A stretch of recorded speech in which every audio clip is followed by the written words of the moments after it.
This is a mic test. Erica Quintana. Hi, Sarah. Can you hear me? Yes, ma'am. You're loud and clear. Okay.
ahead and call the regular meeting of the Board of County Commissioners to order.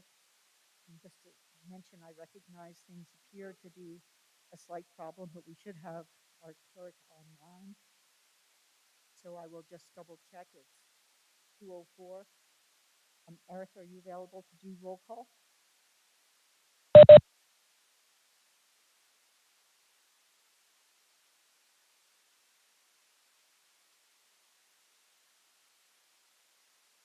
So, of course, we won't start if we don't have a clerk to fill the functions, but I think they're working on that technical issue.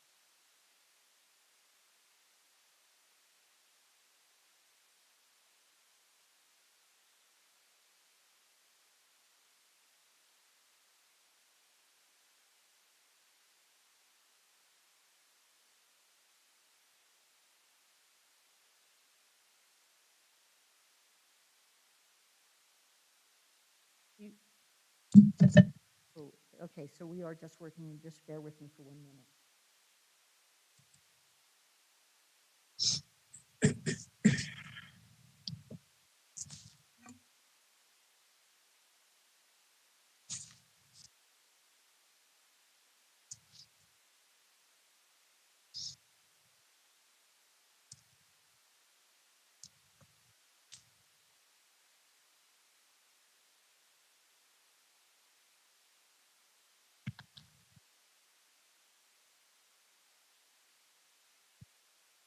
Okay. Erica, are you available to do roll call? Yes. Chair Hamilton, I'm here. Commissioner Hanson, Present. Commissioner Hughes, Present. Commissioner Roybal. Excuse, he'll be here just a few minutes late. I will Okay. notify you when he arrives. Okay, and Commissioner Garcia. He just said here. You have a quorum, Chair. Thank you very much. So that takes us to the pledge, the state pledge, and the moment of reflection. If everybody would please rise.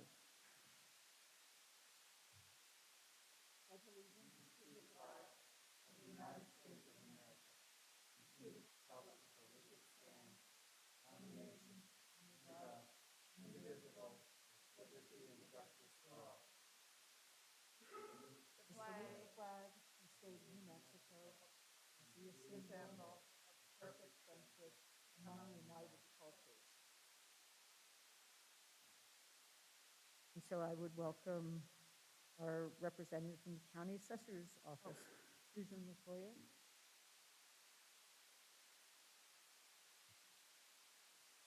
Let us take a moment to focus on the work ahead of us today, being ever mindful of our decisions and in the best interest of our community. We take a moment of silence.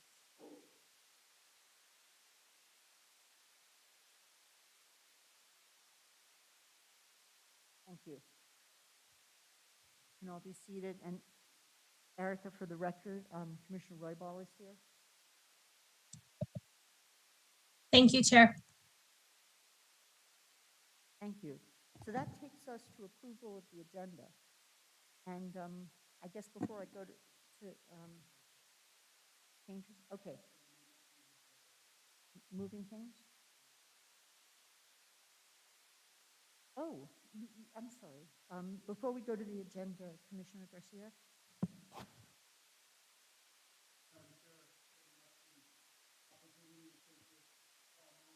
Of silence for a couple of individuals who actually were connected with Santa Fe County. One of them is Mary Romero Page. She's actually comes from the Romero family.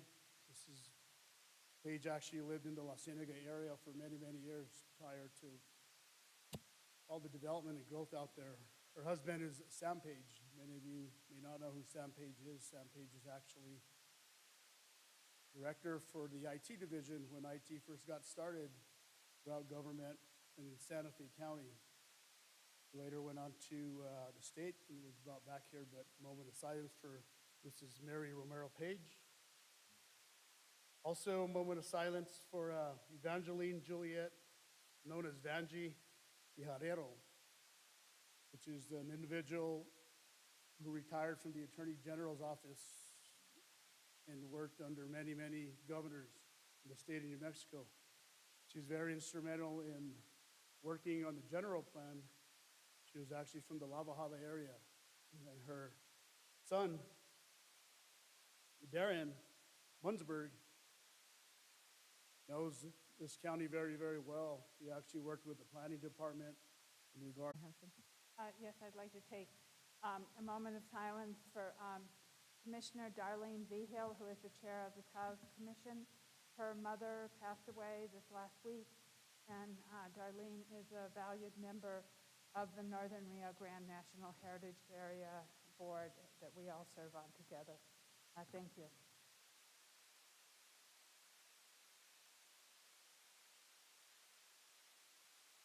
Thanks, everybody, very much.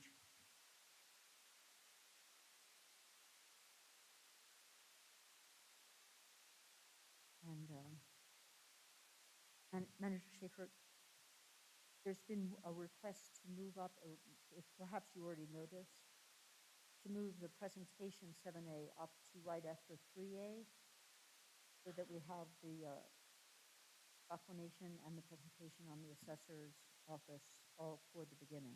So I'd be happy with that if that's acceptable to everybody. And are there other changes you wanted to highlight?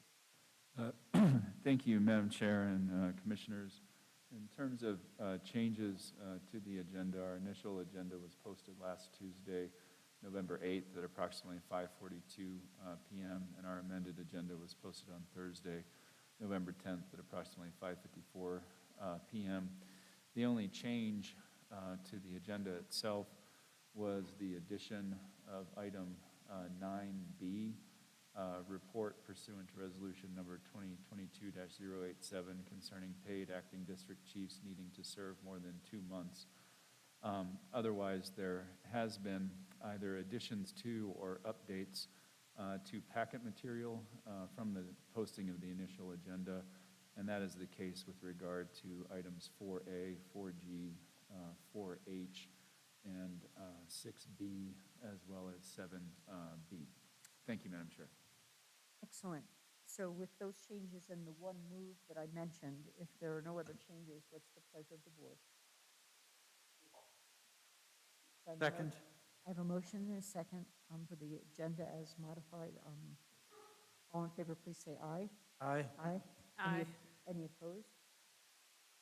Thank you. So that takes us to 2, approval of Board of County Commissioner meeting minutes from October 11th. Are there any changes, or what's the pleasure of the board? Madam Chair, Commissioner Hanson? I move to approve the minutes as submitted. I have a motion. Do I have a second? Second. Thank you. A motion and a second. All in favor, please say aye. Aye. Aye. Any opposed or abstentions? So that takes us to Section 3, which are proclamations and resolutions, other recognitions. 3A is request approval of a proclamation proclaiming November 15th, 2022, that would be today, as Santa Fe County Assessor's Office Staff Day in recognition of contributions made to ensure quality and excellent customer service to the community of Santa Fe County. And I'll go to Commissioners Hanson and Garcia. Thank you, Madam Chair. So it's really my pleasure and honor to recognize the county assessor's staff. We have really a exemplary staff at the assessor's office, and under the leadership and guidance of County Assessor Gus Martinez, the Santa Fe County Assessor's Office received national and international recognition for excellence in customer service, meeting state statutory requirements, and following the International Association of Assessors best practice standards. The Santa Fe County Assessor's Office became the first jurisdiction in the state of New Mexico and the 49th jurisdiction out of 3,007 in the county, in the country, to receive the IAAO's Certificate of Excellence in assessment administration. Santa Fe County's Assessor's Office staff achieved these recognitions by employing multifaceted technology consisting of public outreach and sincere community engagement. They also honored veterans and those within our community who have made a difference during Heritage Month. The Assessor's Office has been instrumental in creating and developing of a 5 to 6 year reappraisal plan, eventually reducing it to a 3-year plan to improve property assessments. During County Assessor Martinez's 8-year term, the County Assessor's Office created the first policy and procedures manual, along with 8-year planning to ensure stability for the future. I cannot say enough about County Assessor Martinez. He has done an exemplary job, and he has led a staff that has done an exemplary job. And that is what we all strive for, in the idea of teamwork and working together to provide public service for our entire community. And we are really, really fortunate to have such a great staff at the Assessor's Office. And I just want to thank all of you from the bottom of my heart for all of the work that you do to work with the public, because I know that's not always easy, but I never hear complaints about the Assessor's Office, at least not in my office. So I want to turn it over to Commissioner Garcia to say a few words, and then I'll make a motion. Thank you, Madam Chair. Thank you, Commissioner, for bringing this forward. For an individual that actually started my career here in Santa Fe County working in the tax assessor's office back in 1981 through about 1992 and a half, if you want to call it that. And back in those days, we actually used to draft maps with pencils. Commissioner Roybal here can attest to that, because we both started working in the assessor's office a couple of moons ago. It was a little bit different back in those days. Technology wasn't around. And like I said, we actually drafted maps on paper. We had those folders. People would go out with their not measuring stick, but with their tape measure, marriage, and they would actually go out with their measuring tapes and measure the buildings and come back and create a valuation for a piece of property. The assessor's office is very instrumental in what Santa Fe County is. You all are responsible as a team to bring in the valuation for the great budget that Santa Fe County has. And I thank Assessor Gus, his up-and-coming Assessor-elect Isaiah Romero, as well as the entire team there, because as Gus knows this, it actually takes an entire team to have a great department where there's great communication and great people working all together. I used to be very amazed when Gus would be working the front counter. I thought that was really awesome, that he would work the front counter with all his staff up there and 8 to 5. And that was very impressed with that, Gus. Thank you for that. Commissioner Garcia, would you like to read with me the proclamation? Sure. Um, We're done? So I'll start, and then we can go back and forth. Does that work for you? Yes. Okay, we are proclaiming November 15th as Santa Fe County Assessor's Office Staff Day. And whereas the International Association of Assessing Officers, IAAO, is a professional organization which has a network of 7,000 members in 90 chapters in the United States and around the world. And Whereas the Santa Fe County Assessor's Office, under the leadership and guidance of County Assessor Gus Martinez, who served from 2015 to 2022, established a local New Mexico chapter in IAAO in 2016, and whereas the Santa Fe County Assessor's Office became the first jurisdiction in the state of New Mexico and the 47th jurisdiction out of 3,007 in the country to receive IAAO's Certificate of Excellence in Assessment Administration. whereas teamwork, effort and passion and dedication of staff, the County Assessor's Office led to the receipt of our 4 national and international awards. And Whereas the county assessor led a team of 4 dedicated employees, including Jennifer Romero, Ivan Berry, Thomas Garcia, and Isaiah Romero, who worked diligently over 6 months to compile, organize, develop, and create a 15-page document presentation and video featuring how the assessor's office provides 5-star customer service to internal and external customers. And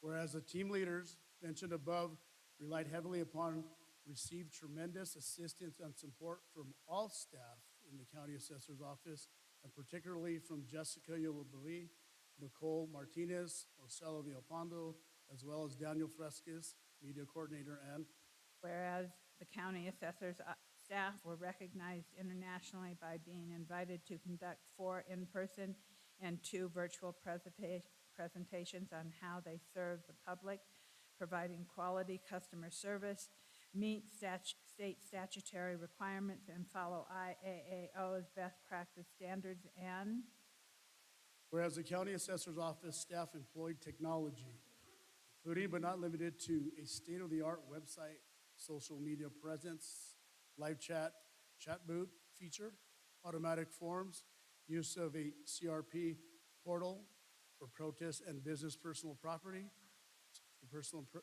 personal property submittals, text messaging updates, implementation of aerial imagery, creation of informal video and help guides, public outreach and community recognition via on-site outreaches across Santa Fe County, honoring veterans and those within our community who made a difference during Heritage Months.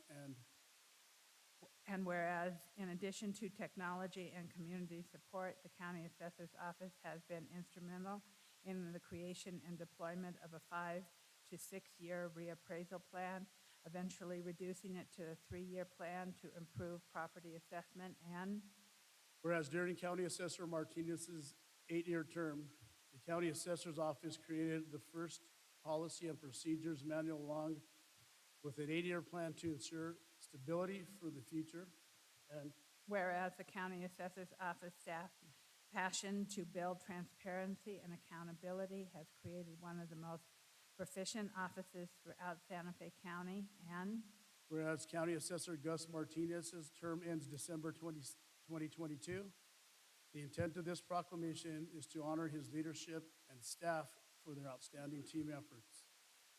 And so there, I would like to make a motion to approve this proclamation, recognizing, be it resolved that we, the Board of County Commissioners of Santa Fe County, do hereby proclaim the 15th of November, 2022 as Santa Fe County Assessor Office Staff Day. Second,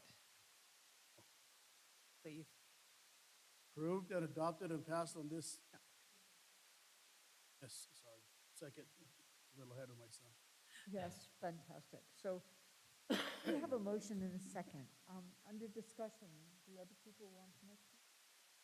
Madam Chair, if I can continue my Yes. comments, I apologize, Madam Chair, I was a little bit ahead of myself, but all No. the words that I said earlier, great job to the entire assessor's office. You guys are the best in the country. I went to a seminar a while back with actually Mr. Martinez and some of his team leaders, and pretty amazing to be there at a nationwide conference when you all get recognized. Great job, Gus, for creating a great assessor's office as well as your entire team. Time I go down there, there's 2 or 3 people. Can I help you? Can I help you? But great job. Congratulations. Excellent. Anybody else? Yes, Commissioner Hughes.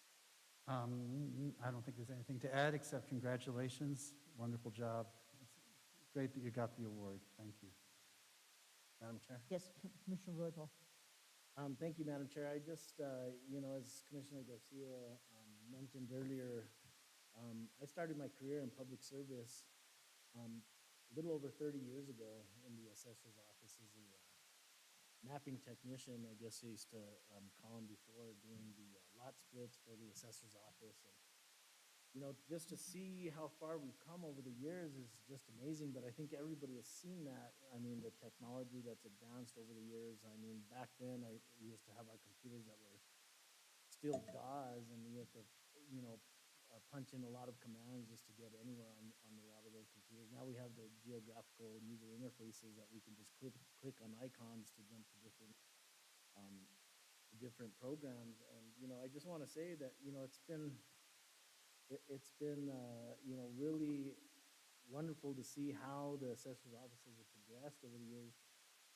Assessor Martinez actually began his term as the assessor the same time as I became a commissioner. And so, you know, we had a lot of conversations even prior to being elected into office, talking about working together and making a lot of these services better for our constituents. And so, you know, my hat's off to what the assessor's office has brought forward and really shined for the county over the years. And so, you know, it's just huge accomplishments. And, you know, I'm honored to have served with Commissioner or Assessor Martinez as leadership for Santa Fe County. Congratulations, and thank you all for your leadership, and to all your staff. I mean, usually, you know, you see how passionate your staff is in working for the county, and I see a lot of posts on LinkedIn, and it's just obvious that, you know, your staff take a great pride,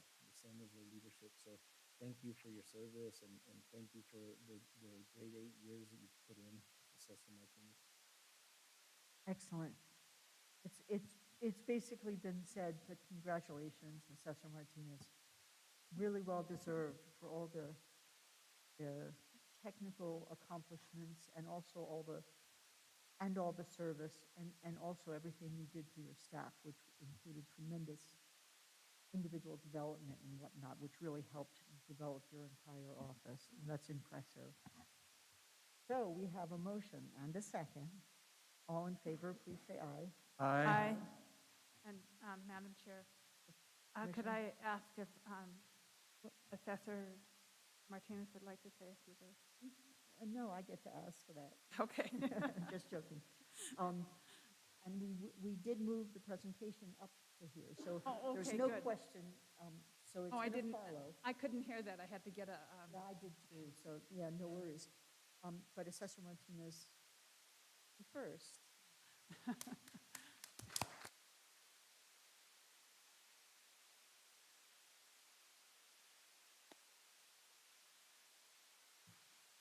Thank you, guys. I really appreciate it. My 8 years have gone really fast.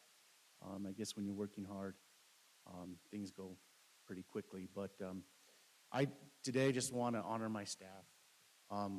You're only as good as the people you surround yourself with. And I have probably the best staff in the country, without a doubt. We've been able to accomplish a lot of things throughout the years. And it's been with hard work and, you know, with effort, and effort means work. And, you know, I pushed hard for the past 8 years because there's a short period of time and a short window that you need to accomplish things as an elected official. And I wanted to just promote Santa Fe County as well as the assessor's office around the country and show that a little county in New Mexico can do great things. And I just, again, I want my staff to stand up and honor each and every one of them, and thank you for the job that they've done.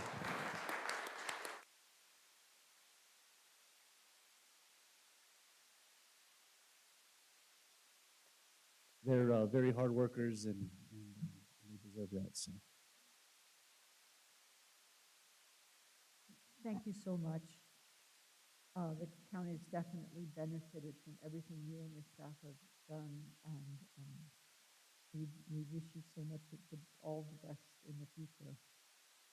And it should be a pretty seamless transition to item 7A, which we moved up, which is the presentation on the Office of the Santa Fe County Assessor accomplishments for the 8-year period that you have been the assessor. So you have the floor, Assessor Martinez.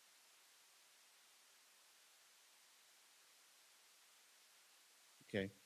Well, the reasoning for just coming up to you guys is just wanted to really let you guys know where the assessor's office is and where I'm handing it over to at this point within my 8 years, and just going to reflect on just the technologies and the things that was brought in. But before I do that, I have a lot of special thanks that I need to recognize people, and definitely I want to recognize former County Commissioner Robert Anaya. When I came in, he was there, and I want to also Miguel Chavez, former County Commissioner Miguel Chavez, former County Commissioner and Senator Liz Stefanik, late Commissioner Edward Moreno, and Kathy Holian, Commissioner Kathy Holian. I want to, Commissioner Anna Hansen, appreciate everything. Commissioner Garcia, I appreciate you also coming to the conference and learning about technology. Commissioner Anna Hansen, thank you for your leadership and also, just being there for the office. Commissioner Hank Hughes, I've dealt with you a few times, during that, but it was a pleasure working with you. And former Assessor Domingo Martinez, he did a lot of lifting, and I was able to build on the foundation that he laid. Our attorney, Bridget Jacober, great attorney, appreciate her time with our staff. Former Deputy Assessor Tony Flores, instrumental, I worked well with him, great leader. Former County Manager Catherine Miller, and we spent hours in time with each other talking about the office and kind of the direction where it was going. County Manager Greg Schaefer, worked with him, great guy, great just integrity. One thing that you know about Greg, though, is that, he's by the book, and that's good.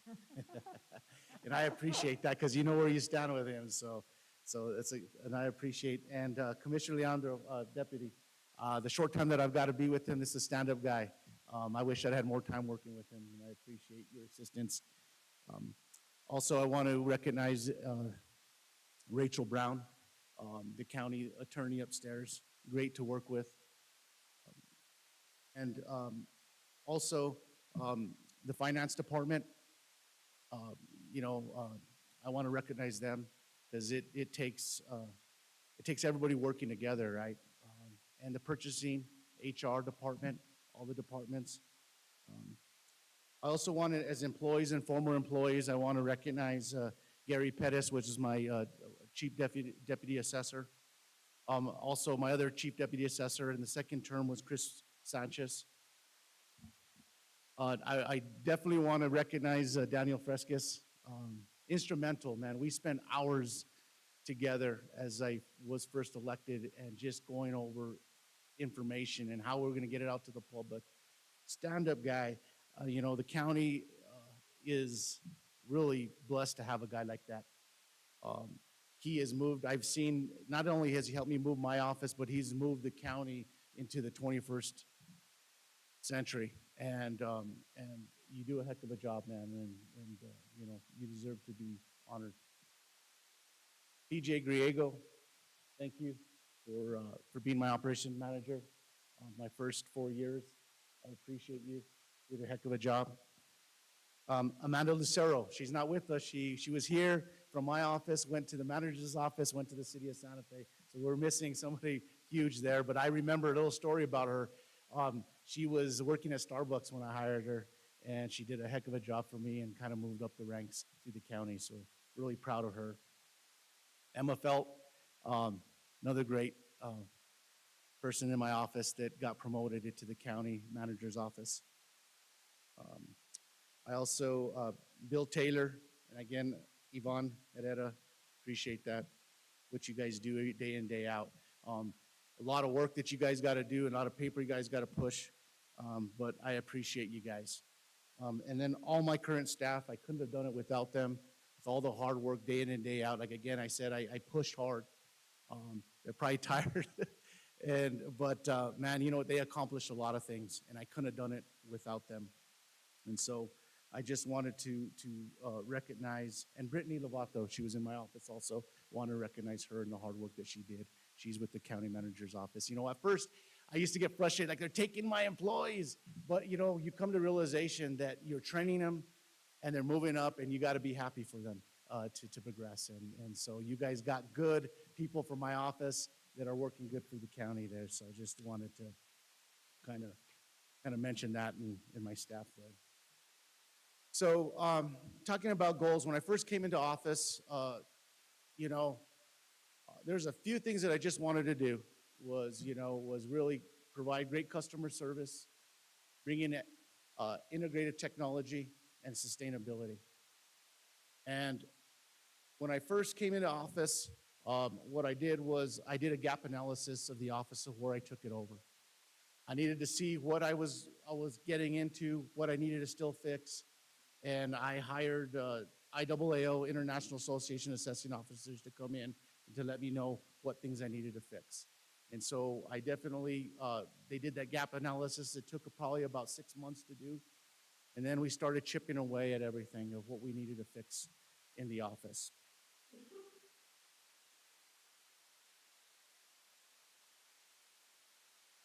There's a lot of firsts of the office. The strategic plan of the office was just really giving my 8-year plan of what I wanted to accomplish for the constituents of Santa Fe County.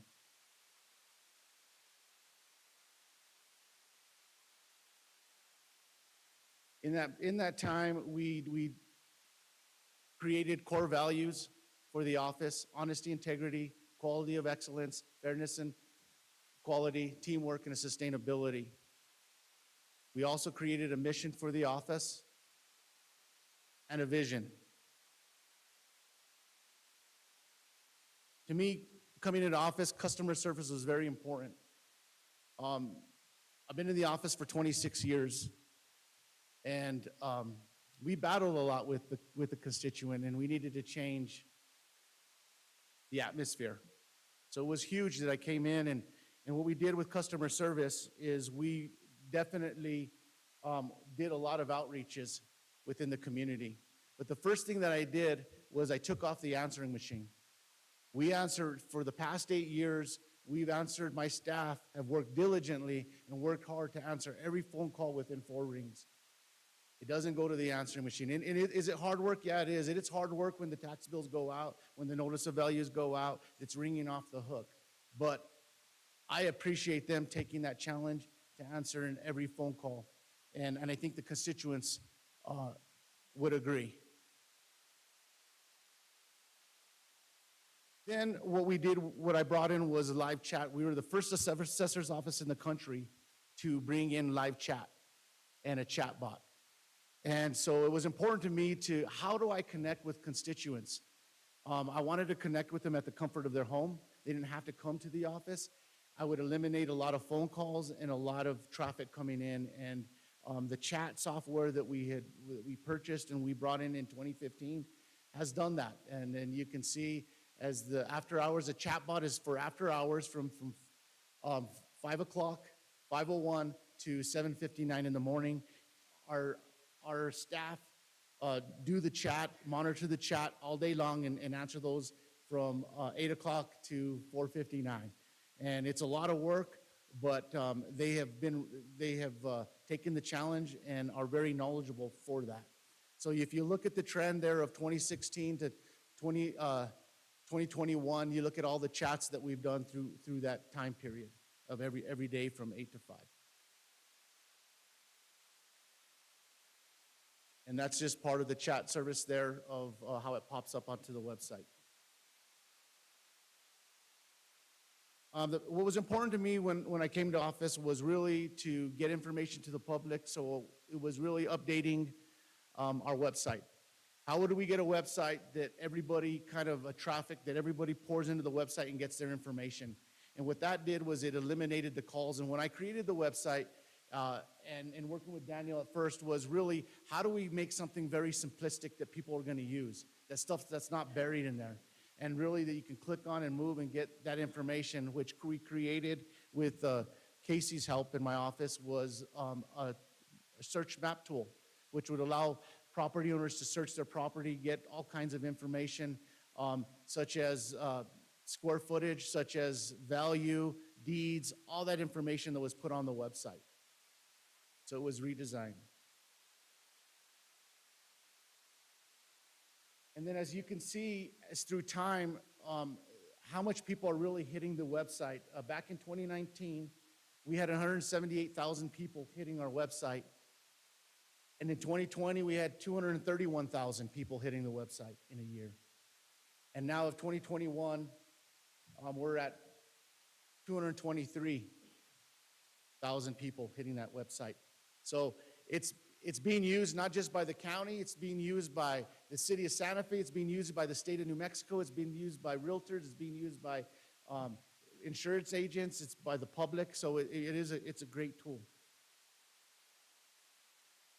We implemented text messaging, so it was like, how do we communicate with the public during a COVID time frame? We wanted to make sure that we connected with people.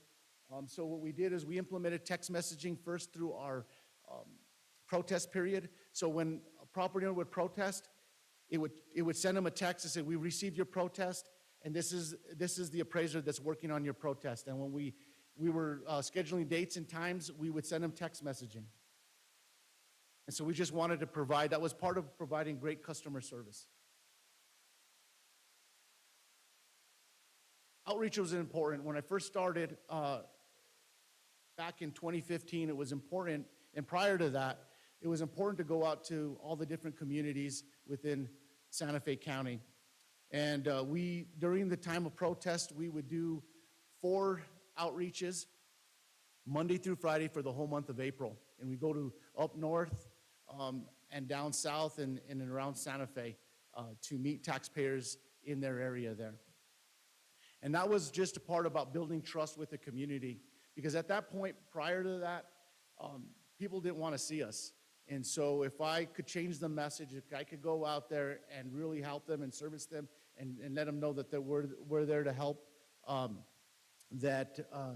we would build trust in our community. So this is the stuff that we kind of send out. We have on our website, in the newspaper, all this information about, the outreaches. We did clips on social media, did you know? Different things like that to connect with the public. We do an assessor's update, really talking about what's happening within the Santa Fe County and the assessor's office. Where are we reviewing property at, that sort of thing. Where are we at with outreaches? Really doing, in the month of April, we're putting this information out in the New Mexican. We do a short story about appraisal. Just try to connect. We let people know about values, residential values, commercial values. It was important to bring in integrated technology to better do our jobs. And as I mentioned, I asked Commissioner Garcia to come with me to a pictometry conference there to show you how the technology worked. And working with Catherine, I remember back in 2015, we discussed bringing in pictometry, and I said, I'll give up 3 FTEs if you just give me pictometry so I can show you that I could be more efficient. And we started off with a pilot, and from that pilot ended up going through the whole county and flying over the whole county of oblique imagery and aerial photography, as well as doing an ag review in the month of July, flying over for ag properties so we can be more efficient. What it's helped us do at this point is a reappraisal.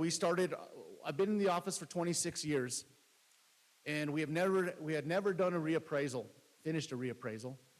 With this technology, we finished a five-year reappraisal plan, and we're on our second one. We're finishing up this year, at the end of this year, a 3-year reappraisal. So we've done 2 reappraisals in 5 years. Why is that important? It's important because the more we review the property, the more we're up to date with values, and the less I believe that protests that we receive. And so I will say that at this point, last year we received the lowest protest that we've ever received in the history of our office, which was about 1,000 or a little bit under 1,000 protests.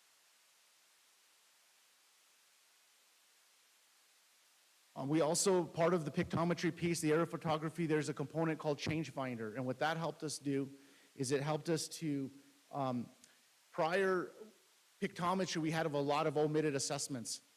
And what an omitted assessment is, somebody that is, that we find that hasn't paid taxes on their new improvement or additions. And what this helped us do is really what pictometry gets is the old picture and the new picture, and it merges them together, and it lets us know who put in new improvements on the property so that we could be up to date, which we use for a building permit process that we review on a daily basis. I'm proud to say that we in our office, there's workflows that we put in. And what workflows does is it helps us move work to different departments efficiently, and the work can be tracked in that manner.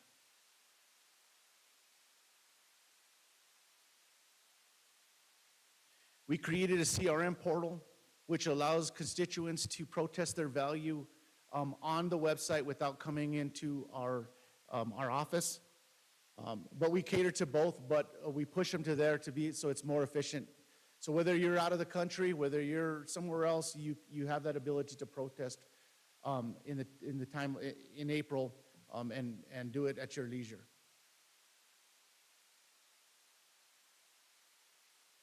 We just got a new technology, and I want to thank Ms. Clark, our county clerk. We partnered together to be able to bring this technology in, which is just appraised, and what is a deed. It reads the deeds, former deed and current deed, and what it does is it pushes it into our system. And we're more efficient, up to date with deeds. Where deeds would take us 8 hours a day, it's going to take us probably 2 hours a day to transfer deeds. And so this technology is huge, and I want to thank her personally for working with us to bring this technology in. Sustainability and model office. So to bring sustainability in a model office, we had to correct a lot of stuff. And what we are trying to do is, as you see, is the omitted assessments. In 2012, we had 808 omitted assessments and a grand total of about 3,108 omitted assessments at that point. Now it's dropped 98% because of technology. Protests also have dropped. I'm glad and I'm proud to say that we have produced our first policy and procedure manual in the history of our office. It's probably about, I think, 2,000 pages. So there's the 2 volumes there, and we do have this right here, which has all the volumes, and we give them to our staff, and so that they can look at them and use their policies and procedures. So I'm really proud of that accomplishment and of our staff and everybody coming together to create those policies and procedures.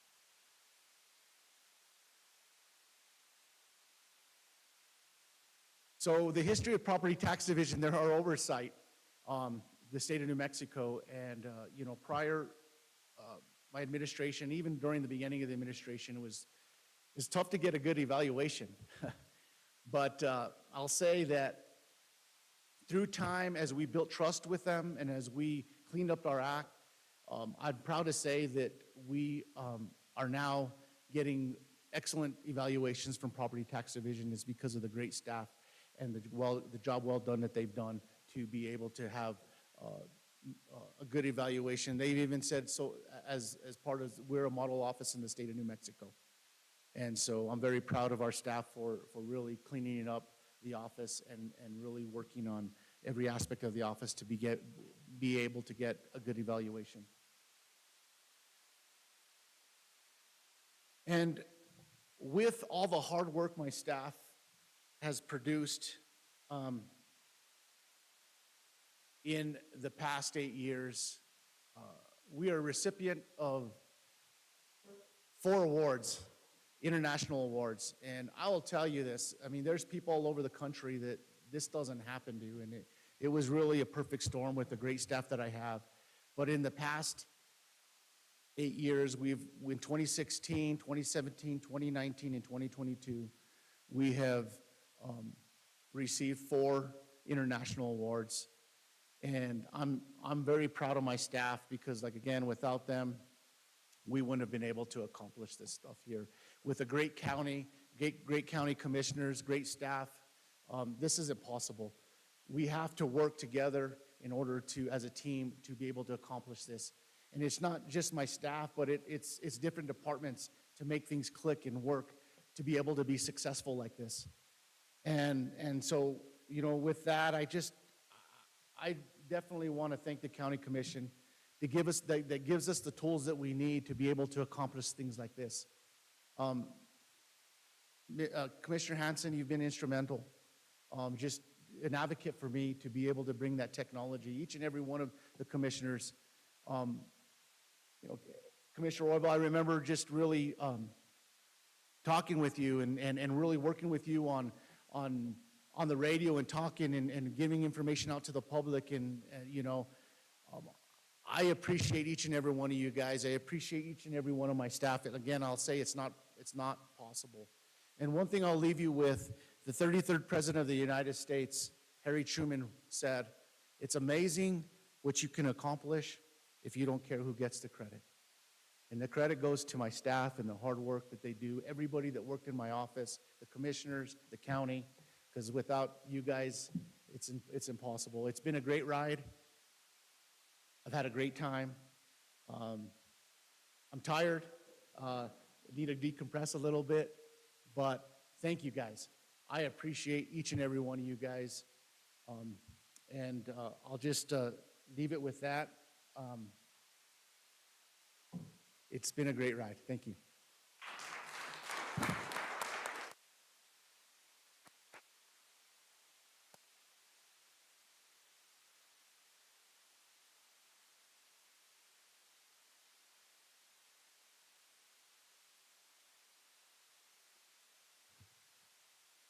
Madam Chair. Yes, Commissioner Hanson. I have to say, Gus, it has been an honor to work with you and everything that you have done. It is so impressive, and it has only made Santa Fe County look better and better, and that's because of your staff and because of you.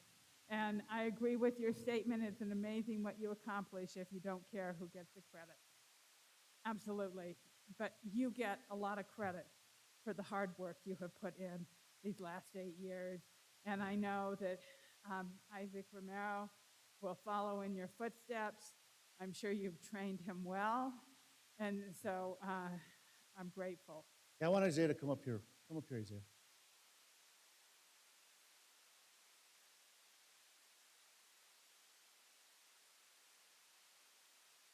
This guy here is a hard worker. He's been with me. He's been in the office for 20 years. And I know that when I pass the torch to him, he knows the responsibility of the office and the level that it's at and where it needs to be. It's hard when you create something like this with staff and you create something special. For any of us, and I'm going to be real, it's hard to give it over, right? It's hard to let it go, right? But I know Absolutely. this guy here, he's going to do an excellent job for Santa Fe County. And I'm proud of him, of the things that he's going to accomplish and what he's accomplished already. And so I just ask that you know, you give him the tools that he needs to be successful, because we're only as strong as the tools that we get to be able to go out into community and being able to produce stuff for our constituents. So And congratulations. you've, Assessor Martinez, you've set a great example, and we look forward to working with you. Assessor-elect Martinez, welcome to the team, even though you've been on the team for a long, long time. It is exciting that you get to take the helm. And my only request is that whenever you publish or print or do anything in the newspaper, that you include the county logo. Well, again, I wasn't prepared to speak, but you can ask my wife. I don't need a reason to speak, so I'll say a few things. I was able to learn a lot from Benito Martinez, a lot from Domingo Martinez, and Assessor Gus Martinez. So I'm going to utilize a lot of that in the next 4 years. And a lot of people ask me, they're like, "Hey, are you excited?" And I thought about it, and it's not just one person, but many people are asking, "Are you excited?" And it's more than excitement. It feels like a purpose. It feels like I've been building up for this for a long time. And I guess one thing that I think about is, I'm a little bit nervous about this, because Gus has done such a great job. Now it's time to step up. But the one thing that I continually go to is the great team that is here. So again, for the great team of the Santa Fe County Assessor's Office staff.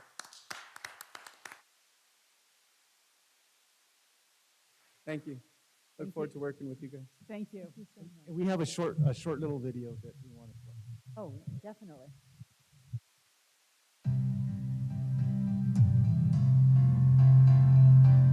My name is Richard Matas. I've been a real estate licensed broker since 1965. Became a qualifying broker in 1970. So I've been at this business for over 50 years. I deal in real estate of all kinds, residential, land, and commercial. My name's Bill King. I'm a farmer and rancher in southern Santa Fe County. My grandfather came to this area in 1917, and we've been here farming and ranching in Santa Fe County for the last 105 years here on this place. My name is Gil Tercero, and been involved with city and county government pretty much all my career, with City Santa Fe in the engineering department, and in the county with land use, and then eventually became county manager in the mid-'80s, and then another term in the early 90s. My name is Jessica Olivati. I am the chief appraiser in the office. I have been here almost 22 years. I came in as a field auditor, so I've been in appraisal this entire time. And I have been the chief appraiser since 2011, I believe. So I've been doing the chief appraiser position for a while, and mainly I've worked in residential.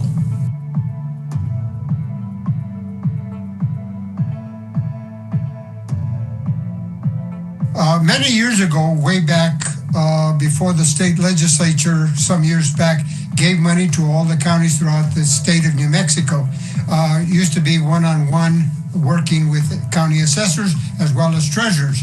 And it was hell to be paid, I could tell you that, because of the poor quality of the work and the quality of the documents. You had to literally go into cabinets to find the document that you wanted someplace in the assessor's office.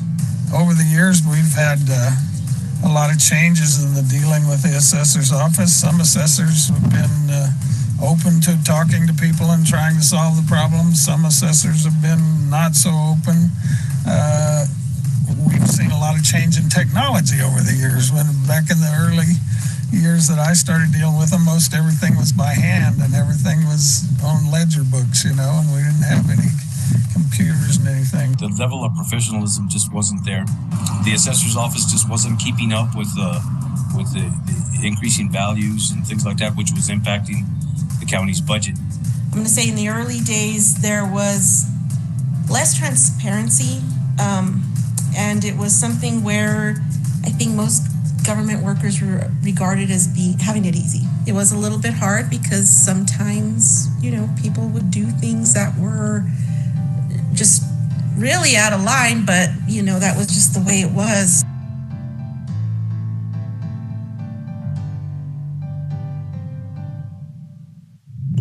One step at a time, the county assessor's office became more modernized, and I could say truthfully, became quite convenient for people like myself of getting information that we required or needed.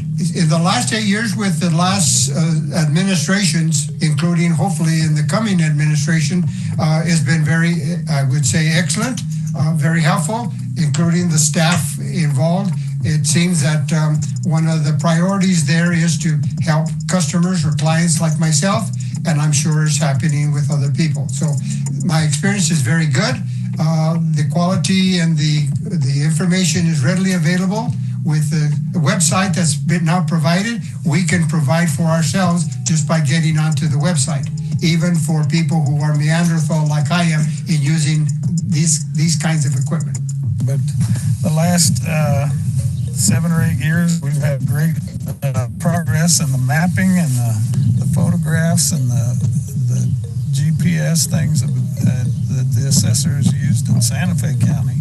Not all counties have used them, but we've had a great working relationship with the Santa Fe County Assessor's Office the last 8 years. When I was asked to serve on the Valuation Protest Board for Santa Fe County, I experienced all the changes that have taken place. As a taxpayer, first of all, the level of outreach that the assessor's office has done. I've seen the county assessor take the staff out there to the communities, work with people so they're not so intimidated as to protesting their values if they choose to protest. Become more aware of the whole process. It's not a big secret anymore how values are determined. And of course, the technical advancements in Santa Fe County is just crazy. I mean, equipment that's being used, the techniques that are being used in assessing properties in Santa Fe County are just so much more accurate and so much more useful as far as being able to get all the properties at current and correct values. As part of the Valuation Protest Board, I've seen the staff of the assessor's office have to come in and defend their values, their approaches, their techniques. We didn't always rule with the assessor, but I was always impressed with the level of evidence that the assessor's office was able to provide in defending their values. What has changed is the administration around it and how they function. So it's really been improving every year, and really for good reason. So the main thing is education, no matter where it comes from or how it comes, whether it's conferences, seminars, maybe just a 2-day class or an actual college course. Education is what's going to drive us to become better. Hours and hours upon appraisal experience and certification, and just other things that are just always trying to make our leaders better. So I feel that the better vested our leaders are in trying to create a good office and get everything done that we're supposed to do in those laws, it just makes, in general, I'm just going to say that it makes everyone a little bit more happier when they see people want to invest in them and make them better.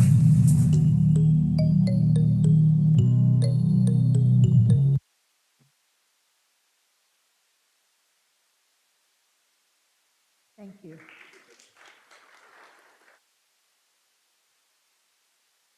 Commissioner Garcia.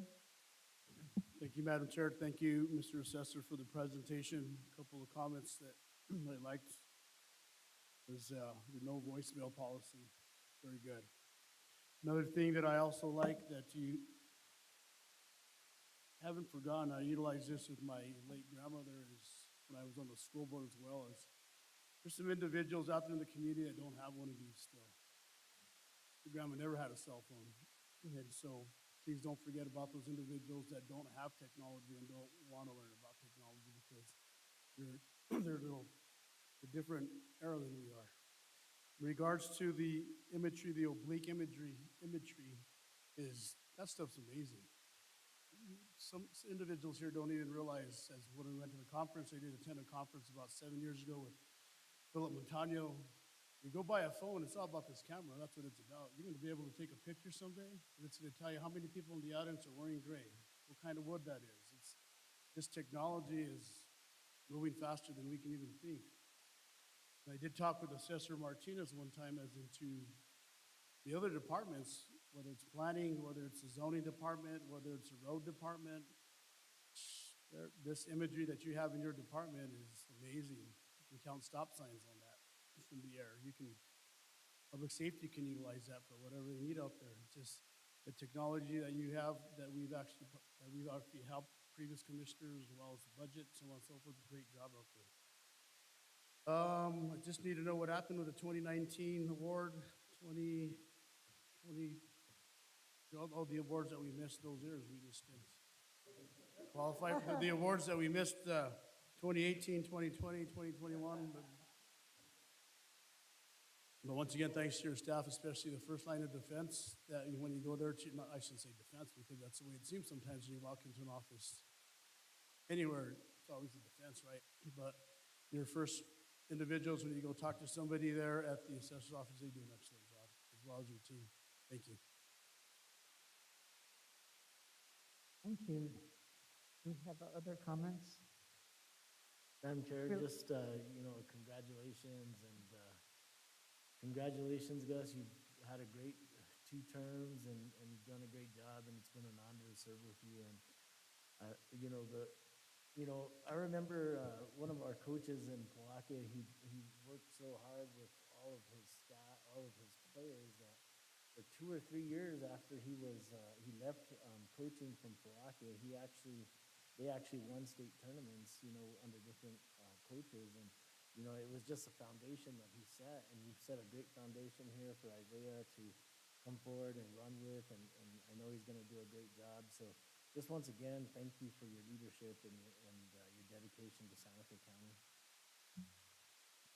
Thanks. So we can just close out by saying thank you all for being here. Congratulations, Gus. Congratulations, Isaiah, and thanks everybody for being here to mark this important milestone and the transition. Thank you. What? Yes, we voted. We voted before we're long past that.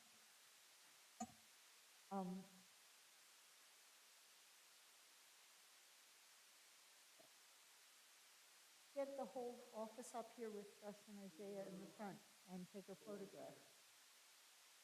And do you want the commissioners up here?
We might have to do it in 2 groups.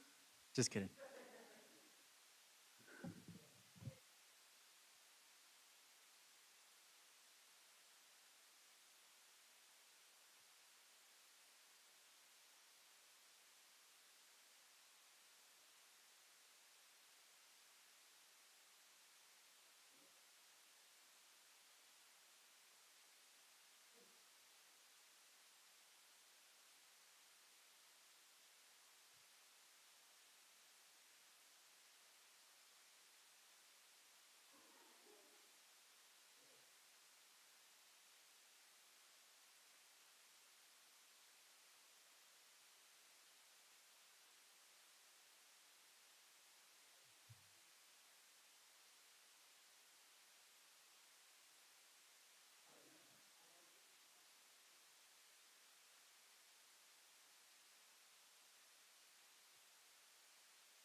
Okay, I'll ask, if nobody objects, nobody is going to object.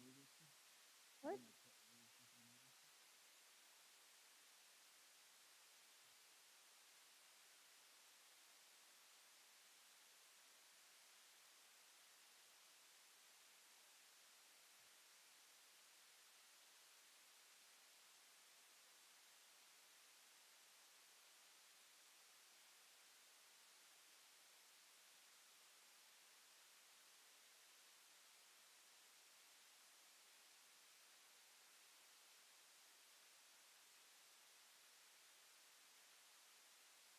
Let me just get back online here.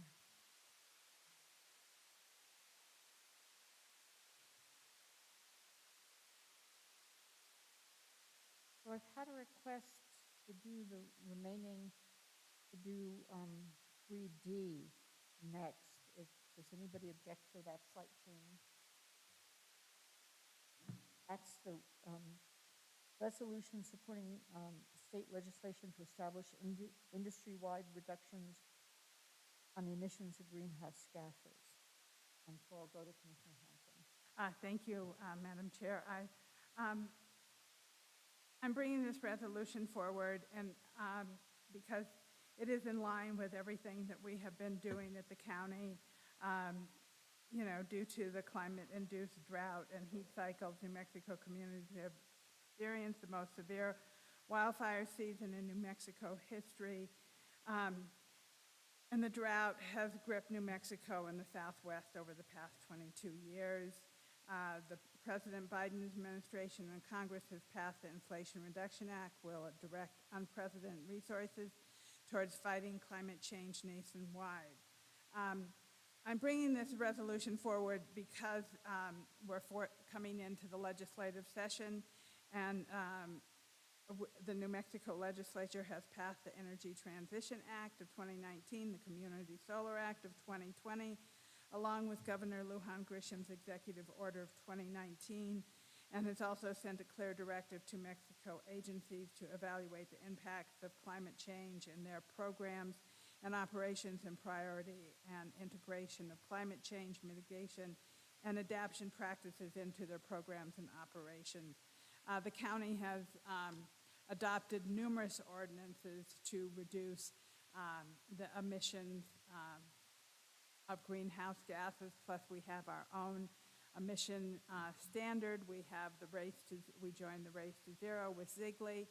And so I wanted to bring this resolution forward to support the state legislation to establish industry-wide emissions on greenhouse gases. And I also have in the audience someone I have known since he was 6 years old, Noah Long, who is a board member of the Conservation Voters of New Mexico, and he would just like to say a few words about this resolution. And I thank you, Madam Chair, for moving this up. Of course, thank you, welcome, Noah. Thank you, Madam Chair and members of the commission. It's an honor to be here before you, and thank you, Commissioner Hanson, for giving me a few minutes of your time. I just want to thank the commission for taking a look at this resolution, considering it, and appreciating the urgency with which we have to act on climate change in this moment. The resolution supports action by the state to cut emissions in half by 2030. That means we have 7 years, and by my count, 1 month and 2 weeks.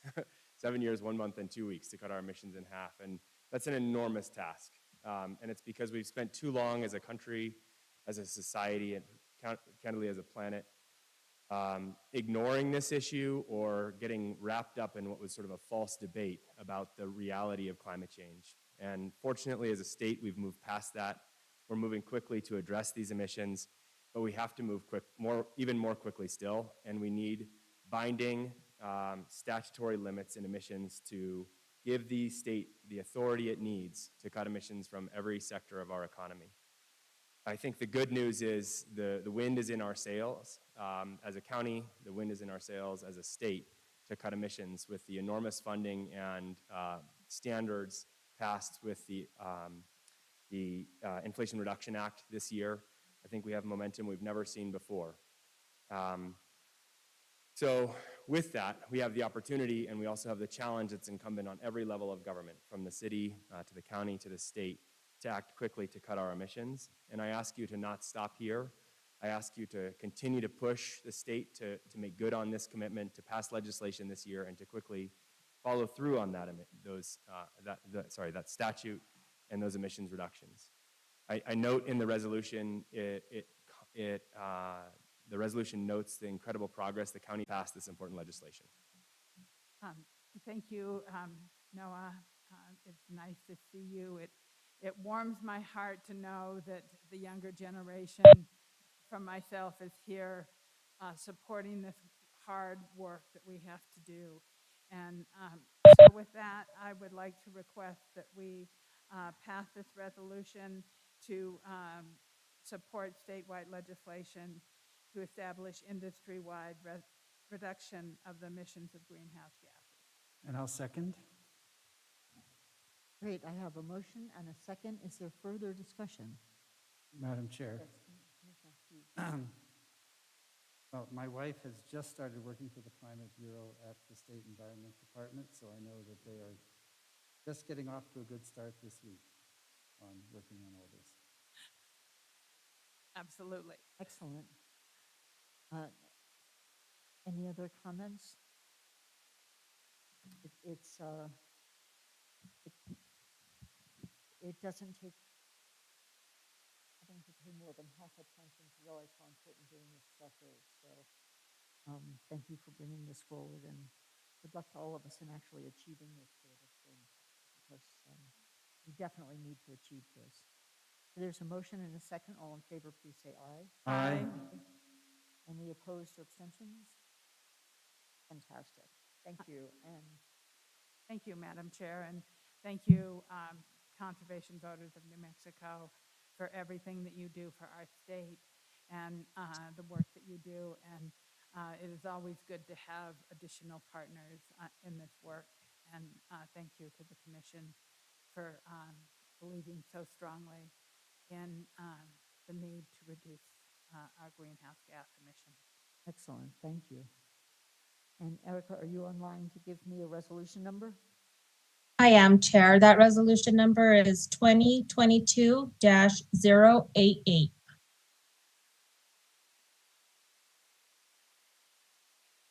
Excellent, thank you very much. That'll take us back to 3B, which is requesting approval of a proclamation proclaiming the month of November as Native American Heritage Month.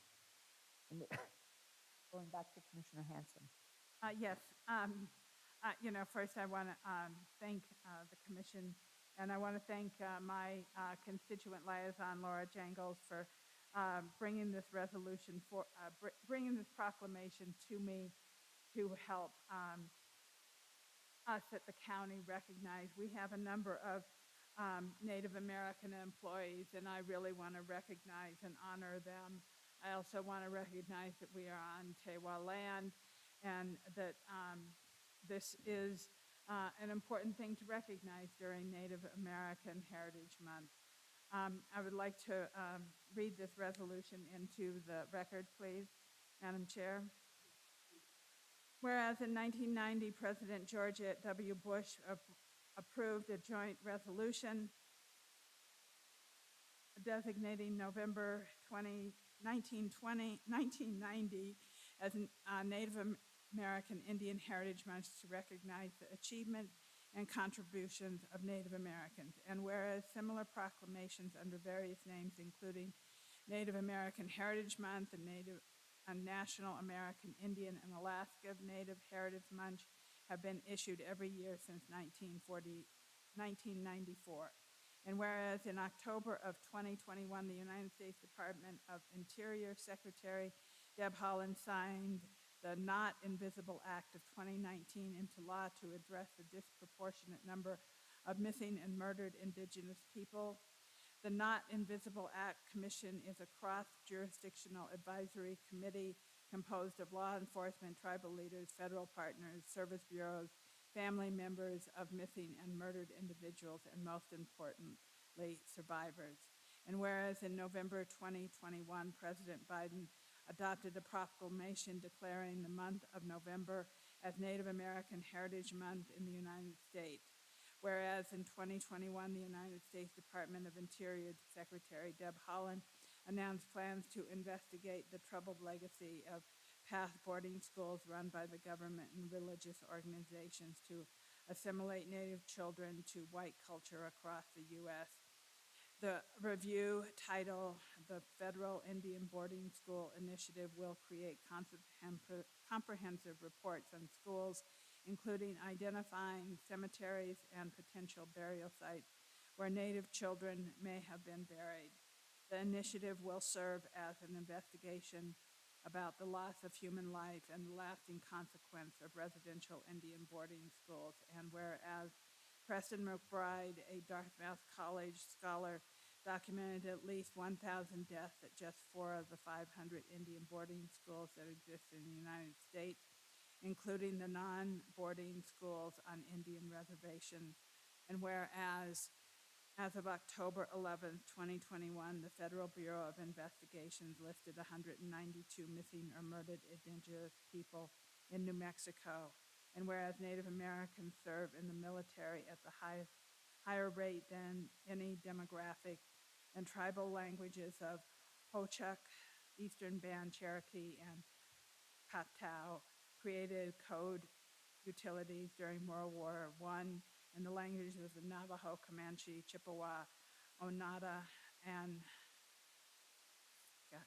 Waki were utilized for code during World War II. And whereas the Santa Fe County shares within its borders 7 sovereign Pueblo nations and recognizes that Native American inhabited the lands known as the Americas since long before they became known as the Americas. And whereas Native American people specific to this area have inhabited this land for centuries under their own governance, while simultaneously under the counties of Spain, Mexico, and now the United States. Whereas Native American culture, language, and tradition persist despite multiple means to annihilate them, and whereas local Pueblo nations contribute to the economy and workforce, providing economic stability and employment for local residents, and whereas in negotiating aspects of the Amet Settlement Agreement, local Pueblo nations secured water resources for surrounding communities, and whereas the farming practice of several Native American tribes assisted with the preservation of seeds and water resources, and we continue to seek their advice on how to sustain and remediate our natural environment. And whereas sovereign Pueblo nations' vibrant heritage enriches Santa Fe County and our visitors, whereas together we hope to preserve and treasure the Native American people for their resiliency, traditions, and unwavering desire to instill their language and culture for future generations, and we support their efforts now. Therefore, be it resolved that we, the Board of County Commissioners of Santa Fe County, do hereby proclaim the month of November as Native American Heritage Month. With that, I move to approve this proclamation. Thank you. So I have a motion and a second. Is there further discussion? Madam Chair, I just want to thank Commissioner Hanson for bringing this proclamation forward. I know that there's been a long history of our Native American culture and all of our cultures that work together in Santa Fe County, and it's something that should be recognized and that we hope to keep at the forefront and work together as a community. So thank you. Excellent. Commissioner Hughes? Yeah, I also want to thank Commissioner Hanson for bringing this forward and recognizing that in Santa Fe County especially, it's so important to recognize the contributions of our Native American neighbors and friends, whether they live on a pueblo or in the city. The contributions are so important. Thank you. Excellent. Yes, thank you so much. Is there other discussion or comment? This is important, and maybe after the vote, are there other activities that are associated with this month of recognition? Madam Chair, I don't know of any other activities, but I wanted to bring this resolution forward so that we can do this on a regular basis so that it's made aware. And, you know, we did have Indigenous Peoples' Day last month. Yes. And so, and also the Tesuque Pueblo had their traditional feast day on November 12th. And so, although all our pueblos are closed at the moment, still since coronavirus, I did also want to state that, that the Native American Pueblo Nation, only since 1948 have they had the right to vote, which is something that I think we should hold dear, because having the right to vote is a special privilege for all of us. Myself as a woman, we did not receive the vote until 1920. So I think it's really important that we continue to encourage voter participation and recognize how important it is to vote. Excellent. So we have a motion and a second. All in favor, please say aye. Aye. Any opposed or abstentions? Excellent. Thank you so much for this proclamation.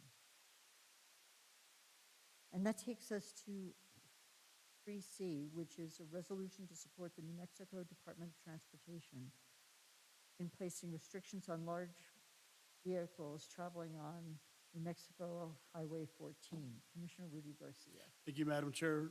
I'm bringing this resolution forward in contact for probably the last 3-4 years with Speaker Brian Egoff's office, as well as myself. We both represent the Madrid area, and we've represented it for a little while, and I'm totally familiar with the Madrid area with my tenure working here at Santa Fe County. As you know, you may not know, but if you do go there during the weekends, the town is a unique town, mining town, retired mining town, south of Santa Fe. There's actually a lot of population there when it comes to the weekends during the week, summer months, tourists actually attending the different village events, to different traditional community events. One of the things that has happened in the last 5 or 6 years is we had a fatality out there. And what's happening that we believe is the semi-18-wheelers are coming down from I-40. They actually press that great phone that says Google Maps, way to Santa Fe, and it actually routes them through the village of Madrid. We've had numerous concerns with the residents in the Madrid area. The Speaker's office, as well as my office, has been working on this for quite a while. We've had some intense meetings, some meetings with anybody from the Mexico State Police Chief, his deputy chief, our sheriff, his assistants, the State Highway Department, the Secretary of the Highway Department, many individuals in regards to this resolution. Some of the individuals I would like to thank that started out with me in regards to this resolution, and as well as working on this, is Javier Martinez from the New Mexico Department of Transportation, Franklin Garcia, Deputy Cabinet Secretary from the New Mexico Department of Transportation, Paul Brasher from the DOT, John Newell from the DOT, our county staff, our Public Works Department, Gary Hidon, his staff, Ivan Trujillo, Brian Snyder, my assistant Brittany Montoya, and our legal department. Esteban Sanchez has actually been working with all of us in regards to this resolution. Some of the challenges that people out there may not see is that's actually a state road that is within the county limits and goes through a village, the village of Madrid. So when it comes to enforcement and it comes to who governs that road, those are some of the challenges we had as into who's going to oversee enforcement of that, who's going to put up the signs there, who's going to look at the actual length of the vehicles going through that village. So we worked this out. It took a little bit of time, but nonetheless, we have worked it out. And I would actually like to thank from Speaker Egoff's office is Joseph Martinez as well as Angela Chavez. During the last 2-3 sessions, they've actually worked very closely with myself in getting this resolution passed. So with that, Madam Chair, I would actually like to read the resolution into the record if possible.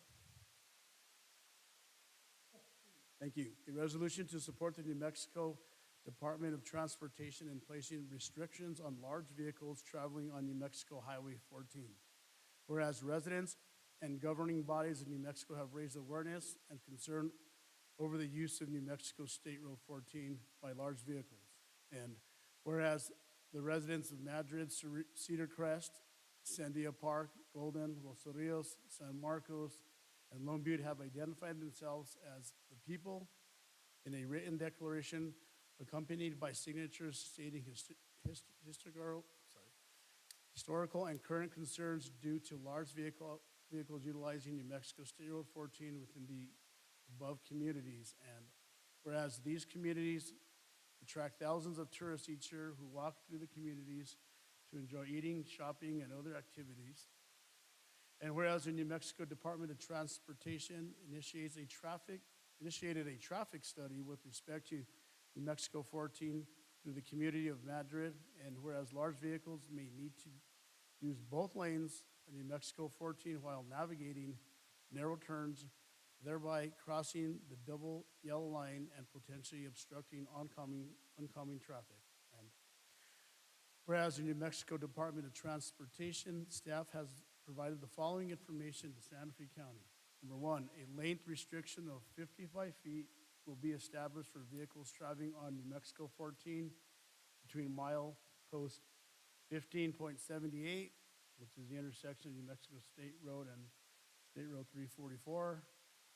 North mile post 44.85 is the intersection of New Mexico 14 and State Road 599. Number two, any vehicle longer than 55 feet will need a permit from the New Mexico Department of Transportation to travel on New Mexico 14 within these mileposts.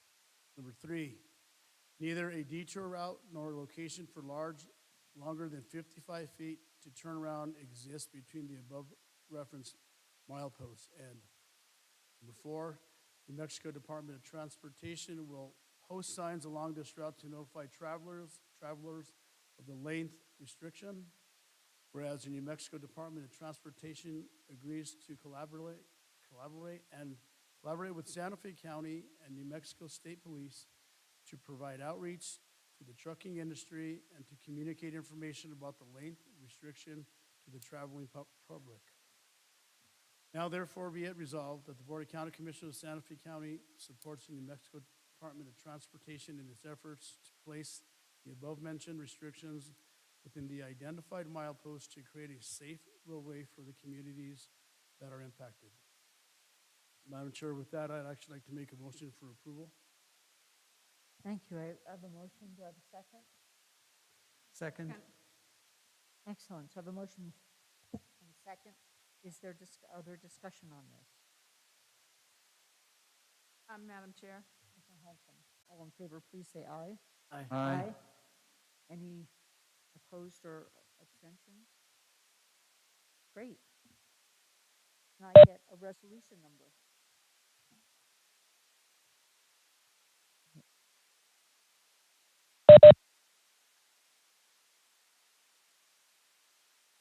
Eric, are you here to give me a resolution number? Yes, the audio cut out, so I could not hear. Your resolution number is 2022-089. Excellent. Thanks so much.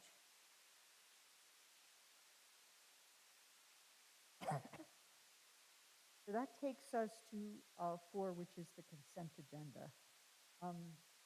Is there anything that anybody wishes to have removed for discussion, or what's the pleasure of the board? I do, Madam Chair. Commissioner Garcia. Madam Chair, thank you. I just have some brief questions on item C, D, E, and G. That's a lot. So we're going to pull those. There's no G. Is there a G? There is on the, there is. I guess my printed version isn't the same as the electronic, okay. So, Commissioner Garcia, that's C, D, E, and D, right? So, could I have a motion to approve A, B, F, H, and I? So moved. Second. Thank you. I have a motion and a second on the limited numbers on the consent agenda. All in favor, please say aye. Aye. Aye. Any opposed? Thank you. So now we'll go to those items that were pulled. 6C. Chair Hamilton, would you like resolutions? Oh, sure. I guess I need Okay. one for G, H, and I. For H and I, So so we're gonna go with item B, that's 2022-099. Yep.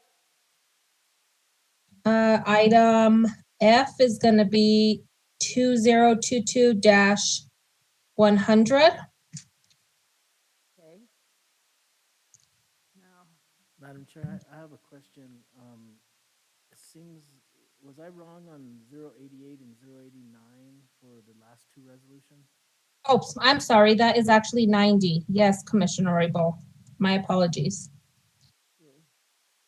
So item B is gonna be 2022-090. Item F is gonna be 2022-091. Item H is gonna be 2022-092. And item I is gonna be 2022-093.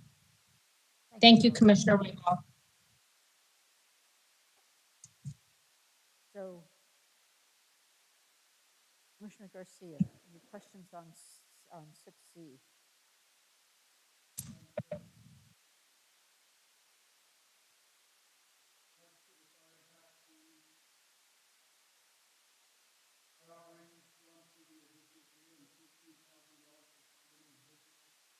Which, yes, go ahead, sorry. Problem. So in regard to the memorandum of fire impact fees, not fire impact, my apologies, fire operations fund, to accommodate additional public safety employees with a cost of $315,000. Who are these employees? Where are they going? What's the need for this? Is the new public safety building going to accommodate these additional employees?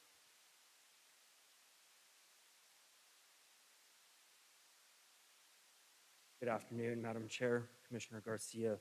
Yes, so this request will go to fund a remodel or a remodel of our existing public safety there at the Fire Administration Building.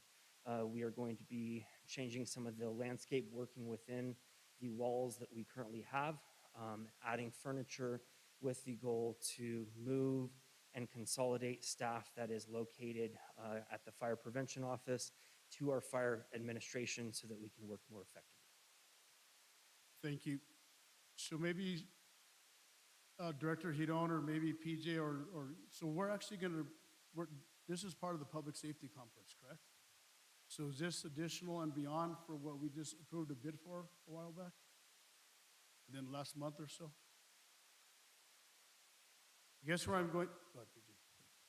Madam Chair, Commissioner Garcia, PG Montano, Public Works, correct, this is outside of the contract that you guys approved last month or 2 months ago.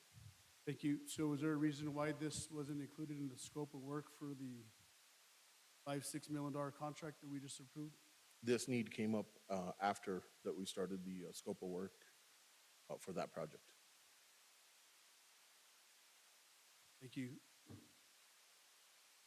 I'm just concerned that we're actually approving a $6-7 million public safety addition, and now we're coming in with some additional money to actually remodel an existing public works facility. So we're project that's located out there on State Road 14, I would like to have seen that this is all included in one huge, large project, but maybe Mr. Hidoni could help me out. Madam Chair, Commissioner Garcia, we had proceeded with the project. We had already developed the scope for the project for public safety. And at the end of the day, having conversations with fire and with the Deputy County Manager, Elias Bernardino, there was additional need to house folks in the fire section. And then based on that conversation, we began to figure out what that floor plan was going to be, what their need was, and proceeded with this project as a smaller project. It is not major construction. Most of it is just cubicle types of situations that we will put in there, plus additional storage. To answer your question, the timing did not line up in terms of the request for this as the programming was being done. And for that, I know that it kind of presents some questions. Thank you, Director Hidon. Thank you, Madam Chair. Move for approval. Second. Thank you. So I have a motion and a second. All in favor of 6C, please say aye. Aye. Aye. Any opposed or abstentions? Excellent. So that takes us to 6D. Commissioner Garcia, your questions on that? Yes, thank you, Madam Chair. In reading the caption, this is requesting an additional almost $1.4 million for La Sala, which La Sala is actually a great, for lack of better terms, tool that this community actually needs. But can you explain to me a little bit more in detail what the almost $4 million is for? Yes, Madam Chair, Commissioner Garcia, the requested amount is to supplement for the operations of the Crisis Center. The original budget for the Crisis Center is at 1.6 million, but we did have some leftover funds from the previous fiscal in the amount of 272,000 plus, and when you put those two funds together, we come up with a 1.6. That being said, we also have some language in the scope of work that will start sharing with the county any funds that New Mexico Solutions is drawing down from other funding sources will also start being reflected in their quarterly reports to us to hopefully not expend that whole 1.6. But as far as our commitment of the original agreement, it is budgeted for 1.6 million for the operation of the Crisis Center and the Mobile Crisis Response Team. As of the last quarter of the previous fiscal year, New Mexico Solutions did phase in all of their services and is now fully operational. Thank you, Madam Chair. On the crisis team, is that the crisis team that's run out of the fire department? Madam Chair, Commissioner Garcia, no, this is La Sala, but this is only the side of the Behavioral Health Crisis Center, which is operated by New Mexico Solutions. Thank you. This is a great program that the county has out there for the individuals in this community. Awesome. Move for approval, Madam Chair. Second. Excellent. This is Madam for Chair, Commissioner Garcia, thank you. So this is for 6D. I have a motion and a second. All in favor, please say aye. Aye. Aye. Any opposed or abstentions? Thank you. So for 6E, Commissioner Garcia, what were your questions? Madam Chair, this is actually for a resolution that we're actually going to pass in order to go to the state legislature and have full consent of the county commission so we can actually amend the New Mexico municipal housing law. So my question is, Joseph, is who's going to go out there and who's going to be lobbying for this bill? And who's going to carry it? What is the prior process that we're going to be doing? Madam Chair, Commissioner, we haven't got to the point to exactly who's going to carry it. I know there's been some conversations with different representatives and senators at this stage. My impression is obviously that we would use our regular lobbying team. And of course, we would be happy to be able to assist in any way. I did want to give a small update. We have had conversations with both the Department of Housing and Urban Development and the Mortgage Finance Authority. There may be a hiccup We don't know, we have yet to find a statute relative to our ability to take out the one section in the resolution relative to the board membership. I wanted to make you aware of that. Thank you, Madam Chair. So Joseph, will you send me or just, if the commission would like, just some updates of where we are, if somebody is going to sponsor the bill or not, have Hutch Miller. Hutch Miller actually is, he actually is our legislative liaison, so just interested in following the bill as you guys are. Thank you. Madam Chair, Commissioner, we'd be happy to provide updates along with our housing report updates so that every single month you'd be able to get something. So we'd be happy to do that. Yes, thank you, Madam Chair. Move for approval. Second? Thank you. I have a motion and a second. All in favor, please say aye. Aye. Aye. Madam Chair, also, Mr. Montoya, you know what might be a good little idea is that gentleman there, Mr. Jordan, to take him to that roundhouse and show him how that stuff works over there. It'd be some good knowledge for Jordan to see how a bill becomes from inception all the way through, hopefully to the governor's desk, right? It'd be a good thing for him. Madam Chair, Commissioner, I will definitely keep that in mind as a fellow around housing. There's a lot of experience to be had there. We'll see if he's ready for it. I don't know.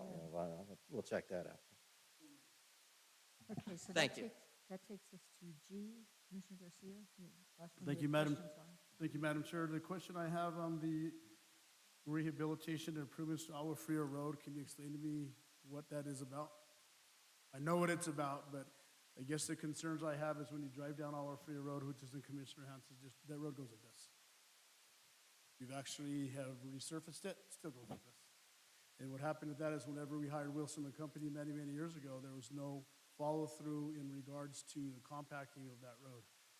So is this actually going to include compacting of the road, or is it just resurfacing?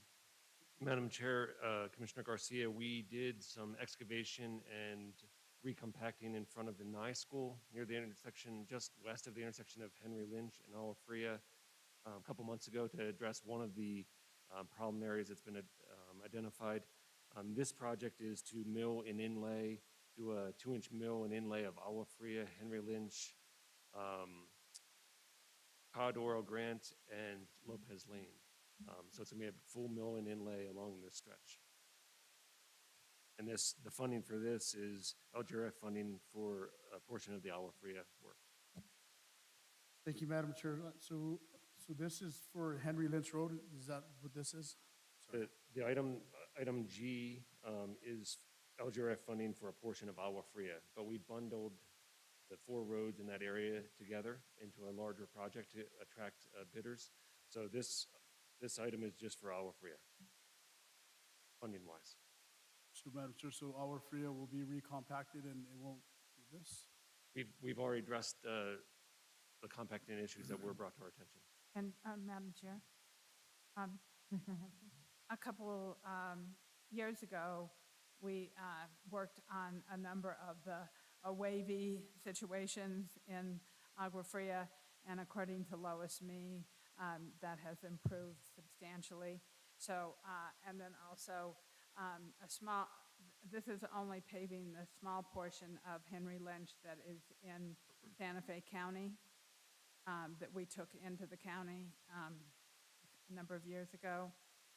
It is not the whole road because there is work being done by the city where they got DOT local road funds, and so we have a memo of understanding with them to be working on the entire Henry Lynch Road. So we are going to work the entire?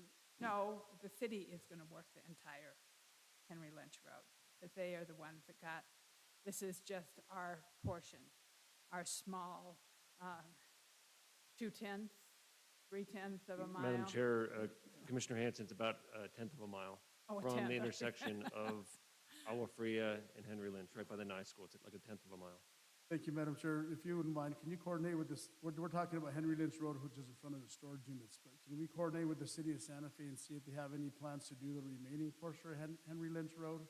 If they do. So that way we don't have actually us out there in 2 months and them out there in 3 months, and it's just complete the whole road, if they're willing to do it and if they have it on their plan. So they have,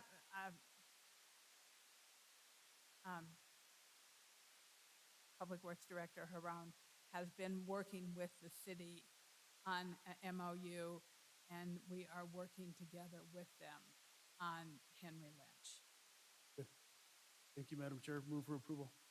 Second. Thank you, Brian. Thank you. I have a motion and a second. All in favor, please say aye. Aye. Any opposed or abstentions? Thank you. So, Chair Hamilton, I have your resolution numbers for C, E, and G. yes, thank you. Resolution for item C is 2022-094. For item E, welcome. Madam Chair. Yes, Commissioner.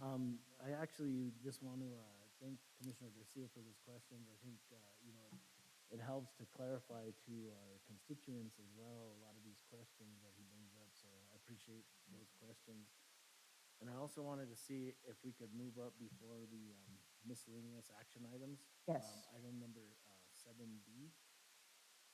Sure, if there are no other objections from anybody, we can go ahead, because my understanding is those presenters have a commitment later, and so it would be a benefit to move them up. So if there's no objection, we'll move to 7B, presentation on environmental cleanup efforts currently underway at Los Alamos. They may be out in the hallway. Thank you.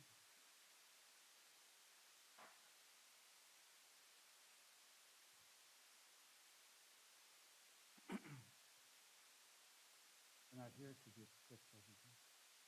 We're just moving that one up.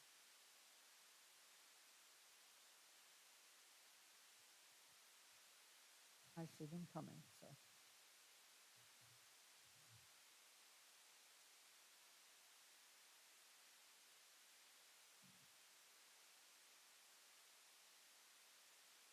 Welcome, come right up.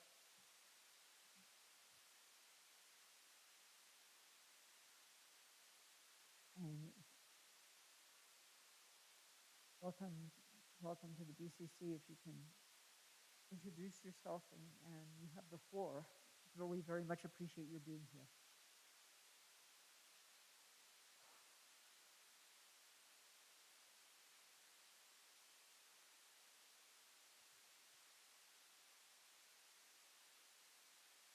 Oh, there we go. Thank you. Important to push the power button. Good afternoon, Chair, members of the commission. I'm going to do a little bit of a tap dance because the other presenter is walking into the building right now. But I'd like to go through the beginning of, I've got the first few slides and I can carry the beginning part of it until he gets here. I'd like to introduce myself. I am Michael Michelanis. I am the Department of Energy's Office of Environmental Management Field Office Manager at the Los Alamos National Lab. I appreciate the invitation and the opportunity today to meet with you and provide an overview of our legacy waste cleanup mission at Los Alamos and what we're doing up there. With me today, and I'll introduce him when he actually gets up here again, it would be Joe Laguerre. He's the Vice President and Executive Officer of N3B, our cleanup contractor, and I'll explain a little bit of that in a moment. If we can go to the second slide, please. I'd like to begin by introducing you to what we do by first discussing a little bit about the organizational structure and how we do what we do up in Los Alamos. There are two program offices under the Secretary of Energy that do work up at the Los Alamos National Lab. The first program office is the National Nuclear Security Administration, which handles the National Defense Mission as well as the research elements of what's done up at the field office, at the National Lab. And then the Office of Environmental Management is the second program. We are responsible for the Legacy Waste Cleanup Mission on the Hill. That's what we're going to be sharing and giving you some insight today. Under each federal program office we each employ our own contractors to do our mission. In the case of NNSA, they employ the Triad National Security Limited Liability Company, and the Office of Environmental Management, we've contracted with N3B to do the legacy waste cleanup mission. So two federal field offices, each employing its own contractor to do the scope of work. We can go to the third slide.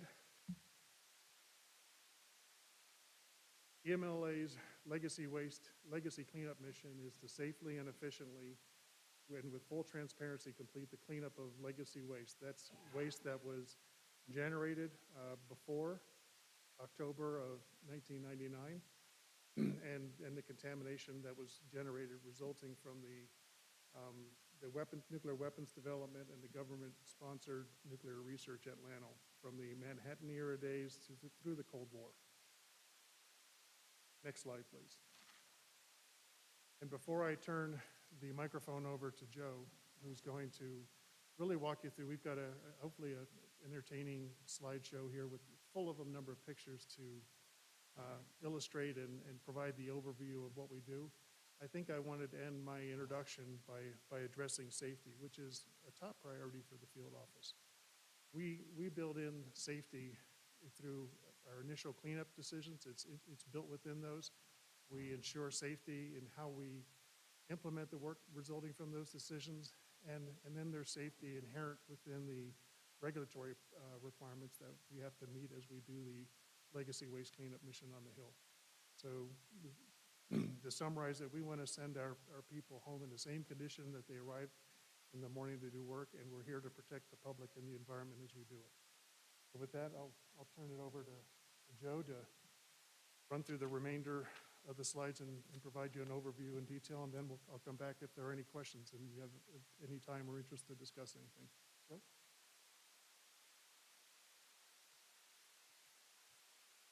Good afternoon. Thank you for inviting me here today. I'm Joe Laguerre. I'm the executive officer for N3B. I've been in this industry just about 40 years between Department of Defense and the Department of Energy.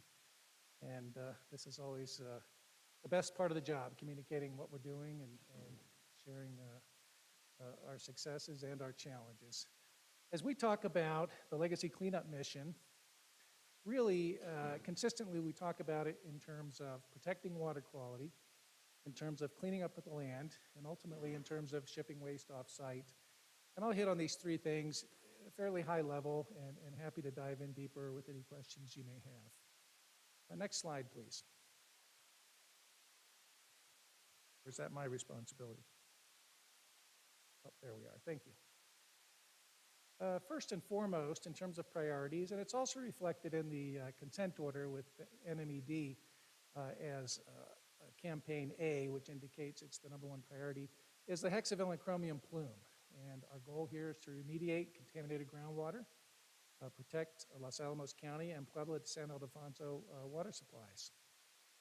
Additionally, and one we don't talk about as much, but very high importance, is water monitoring, ensuring water leaving the lab is available without restriction and to protect the Buckman direct diversion water supply. I think in the next couple of slides, I have a few photographs to bring it home a little bit about what it looks like in the field. Next slide, please.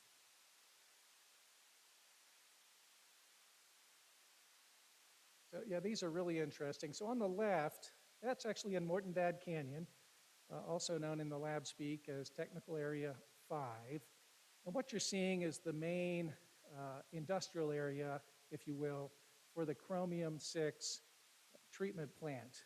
At the top of the photo on the left, those are containers for water. As you might imagine, as you're operating pumps and treatment systems and changing out parts, you need to manage a lot of water. We treat over 100 million gallons a year in this plant.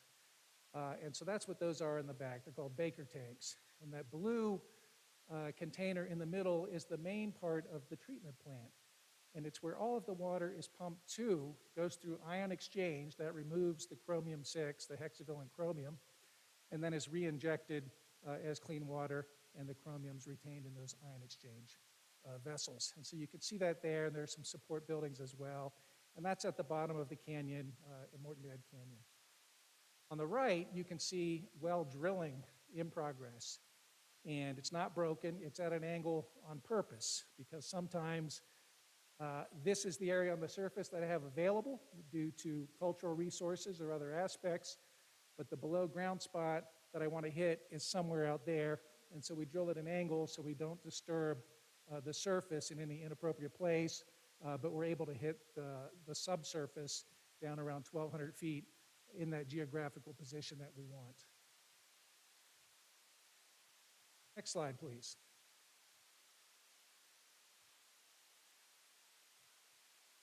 So stormwater, why stormwater?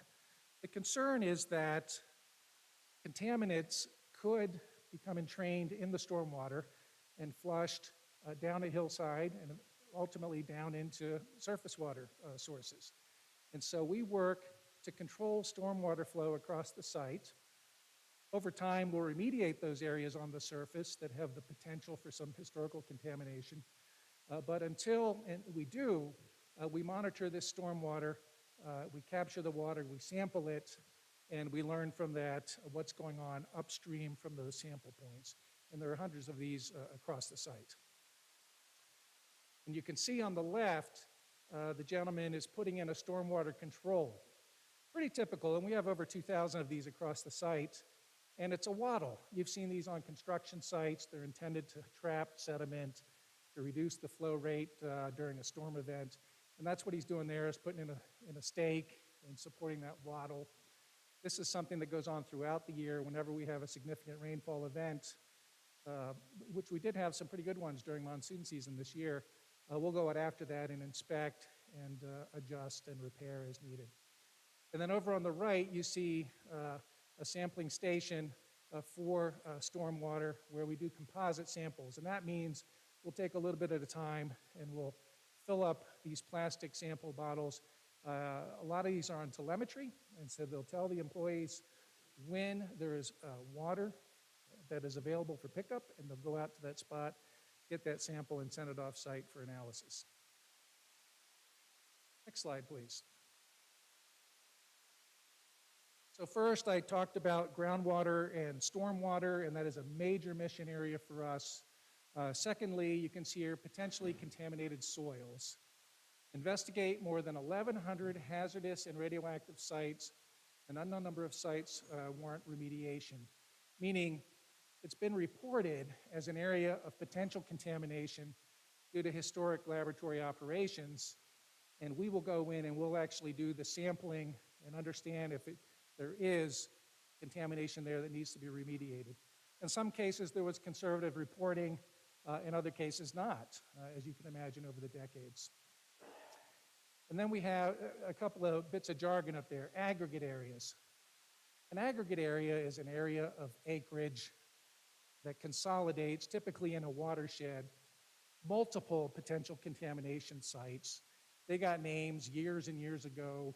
There's 27 of them, and it's a way that we do bookkeeping as we go to specific geographic areas to characterize, remediate, and release those areas back. And then the material disposal areas, which are basically landfills. You'll hear them called material disposal areas, MDAs, and there are 7 of them in the legacy cleanup that need to be dispositioned through the full spectrum of remedies, being leave it alone, cap and cover, completely excavate it and ship it off-site and fill up the hole.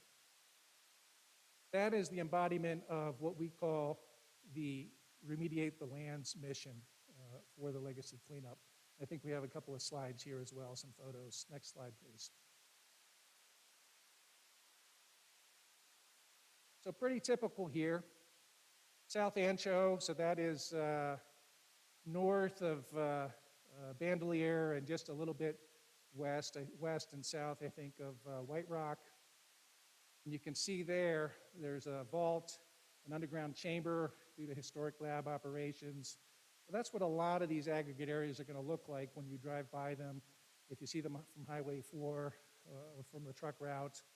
And we'll go in and we'll have a sample plan that we have approved by the regulators from state of New Mexico, execute that sample plan to understand the extent of contamination in that area and what, if any, remedial actions need to happen in response to those sample results. So again, pretty typical. They don't really advertise themselves if you drive by, not typically. Next slide. Thank you. And this is one we've all heard about quite a bit. Middle DP Road, and you see it as you're passing the airport on your right. If you're coming up the hill, you can actually see TA-21 on your left, and then it's just a little bit further west from TA-21 on DP Road, right across from the fire department training station. And here you can see excavating, and in this case, surveying. So every bucket gets surveyed to understand if it's contaminated radiologically or not, so that we can apply the appropriate level of control as it's containerized and shipped off as waste to the appropriate disposal facility. So that's pretty typical of the activity there. Quite a lot of characterization there as well. We don't want to excavate unnecessarily, and so we'll characterize and ensure that we're targeting our time and money to where it needs to be. Next slide, please. And then the third, so we talked about the water, we talked about the land, and now shipping waste, which ultimately for most of what we do, that's the pointy end at the end, ship waste off-site. The true waste, that's transuranic waste, we hear a lot about that, and that goes down to Carlsbad, New Mexico on approved shipping routes. And actually had a very successful year. We made 52 shipments during the fiscal year. The original goal was 30. The department challenges us to 40, and then we made 52, so it was very successful. And then below ground true, which we're just starting on excavating, you may have heard the corrugated metal pipes, again from historic lab operations, were buried and disposed of temporarily in Area G. That'll be a big part of the future work of retrieval, processing, characterization, and then shipping to the appropriate site. And then low-level waste, essentially that means, by definition, it's not high-level waste and it's not true waste, but it has some level of radioactivity in it. And again, a very good year there. We shipped about 560 cubic meters off-site. Good rule of thumb, and you're going to see a graphic here in a minute, we use a 55-gallon drum as sort of a standard metric if you're trying to relate cubic meters, cubic yards, containers, so forth. So there's about 5 drums to a cubic meter. So you look and you see a cubic meter number, times it by 5, and that'll tell you about how many drums that equates to. Next slide, please. A couple interesting photos, and then I'll turn it back over to Michael Michelanis. Pretty typical configuration of what we have in a dome in Area G, which is just up the hill from White Rock in Los Alamos County. You can see them stacked 3 high. They have labels depending on their characterization status and their content. What you don't see at the end of each row is a barcode, and so every drum that is moved is managed in a database to understand where the drums are, where the material is, that may be uranium, plutonium bearing, and so forth. And so it's a highly controlled evolution so that at any point we know how many drums and how many grams of material are in any dome anywhere in Area G. And it's the same system that they use at the lab as well. And so we work together on that. Next slide, please. Here, this is a different dome. This is Dome 231. And what you're looking at is a container within a container. So you see the dome covering the top of the photo, and then inside, that's called a permacon. More jargon, but essentially it's a way to control ventilation. And so there'll be negative pressure as you're doing operations inside that permacon to ensure that any air goes through these what are called HEPA filters, high efficiency particulate air filters, to ensure that any airborne contamination only goes where we want it to go. And that's the purpose of a permacon. And so the kind of activities you would see in there are when you open up a drum. There's been a drum sitting there for decades. Say, we need to go and see what's in it, make sure it's compliant to go to WIP or to go to a low-level waste disposal facility. It's called opening up a drum. And you want to do that typically, depending on the history of that, in a very controlled environment just to ensure there's no release to the environment. Next slide, please. And here what you'll see, and it's very realistic, but this is actually a mock-up, not actual contaminated materials that they're working with. That's inside a glove box. And so you can see the 3 levels here of control. We have personnel working through gloves in a glove box to look at what's in a drum and to repack it. That is in the Permacon, and the Permacon is in the dome. And so 3 levels with different purpose of control as we do these highly sensitive nuclear processing operations. Next slide, please.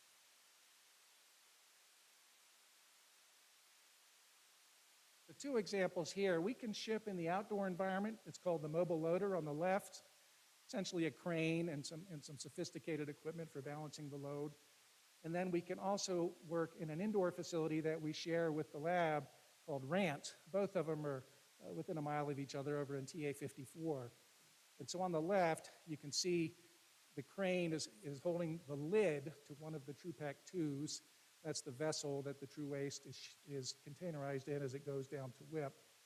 And on the right, you see a configuration. And if that looks like saran wrap, it's because it is. I don't think they use that brand name, but it's essentially plastic wrap. And there's a machine that does that goes around, and those 7 drums on the bottom and those 7 drums on the top, and that's an additional support mechanism. That whole configuration goes into the vessels we're going to see on the next slide. But when they come out on the other end in Carlsbad, that's how they go down the elevator and into a room for permanent disposal in that configuration. Next slide, please. And here, most of us have probably seen these going down the highway. Every route is approved by the Department of Energy, and for us, we're all familiar with 599. That's the approved route going around Santa Fe and down the WIP Road to Carlsbad, New Mexico. Next slide, please.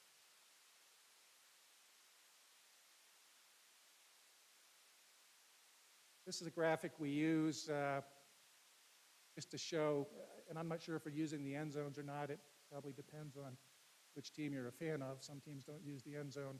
But essentially taking those 55-gallon drums and stacking them too high on a football field is about how much waste we've shipped under this contract over the last 4.5 years. Just a fun way to depict it. Next slide, please. So just switching gears just a little bit, I'll talk a little bit about hiring. We always have openings posted on our website. It's been a very tough recruit and retain environment, partly I think due to the legacy of COVID. Certainly we compete with the lab, with Sandia, with other Department of Energy sites. And so we have very aggressive recruit retain policies, including job fairs and incentives. We also have, we grow our own. We have a workforce development program that includes an apprentice program. And the apprentice program allows the participants, the students, to be paid while they're going to school. They have a job, and it's a lot of it is work study, but when they graduate, they have a job with N3B at the legacy cleanup. And they also can earn an associate's degree, so they have accredited courses. So it's been fantastic. In addition to the apprentice program, we have something we call a boot camp for technicians. They'll go through a 13, 14-week program up at Northern New Mexico College, or UNMLA, and come out, and they'll have the minimum qualifications to then have a mentor, and again, paid, and they go to work as reactor control technicians, as waste handlers. And between that and the scholarships, through the end of the first 5 years, we will have produced about 100 employees when we look at the apprentice program, we look at the boot camps and the scholarships. So it's been really good. We're really proud of it. On the other side, you can see some of the community support initiatives. Similarly, as we come up at the end of our 5-year term here, we will have contributed about $2 million back to the community, both in the workforce development programs as well as specified grants to applicants in Northern New Mexico. Madam Chair, just a quick question. Yes. I've heard a lot about the apprenticeship program, and I think that's probably what you were describing. Is that correct? That's correct. Okay. And also there's a community commitment program, and maybe that's later on, but I was just wondering if those go hand in hand. Yeah, thank you. Thank you for the distinction.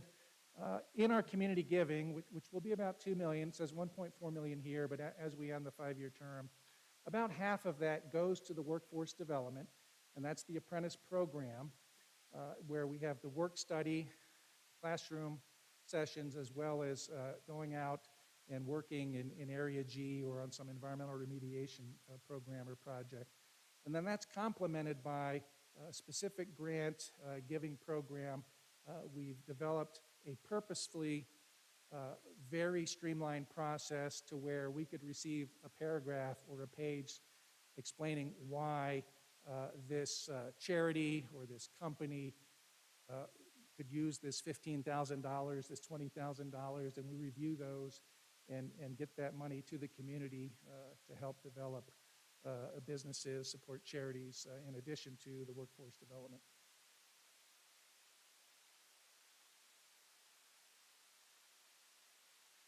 Next slide, please.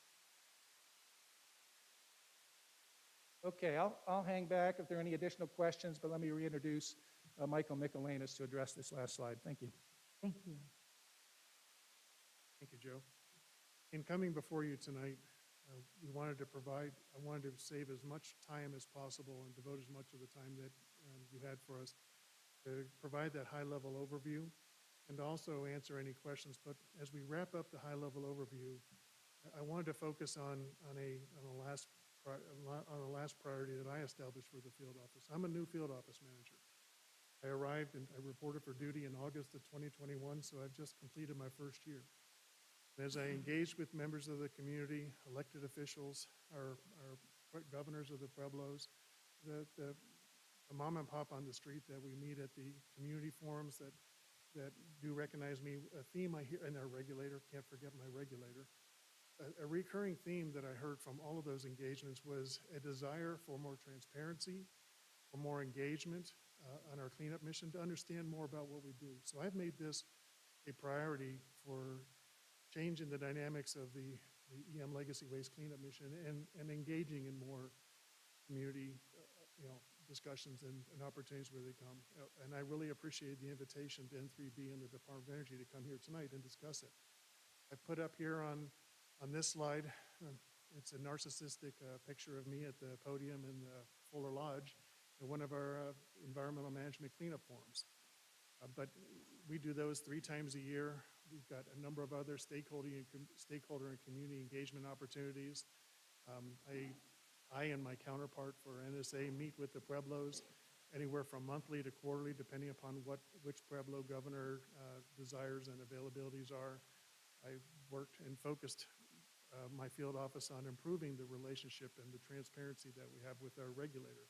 I can't collaborate with my regulator, or certainly don't partner with the regulator, but by working to engage more frequently, improving the transparency, I expect that will help us work together jointly to clean up the environment and for the residents of New Mexico. And two things I want to focus on there is, one is Justice 40. When I reported in, I learned that our field office here was a pilot program for a presidential initiative, which is called Justice 40, which is to ensure that a minimum of 40% of certain federal funding goes to disadvantaged communities. There are just 5 pilot projects within the Department of Energy and only 1 within the Office of Environmental Management. And that brings a lot of attention and high-level attention and visibility from Washington, D.C. here. So that's a huge engagement with the public opportunity and something I'm very proud to be piloting for the government and the nation. And the last thing in the upper right-hand corner I wanted to talk a little bit about, which is developing a strategic vision for the field office. We're a young field office. We came into being in 2015, and we're still standing ourselves up in some areas, but one of the infrastructures that we need to put together is a strategic vision for how I complete the legacy waste cleanup mission. And the typical approach for the Department of Energy in putting these plans together is we lay out the priorities, we balance them out based on cost and schedule and other considerations, share it with the elected officials, other stakeholders, and hopefully get a lot of feedback, positive feedback. But we're not doing that this time. again, I said I wanted to focus and make it a priority for community engagement. We're going to build this from the bottom up with community engagement. We've identified a number of stakeholders. The regulator's going to be involved, the advocacy groups. Nuke Watch is an example of one of those. The elected officials from Los Alamos County, reaching out to Espanola, Santa Fe, number of different engagement groups where we're going to bring these groups together individually, first educate them a little bit, kind of like what we did here, a lot more detail, help them understand what's involved with doing the legacy waste cleanup mission. And then we're going to have a second session with each of them to understand the values, the objectives, the priorities for the cleanup mission as the public, the elected officials, the Pueblos, our regulator, the advocacy groups feel and see, and get those values and objectives and priorities in place. And then imagine a town hall, both virtual and in person, where after we process that information a little bit, the Department of Energy and our cleanup partner come together to lay out a strategic vision on the priority that reflects the priorities and the values and the objectives that we heard, and some alternatives to weigh in between, with periodic breaks for public comment as we build this in front of them. Obviously, the Department of Energy is the decision maker at the end of the day, but we'll build this strategic vision with that stakeholder, that public engagement, and do it in front of them. And again, that's a little bit different than what the federal government typically does when we do these things. Really an exciting initiative, and I'm looking forward. It's going to be hard. I'm under no delusions of that. I'm going to have diametrically opposed values and priorities at times. But that's an example of the commitment that I'm bringing to the field office to improve that transparency and to do that public engagement.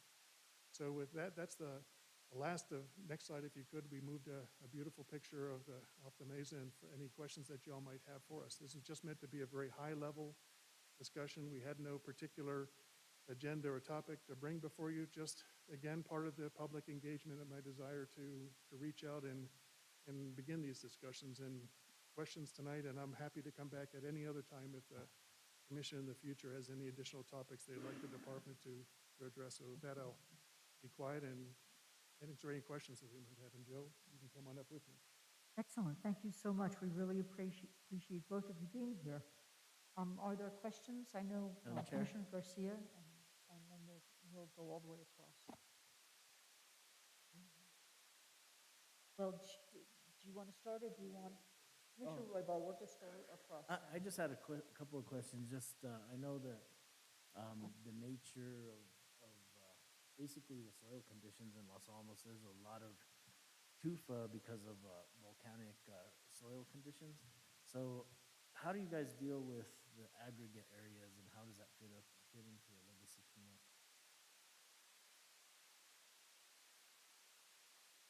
Yeah, great question.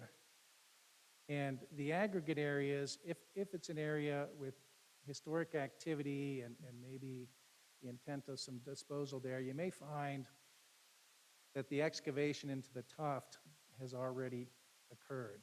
And while Middle DP Road is not part of an aggregate area, is a great example there of where there were some historic areas, and you could see a very clear delineation from previously disturbed areas to the tuft.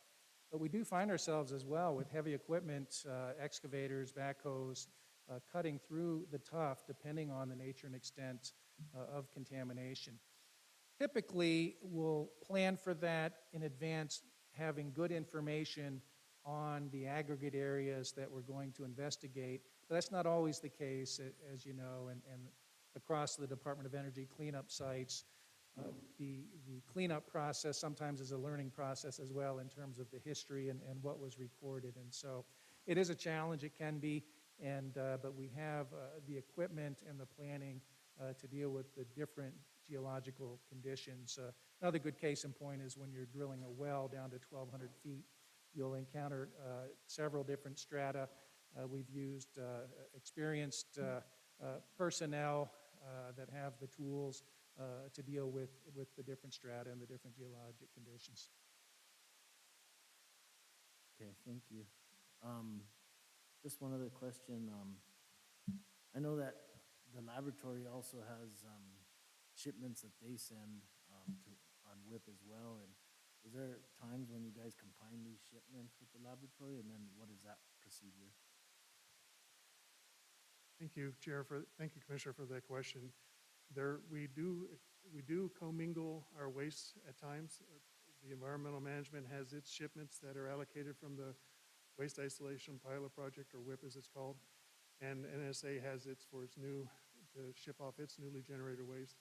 When we commingle waste in a shipment, we do it for this reason, and there's a number of limitations of what you can actually load into the trucks and the containers that carry the transuranic waste to WIP. So there's limits, like a couple of them that come to mind are weight is one of them.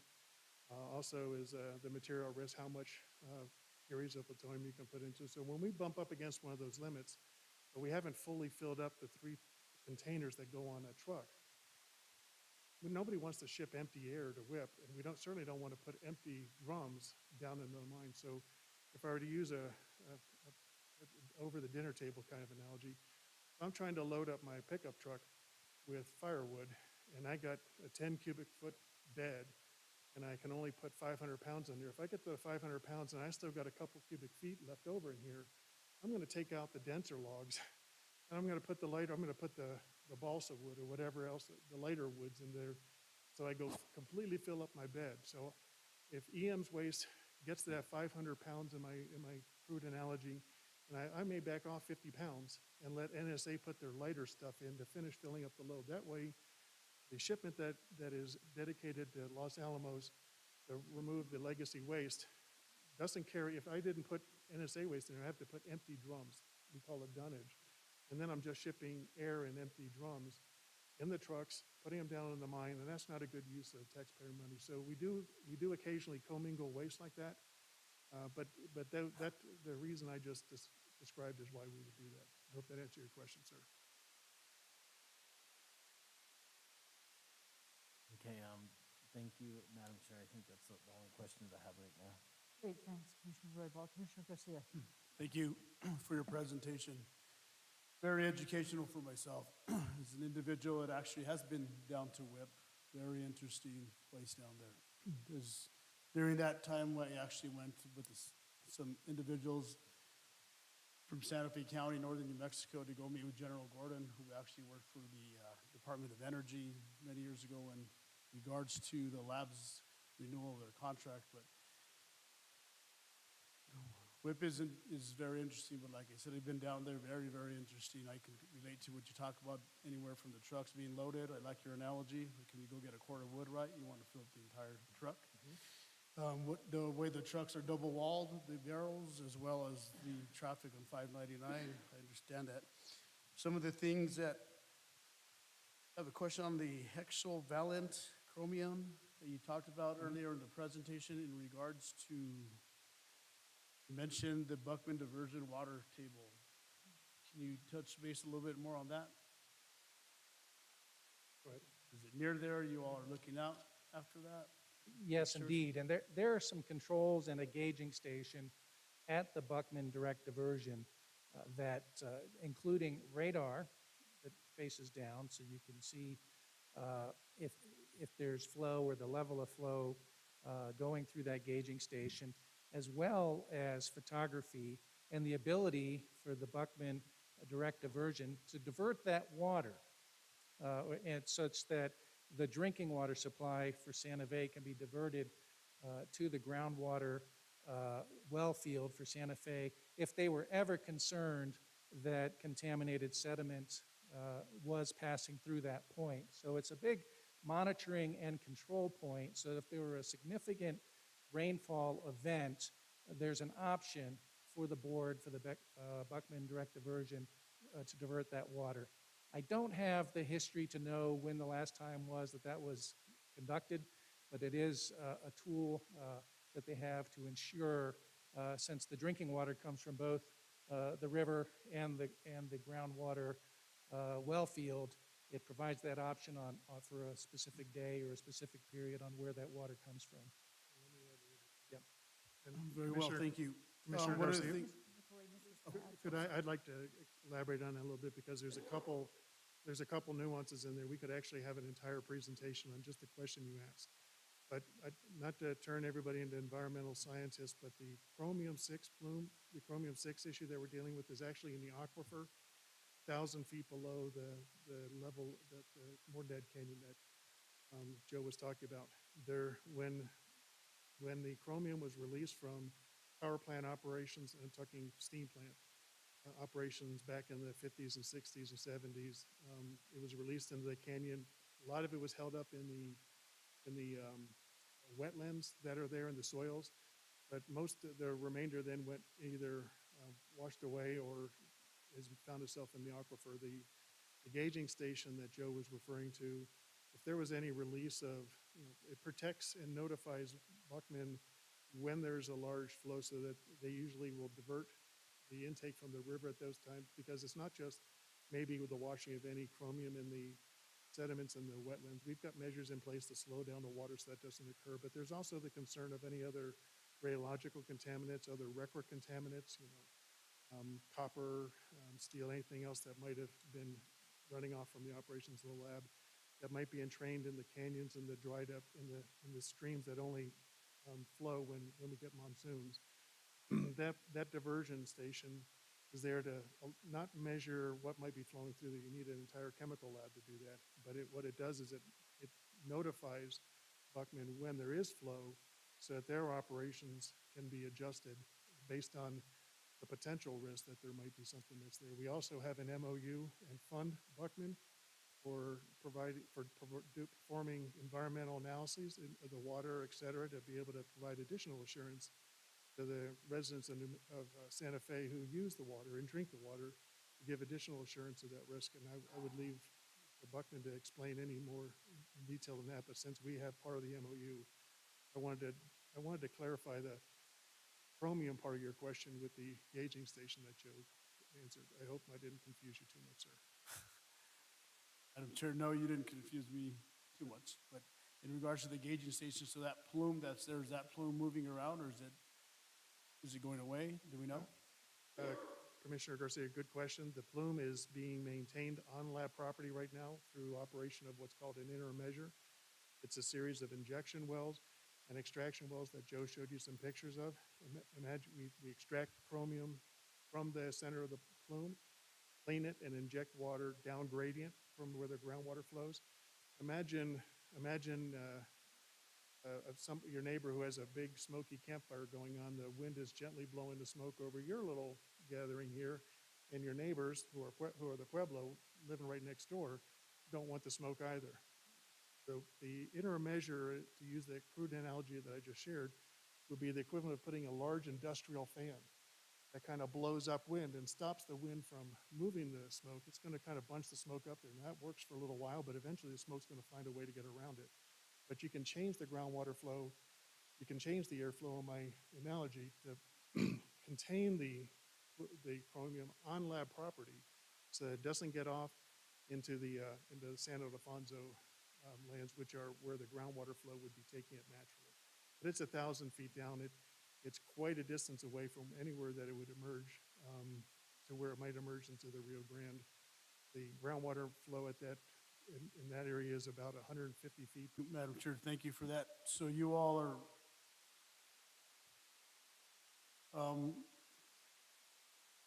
are watching what's happening with the Adamant Water settlement, the rainy wells that are being drilled out there. You all are familiar with that, I suppose, correct? Commissioner, I'm not aware of that, but now that you've given me something that I probably ought to be aware of, I'll do some homework after this. Okay. No problem. And so one of the other things I just wanted to mention, I'm totally glad to see that your organization is involved in basically giving back to the community. You know, the employment force that you hire up there, giving back for local development, the apprenticeship programs out there. It's actually good to see that you all are giving back to the community. So thank you for that. Yep, you're welcome. And thank you for your presentation. Appreciate that. Thank you, Commissioner Garcia. Commissioner Hughes. Thank you, Madam Chair, and thank you for involving the public ahead of time and all your work going forward. And I just had a sort of a two-part question, and you probably answered this other places, but I don't remember the answer. How long will it take you at the current rate to clean up all the legacy waste? And if you had all the money in the world that Congress could give you, how long would it take if you could go faster? Oh, so the first hardball question comes out. Good question, Commissioner. Thank you for it. The date that the Department of Energy advertises is 2036 for cleaning the legacy waste cleanup mission. But I'd like to explain that a little bit because the date that my predecessors have advertised is based on I mentioned we're building a strategic vision. I have more detailed plans now. It's based on those. But that planning assumes cap and cover for those material disposal areas that Joe talked about in his aggregate area discussion. Our regulator, New Mexico Environment Department, is not committed to, we'll definitely agree with that as a remedy in the RECRA process. And members of the community that speak up at my cleanup forums are concerned about that too. They're looking for more of complete restoration to pristine, which may not be physically possible, or some type of targeted retrieval. So if we were to go beyond cap and cover, the 2036 date I expect would need to be changed as well, because when you start fully extracting that, that's a lot more work than the cap and cover part. The second question you asked, how long in limitless money would it take? Really can't answer that, but I'll tell you this. I was just asked this very similar question by one of the Representative Chandler at the legislature when I presented yesterday. She asked me, what would it take to double the shipping of transuranic waste, legacy waste off the Hill? And I would answer, right now, I'm not limited by money. I'm limited by the processing capabilities I have, that, the treatment systems I currently have in place. We're going to be putting some more, as well as the labor force. Currently, N3B operates a single shift during the work week. I could do more with, working around the clock 2 shifts. But right now, with the attrition being what it is, N3B is working very hard to just maintain the stable single shift and the supporting organizations that we currently have in place. And as attrition occurs and you start bringing in more, you replace the experienced workers who either retire or they choose to work somewhere else with newer one, that changes the experience level, and you don't want to go faster when you're bringing in newer workers. So it's a very complicated question. I wish I could give you a straightforward answer to limitless money, but that's a hypothetical that I should probably stay away from anyway. Hope I answered your question, Commissioner Hughes. Well, no, that helps, and I do understand it's a complicated question, and I guess if you had unlimited money, you could double the pay and perhaps get more people and double the rate at which you're able to do it. But all those things need to fit together, so thank you. Thank you, Commissioner Hughes. Commissioner Hanson. Thank you, Mr. McElhaney and Joe. How do you say your last name? Laguerre. Mr. Laguerre. It's nice to see both of you. I want to state that I have worked with Michael for the last year, and I feel that it in some ways came about because of me going to Washington, D.C. and requesting DOE to send me somebody who I could work with. And they went through a number of directors at EM, and we finally got Michael, and I'm very happy to be able to work with you. We do not agree on everything, but we have a good communication. We work together well. I am serving on the EMLA strategic planning. I also regularly attend the technical working group that NB3 holds with Eric. I would like to thank you for being here, because I think it is really important that we allow citizens to hear a high-level presentation. I find it very interesting that my word pristine has migrated into people's language here. When I brought that word up a number of years ago, it was a little shocking to the group, but I think that was before Mr. McElhaney came. And so I see that he has appropriated it on a number of occasions. Listen, I know you do listen, and I appreciate that. You know, I certainly don't support cap and cover. Unfortunately, I feel that a lot of the MDAs are in unlined pits, and so therefore we don't know what was put into those landfills close to 50, 60, 70 years ago. And so it concerns me because, as you know, Commissioner Hamilton and myself serve on the Buckman Direct Diversion. And we are quite concerned about our water supply. I also want to thank you for getting the flow meter installed. That was one of the first projects that Mr. Michelanis and I worked on as soon as he came here. This is something that I had been asking for over 11 years since we lost the last flow meter. So I'm grateful to have that in operation. I think it might still need a little bit of work, but it's providing us with the information that we need to be able to close the diversion plant so we are not diverting water during storm events, which I consider really important. I think you answered one of the questions. You said the chromium plume was 1,000 feet, give or take 500, or what is the actual depth of the chromium plume? Commissioner Hanson, it depends whether you're measuring from the top of the mesa or the bottom of the valley. The chromium plume is floating, is in the upper 50 meters, I believe, of the aquifer, give or take a little bit. That's one of the areas of characterization that we still need to we still need that data to be able to characterize where the bottom of the plume is.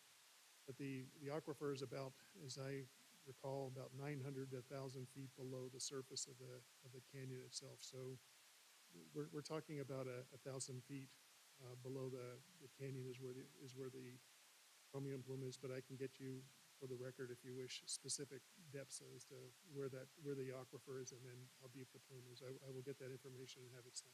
I think it would be important to present that tomorrow at the Defense Nuclear Facility Safety Board.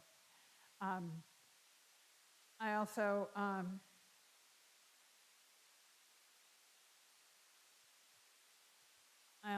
encouraged by the number of shipments since we had a number of years where no shipments were sent. And I do recognize that N3B has worked very hard to get waste off of the mesa, but we would all like it off sooner rather than later.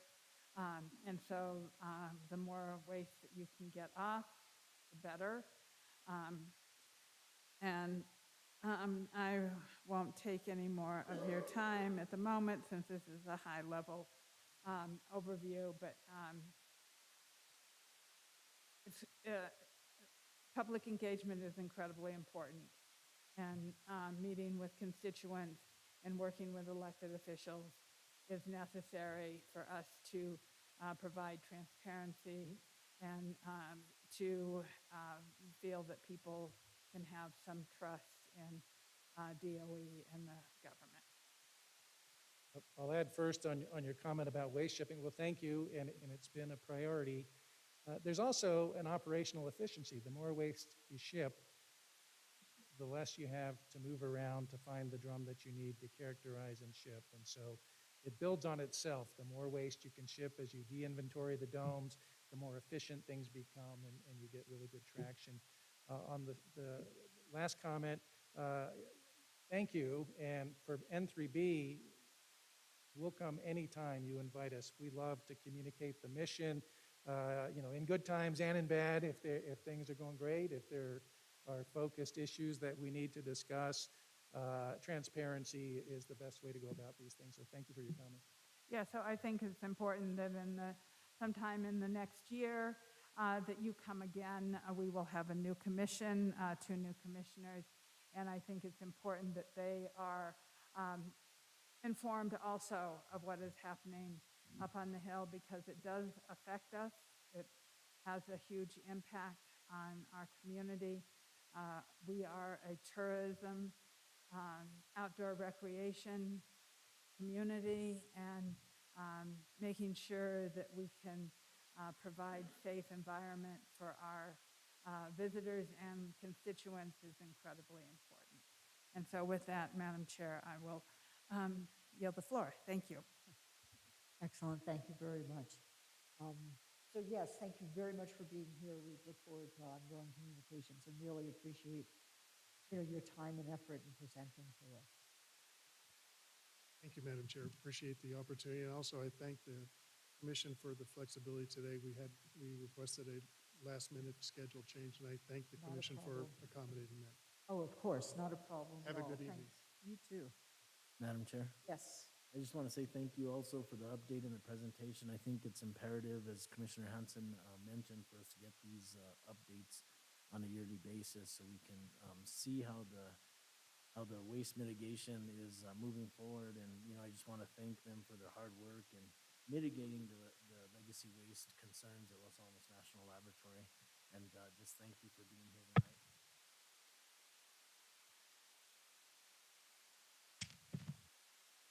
Thank you.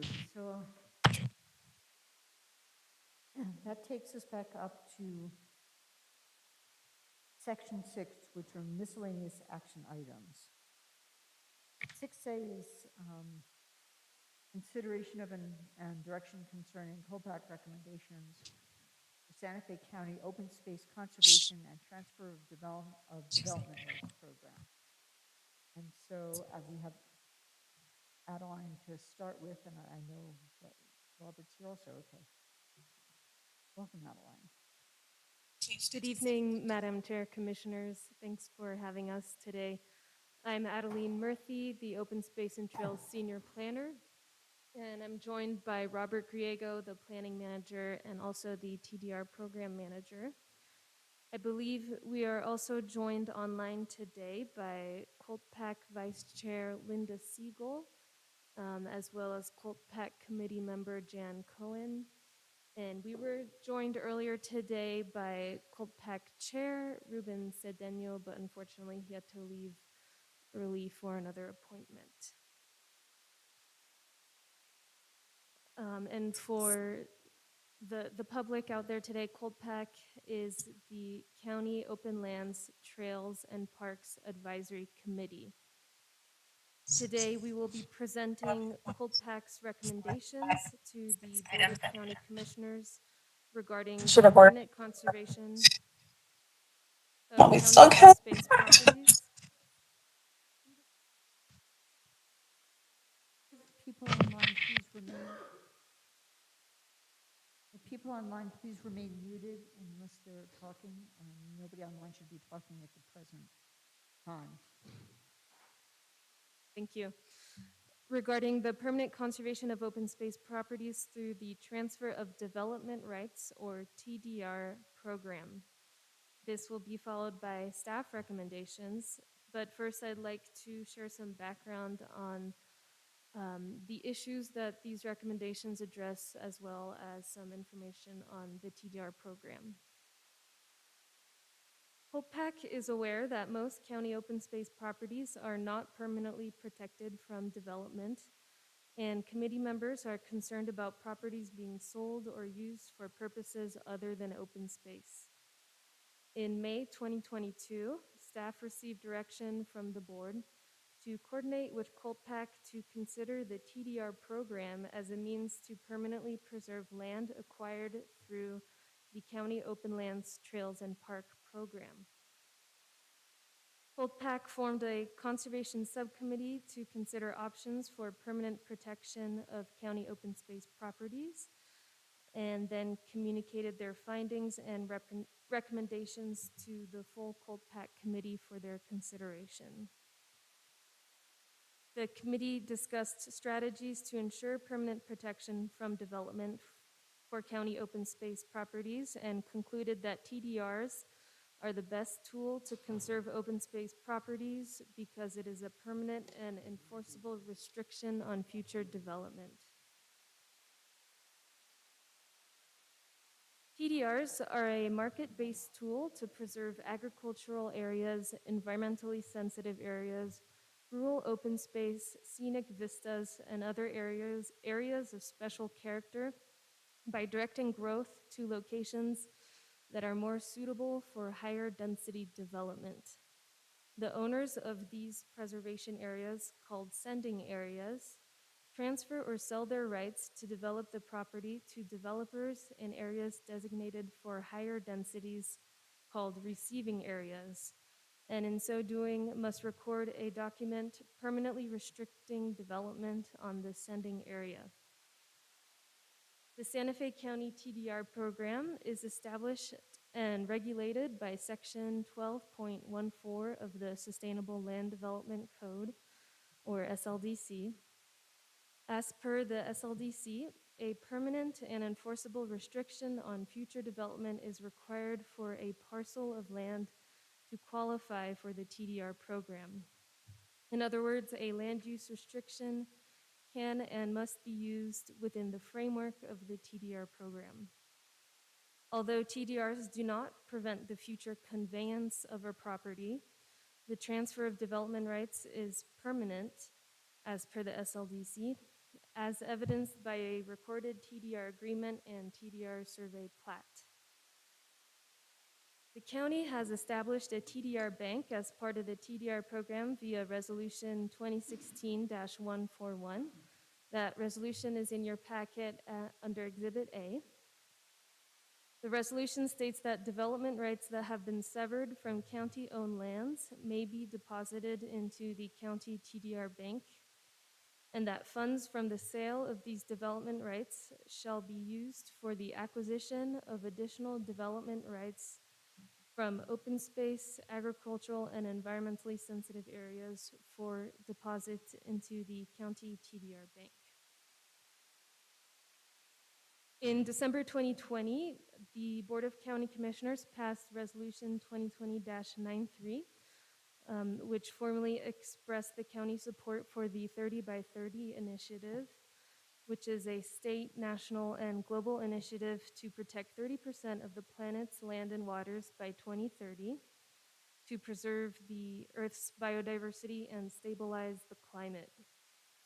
Resolution 2020-93 directs staff to continue preserving varied habitats in Santa Fe County to meet this goal through the purchase and management of land with high conservation value. One of the duties of COLTPAC is to advise on the funding for the Open Space and Trails program as per Resolution 2011-4. And this will tie back to COLTPAC's second recommendation. Next, in Exhibit B in your packet, you'll see that staff has developed an initial prioritization of open space properties for the Open Space Conservation TDR program.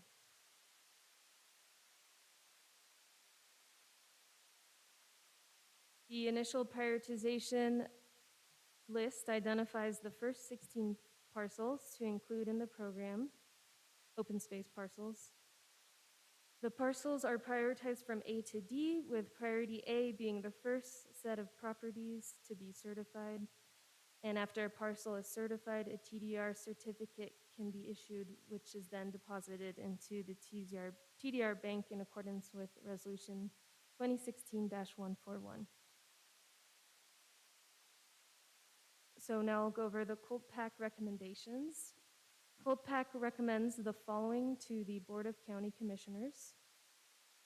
First, COLTPAC recommends that development rights be permanently removed from county open space lands through the use of TDRs, with TDR agreements that promote conservation values, and that the TDRs thus generated be deposited in the county TDR bank.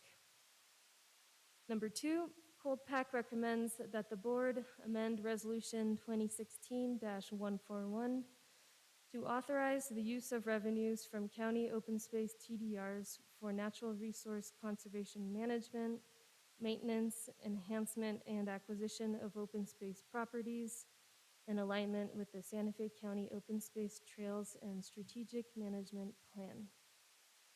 And although Chair Cedeno cannot be here right now, he did ask me to present to you a few comments on his behalf. First, he wanted to let you know that all Cold Pack members voted unanimously to pass these recommendations. And second, he would like to recognize Commissioner Hughes and Commissioner Garcia for being present at recent Cold Pack meetings, as well as Attorney Roger Puccino for his legal advice to craft the recommendations. Next, I'll present the staff recommendations that are tied to Cold Pack's recommendations. But first, in order to give you the background necessary to understand staff's recommendations, I'd like to present to the board the following steps that need to be accomplished in order to initiate the TDR program and ensure the success of the program. And these steps will require planning division, staff resources, and adequate funding in order to be accomplished. So contingent on the board's approval to initiate the TDR pilot program, staff will then initiate TDR qualification reports for the Priority A open space properties based on the property conservation values and criteria for TDR sending areas in accordance with the SLDC. The qualification reports include the estimate of TDRs based on the property acreage, zoning district, and identification of existing easements and structures. Then staff will complete the draft TDR qualification report and seek approval of the report from the landowner, which in this case would be the county. After approval of the TDR qualification report, staff will request county manager authorization to initiate the transfer of the development rights in accordance with the TDR certification process. This process entails contracting with a surveyor to administer the TDR sending area plat, drafting the TDR agreement for each parcel while not prohibiting activities that further the goals of the open space property, such as educational events, signage, and conserving agricultural values. The land use administrator will then review and approve the TDR sending area plat. The TDR agreement is then reviewed by Cold Pack, and then the agreement is presented to the board for approval. After board approval, the agreement and TDR sending area plat are recorded. So this is the steps that are needed by staff. It's not in the memo. Right. Yes, if you're looking in the memo, she's just giving the steps. Yeah. Yeah, we were asked to provide some more details on the steps. Yes, thank you. And then once the agreement and plat are recorded, the TDR certificates can then be issued for placement into the TDR bank.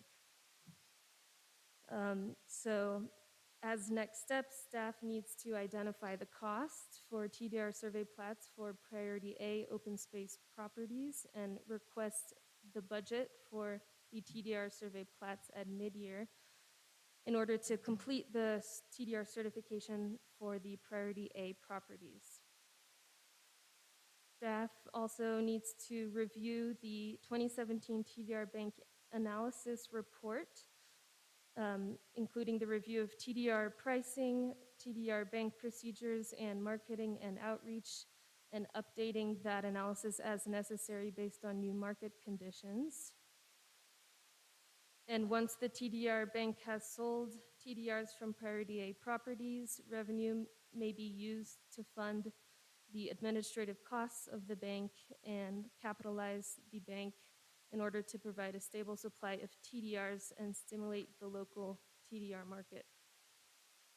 So then, to conclude, staff recommends the following recommendations to the Board of County Commissioners. Number one, contingent upon the board's approval of Colt Pack's recommendation for the conservation of Santa Fe County open space properties through TDRs. Staff recommends initiation of the open space TDR conservation program based on the TDR pilot as outlined in the prioritization list or Exhibit B. And number 2, prior to the board's consideration of Coldpac's recommendation to amend Resolution 2016-141, staff recommends a review and analysis of both that resolution and open space program funding as part of the greater ongoing open space and trails strategic planning process, as well as conducting the market analysis needed for the operationalization of the TDR bank. Thank you, and Robert and I now stand for questions. Excellent, thank you for the presentation. So are there questions? Somebody raising their hand? Commissioner Hughes, did you just raise your hand? Yeah, thank you, Madam Chair. It's not a question. Oh, statements or whatever. Yeah. No, I think that Colpac has done a great job and the staff have done a great job of reviewing this. I think it's a very important mechanism to preserve open space using our transferable development rights, and this is a first step toward making that program that the commission developed, I think back in 2016, to make this program actually work, to both preserve open space and create density in the areas where we can provide sewer and water services. And so, do we need a motion on this? I or- would like to hold off on a motion until we have the Oh, no, I discussion. know, but I mean, do we need one? Well, I can make one later, Yes, if nobody else makes one before that. I think they just need direction, but it can be done as a motion and we can ask. So thank you. I don't see anybody, okay, Commissioner Hanson? Thank you, Adeline, for your presentation. I think this is a good plan and move towards preserving our open space. I kind of like to say, for the record, part of the reason South Meadows was sold was because it was annexed by the city, and it had been offered to the city numerous times. And I know that these recommendations are a result of that happening. And so I just want to be very clear that we did not have the possibility to develop that open space once it had been annexed. So I think that this is a good plan moving forward. Let's just see where it goes. Excellent, thank you. Commissioner Garcia? Thank you, Madam Chair. Thank you for the presentation. I think this is actually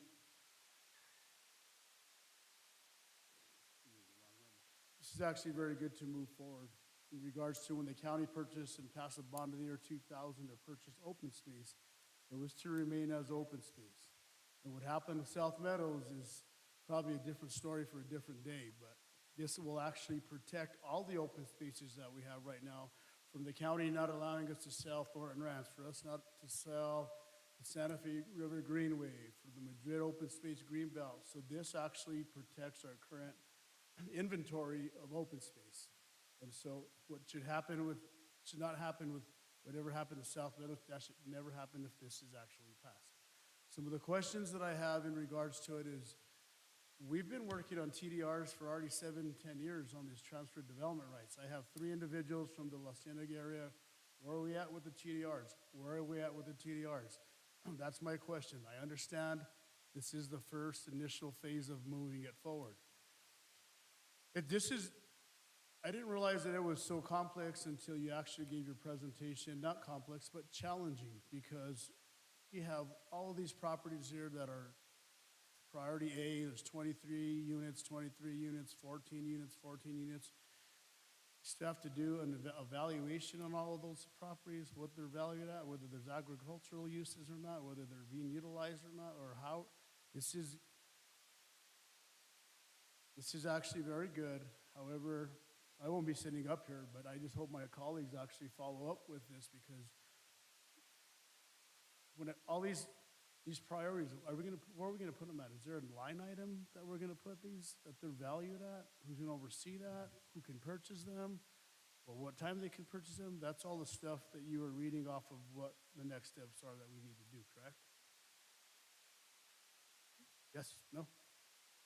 I'm sorry, So, Commissioner.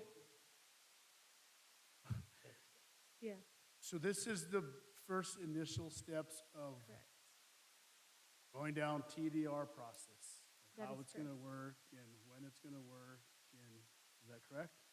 Madam Chair, Commissioner Garcia, that is correct. Okay, thank you for your presentation. Thank you. And Madam Chair, Commissioner Garcia, I would like to clarify that the transfer of development rights does not keep the county from selling a property. However, it does ensure that development will not happen on that property. So if it were to be sold to the city of Santa Fe, for example, because development rights have been severed from that property, no development could then occur in the future. And I'll defer to the TDR program manager to answer your question about the timeline of TDRs. Thanks. Thank you, Madam Chair. So, Mr. Robert, what is the time frame? What is your next initial steps for steps 2 through 5? The next steps after the board, Madam Chair, Commissioners, Robert Grego, Planning Manager. The next steps in regard to this, recommendation here, if the board approves the COPAC recommendation, we would begin initiating the TDRs on this property. We would, as Adeline discussed, we would need to first qualify the properties and then certify the properties. So there is a process for that, for us to occur. For each property needs to develop a TDR agreement and a TDR survey plat. That is in accordance with our Sustainable Land Development Code in Section 1214. It identifies the regulations in regard to the TDR program. So we would begin initiating that process with the board's direction today. Each of these properties then, as identified in Exhibit B, the prioritization, we would begin to go through the certification process. Each of the TDR agreements then come to the Board of County Commissioners for approval, and COPAC has also recommended that they review them prior to the board reviewing them. In regard to your previous point, in regard to the timeline for the previous TDRs that have occurred, the county has preserved over 211 acres of property. Those properties have resulted in 11 development rights, TDRs, that have preserved those lands. So of the properties that have been preserved, those properties are permanently protected. With this process, the TDR bank that the board established by resolution, the mechanism for after the properties are certified, they would go into the TDR bank and they would be available for purchase by development.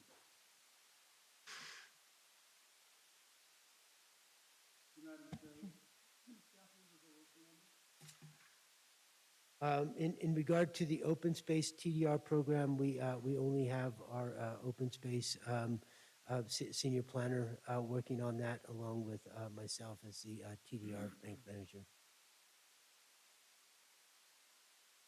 And I'm jumping a little bit around, Madam Chair, but so where's Thornton Ranch on this spreadsheet? Madam Chair, Commissioner Garcia, this does not identify all of the properties. We do anticipate, per COPAC's recommendation, of completing all of the properties. Thornton Ranch is complicated for numerous reasons, but it is one of the properties that we would be, again, we are looking at providing TDRs for all of the county properties. It's just not in the first prioritization phase that we've identified in Exhibit B. Thank you, Madam Chair. So this TDR proposal from staff is actually in regards to only Santa Fe County open space. So if a private individual has 1,000 acres out there, he doesn't qualify for this, or does he qualify, or he just sits out in limbo? Madam Chair, Commissioner Garcia, yeah, this program that we're providing to you, this is a open space conservation TDR program. The TDR program is still, this is only for county open space. We do have the TDR program that is still active. We do, as you mentioned, we have qualified numerous properties that have not yet been certified, and that is, it is the onus of the property owner, or the property owners who want to certify their properties. If they've been qualified, there is a process for them to do that. Some property owners have chosen not to certify their properties until they find a buyer for those development rights. In regard to existing applications, we do have some properties that we are currently, we have just completed a qualification report in La Cienega, and we are currently reviewing another application in La Cienega, which is a significant property, and we have another TDR application in for another area of the county. We currently are limited in staff, and we are hoping to bring additional staff to help support the TDR program. Thank you, Madam Chair. One last question. So in your opinion, what is the time frame for a piece of property to get TDR commission approval? From a beginning to an end, are you talking, I mean, so if a TDR property comes forward for qualification, we can do a qualification in a timely fashion. The certification process does require a survey, so it does require a survey plat to be created. So if it is the county who is moving forward on the open space, we would need to hire a contractor to do the survey, to do TDR survey plat, which it then would need to be reviewed and approved by the land use administrator. Simultaneously, we would need to develop a TDR agreement outlining the uses for that property, which would come to the board for approval. Thank you. Thank you very much. Commissioner Roybal? Did you still have questions? Because I certainly have at least some comments.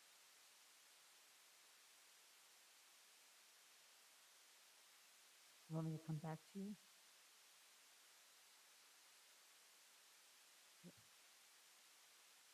Commissioner Roybal, do you want me to come back to you? No, but I do want to thank them for the presentation and the hard work on this. Excellent. So interesting, I mean, in general, this is a really good idea. But I have to say that this is not the first time this idea has come up. I talked to our previous county manager several years ago toward the beginning of the TDR program, because it certainly makes sense that you have a resource in our open space that have some development rights associated with them that won't be needed. And so it's a potentially win-win situation. But that win-win has to do with severing the rights from, in this case, as a pilot program, selected areas of county open space, and transferring those TDRs to the TDR program, where that can then help jumpstart the TDR program. Now, I know it's several years later, and so the idea of jumpstarting the TDR program, it's kind, you know, it's disappointing that that's still necessary. But from the point of view of how this idea originated, I, at the very least, would support the staff recommendation.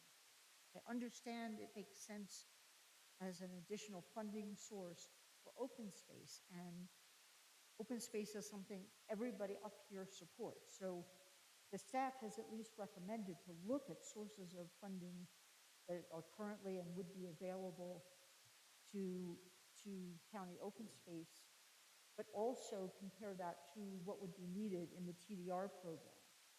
So I, for one, definitely support doing this, but support just postponing the second aspect of the POPAC's recommendations until we have a little more information. It would get the program started.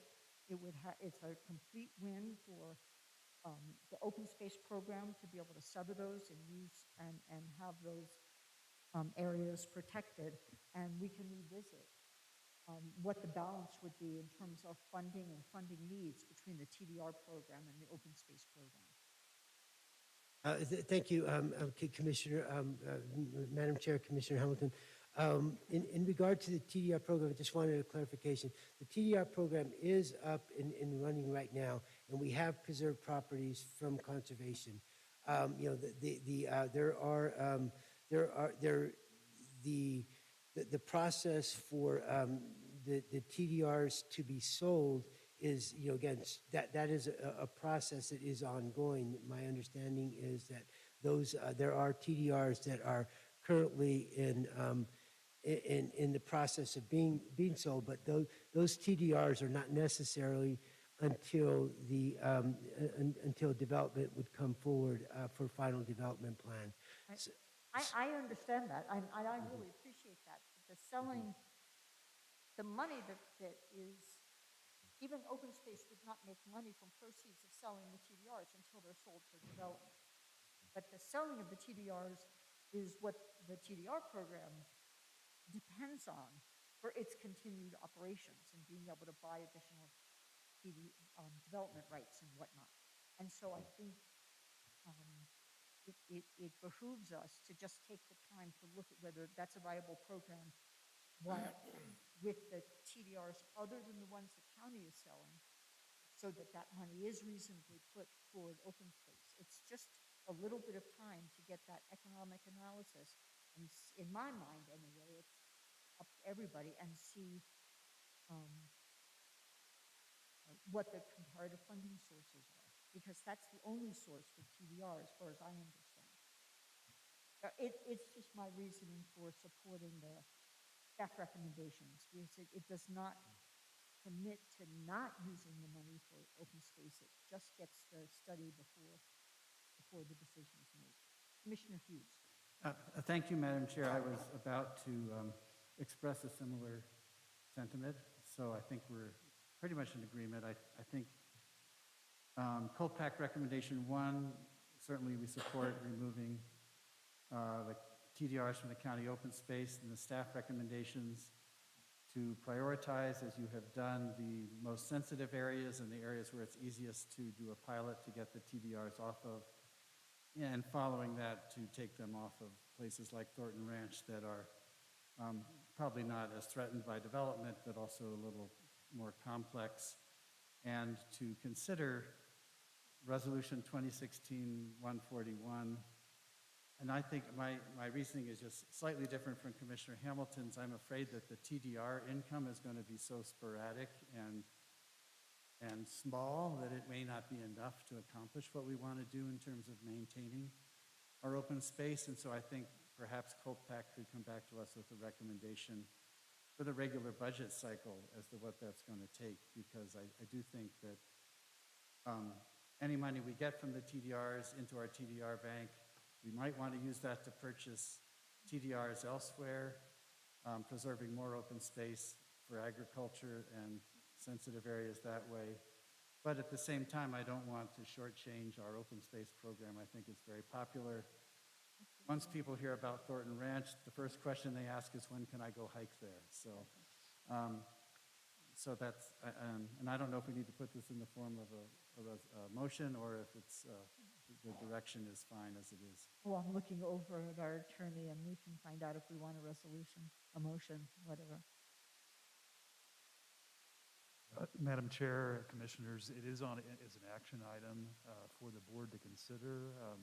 However, from the presentation, it does sound like that they are looking for direction on this, so I defer to the chair and commissioners. I would suggest, I think because there are two different options, and I think to make it clear, you care to make a motion? Sure, I'll make a motion that the board supports Colpack recommendation number 1 to remove county open space, to preserve county permanent, sorry, trying to read it here, that we remove the development rights from county open space as recommended by Colpack, that we ask the staff to move ahead with their prioritization, and that we further consider Resolution 2016-141.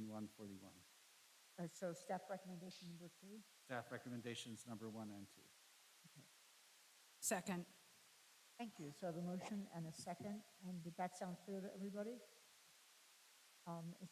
If there's no further discussion, all in favor, please say aye. Aye. Aye. Any opposed or abstentions? Excellent, thank you. Thank you so much for the presentation and all the information. Madam Chair, Commissioners, thank you, and we appreciate your direction on this. Thank you. That takes us to item 6B, which is requesting authorization to publish title and general summary, the Bishop's Lodge Local Economic Development Act LEDA project ordinance.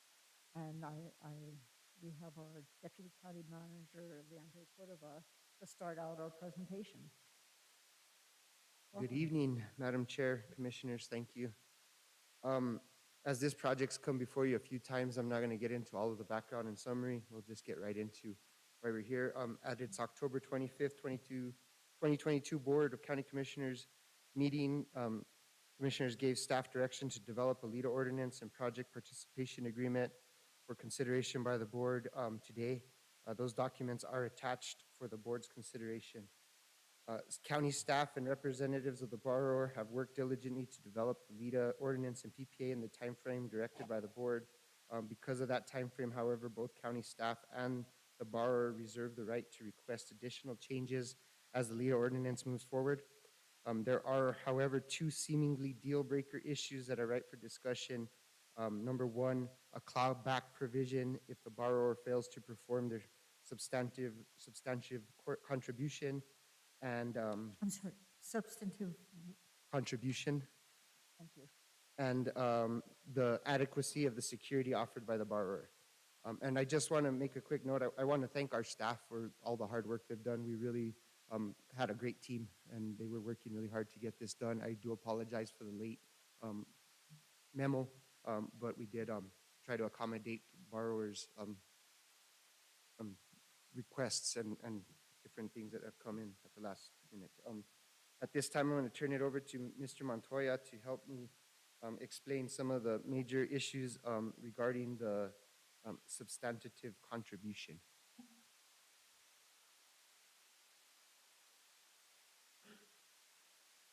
Madam Chair, members of the board, can you hear me? Yes. Well, I always love that. As you know, the first part of the issue here is we have two issues. One, we have the issue of security, and we have the issue of a callback clause or aspects of the Economic Development Act. Just a very quick issue of background. The Economic Development Act is an act put in place in order to be able to make changes to the state's constitutional provision, generally known as the state's answer to nation clause of the Constitution.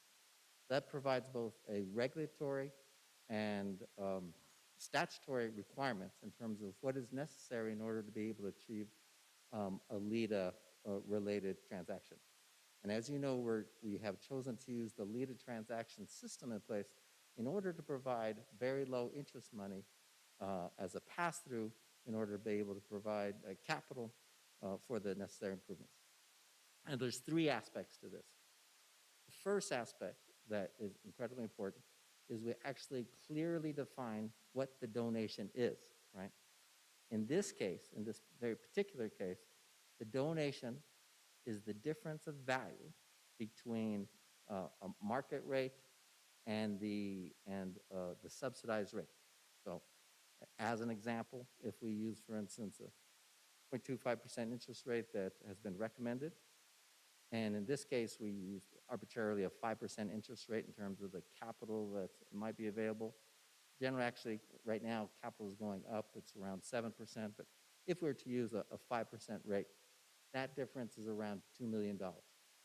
So it's incumbent on us to very clearly, though, define what that is. And we're talking a little over $2 million. So And the reason why it's very important, both from a regulatory and statutory standpoint, in defining what that donation value is, because that is what our contribution is to this economic development initiative.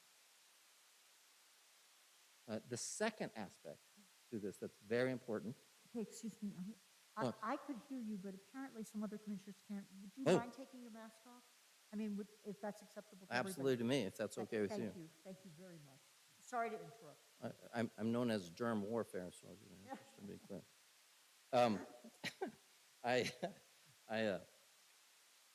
So the second, so after very clearly defining what it is that our donation value is, and I think that's an important aspect to be communicated. The second aspect is defining exactly then what the substantive contribution is from the folks that we are providing the assistance to, right? And so in this case, right, the initial contribution was 3 jobs. And so 3 jobs total, relative to a little over $2 million in assistance that we're providing, right? So That's not what's in the agreement. So what is? the agreement is actually, yeah, the issue is for the direct, remember, so what we're saying in this particular case is that there's currently 5 jobs that are being held in the sewer plant. And then they are saying that with this monies, they will create after this sewer plant is finished, 3 more jobs. Now, that being said, 3 jobs would not in any manner or form be considered a substantial investment, right? It doesn't provide economic impact back to us relative to the value of the a little over $2 million if we use our original scenario. So what we are proposing, and as LEDA is really a job-oriented program. So if you look at kind of the aspects in terms of what it is that the state of New Mexico is looking for is jobs. And we're looking for 80 jobs, and we didn't just make that out of the blues. 80 jobs is the number of jobs that the clients or the recipients of these funds stated that would happen if, in fact, they receive this money as a secondary aspect. So the economic analysis had a primary, secondary, and tertiary aspects to it, right? So in this case, if we're talking about jobs, just job directly, the primary jobs are the 3 new jobs that we get by creating a new plant.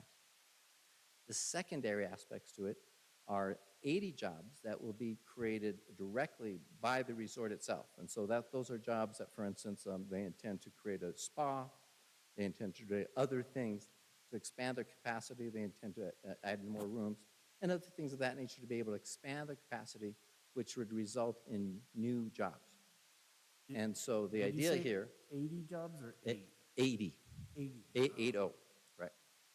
Which staff considers a substantial economic impact, right? There's a substantial impact from 80 jobs versus 3. Right? And so, and again, this was directly taken from the economic analysis that is mandatory that was produced. So that's where that number comes from. And just as a little background, at first we had a considerations of just the tax base that was being provided, and actually, and specifically because we can track it very well, the tourism tax base. However, really, from the state's perspective, this really is a jobs program. And so that was the next step. So that's the second kind of consideration that we have to have in terms of what it is that the county will get from this relative to these particular funds, not including, of course, the tax bases that we would normally get anyway in terms of tourism taxes and grocery receipts taxes and things of that nature. Now, the third and last things, and again, I want to emphasize, this is both statutory, this is both regulatory and statutory, right? There is no Economic Development Act programs out there without a clawback. And so that's the last subject. So once you define what the actual donation is, and then we define what it is our expectations are, what do we expect from it, And so the expectations are, from staff's perspective, is that 80 jobs will be produced within the 10-year amortized time that had been agreed to in terms of the loan documents. And then lastly, this is significant, as you may have seen that there was a newspaper article this morning in the New Mexican, specifically on this exact subject, right? And so there's a little wrangling going on between Economic Development Department and the legislature right now, LLC. But that means this is really the case in the heart of the matter. We need to be able to have a clawback, meaning our expectation is, yes, you have said that you will be creating 80 jobs. We agreed with that analysis. I think it was a fundamentally sound analysis based on the projections of growth that are to happen because, I mean, you can't put in a new spa in, you can't create new homes, and you can't create new units unless you have your sewer working, right? And so, so that we would then put as part of this agreement that 80 jobs would be created, and we're talking base jobs, so jobs over $25 an hour, which, just so you know, already the current jobs that are there are on average in excess of that, right? So their job base is very healthy. I want to be able to make that clear. Is that we have to have a clawback, meaning if in fact that that 80 jobs aren't produced within the period of time, the 10-year amortization that we've agreed to, then we get our money back. A portion of the money back, things can be worked out whether it's a percentage of the jobs, but the money's back.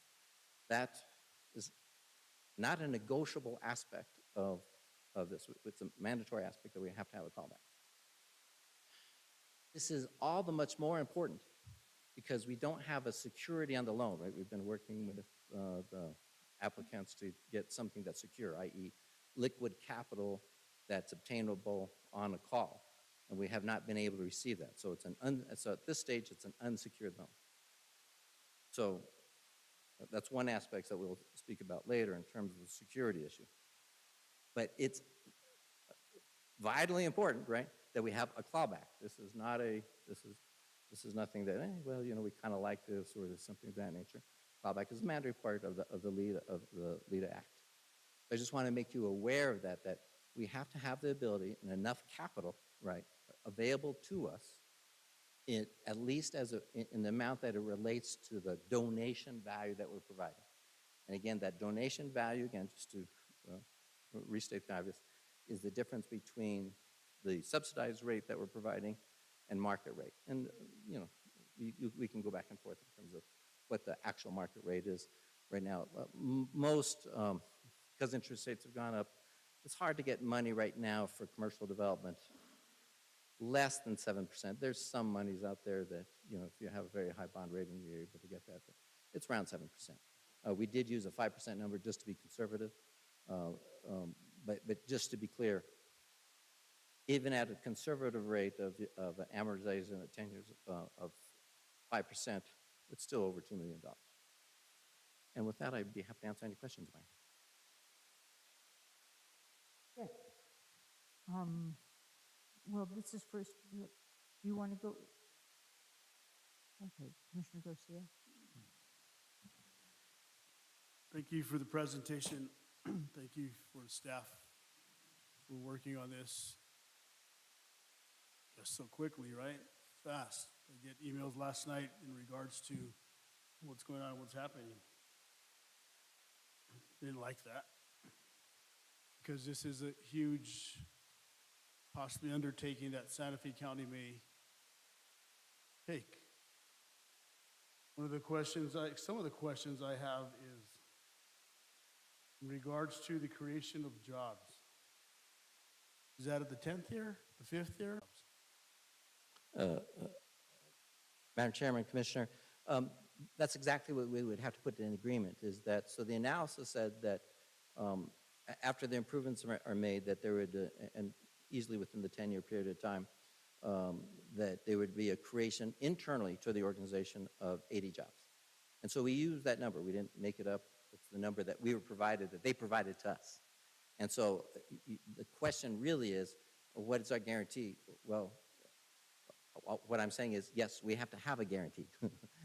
We have to have a guarantee. And if we don't get our 80 jobs, right, as has happened with a few other entities throughout the state, then we need the ability to claw back our money, because that wasn't produced. So the guarantee is, in fact, our ability to claw back funds. Madam Chair, Commissioner Garcia, I think to answer your question, we would true it up at the end of the term. So in 10 years, we would determine whether the 80 jobs had been met. What is their workforce now?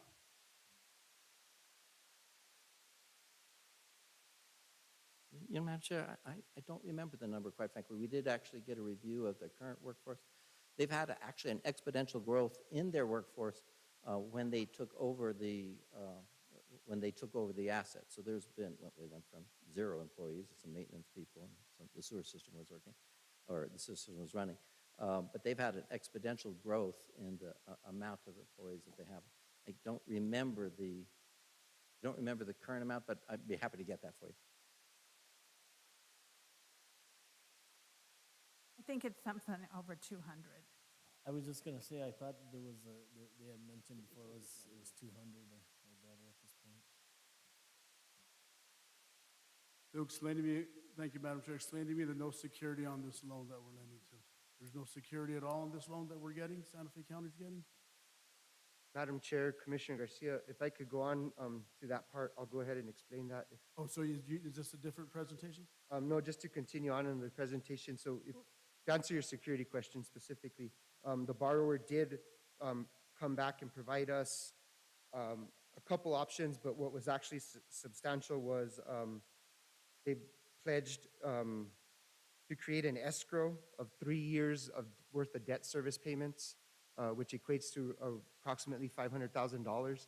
In their proposal, they would pay us the loan until the 7th year and then allow that 3 years of escrow to pay the final 3 years to get us to the 10-year term. What's still unsecured at this time is the balloon payment at the end of the 10-year term of just under $3.5 million. So we still do not have the security as proposed for the balloon payment. There was also a couple other proposals provided by the borrower, but none of them did equate to actual dollars and cents. There was just last night, the borrower offered the county a second lien on the resort property. County staff does not believe that a second lien is adequate, though. There is no guarantee that the resort would actually sell for its appraised value, especially during a recession or if it's a distressed property in bankruptcy.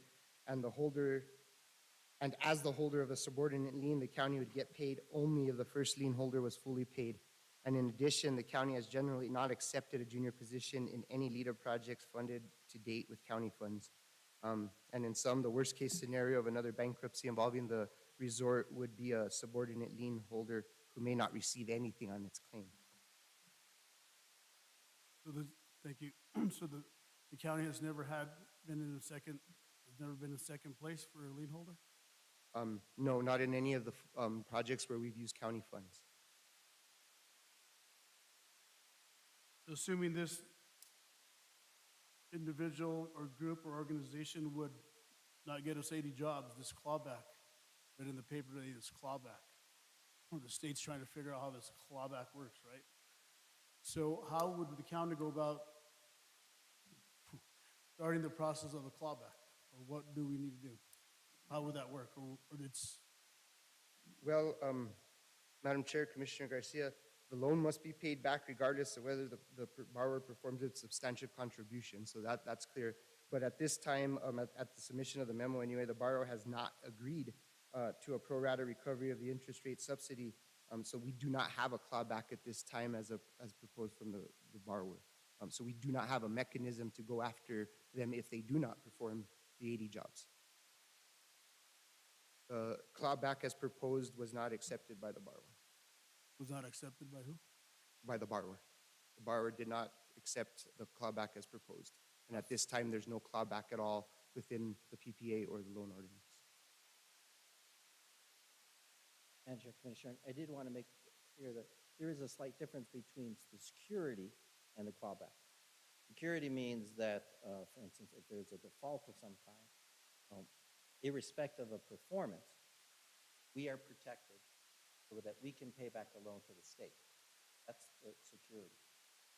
Fallback is if they do not perform the 80 jobs, right, we fully expect they will, but if they don't, then that is an asset. Our donation value gets back to us because we didn't get what we paid for, right?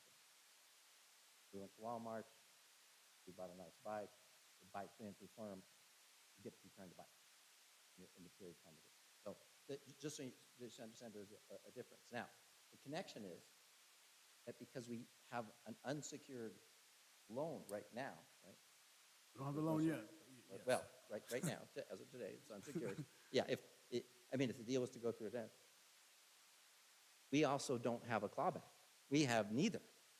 And so that's what's important to make sure that if we had security, well, we might be able to negotiate something that says, okay, well, we're going to be able, if there was a liquid security that we're able to get, well, we're going to take that as your clawback. We don't have that. We don't have a choice but to have a clawback. We have to have a clawback. So That's part of the contract for LEDA. is there a reason why the, what is it, Junipers or Bishop's Lodge? Who are we working with? Madam Chair, Commissioner Garcia, we're working with 3 different entities, one being called BL Facilities LLC, another Juniper BL Holdco LLC, and then Bishop's Lodge, the resort.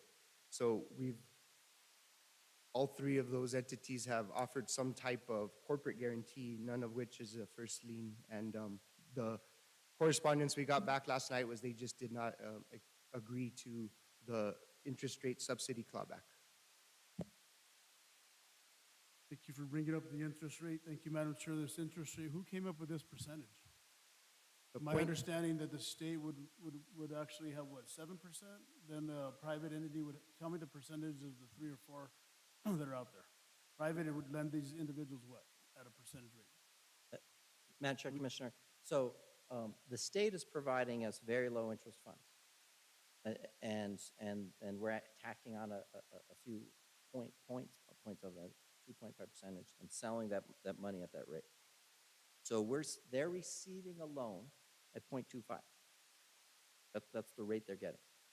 But they're receiving in a donation is the difference between, so let's just say that we're a regular bank, right? Or what? A regular bank of some kind. They came to us and we're a bank and we say, yeah, we're in the business of lending you money that we can get a return on our investment. And we're going to sell you the money at 7%. In this case, we made a case for 5%, but as an example. But let's say we're going to sell you this money at 7%, right? The market rate. What we're doing as a government institution is we're providing the donation value of the difference between the 0.25 and, in this case example, we had in the memo was 5%, right? That's the difference. That's what we're providing in value, right? So if it was just a regular loan, we wouldn't be doing a LEDA. Right? If it was a 7% interest loan, we're not donating anything. We're giving a loan or getting our money back. But we're giving a very low interest loan. And so the value of that donation is what we have to have. I don't want to use the word security, but a clawback on. Because we're giving a low interest loan in exchange for performance. And the performance is the production of, in this case, 80 jobs. Each deal is different, but this is what the economic analysis said that was doable. And so we agreed with that economic analysis.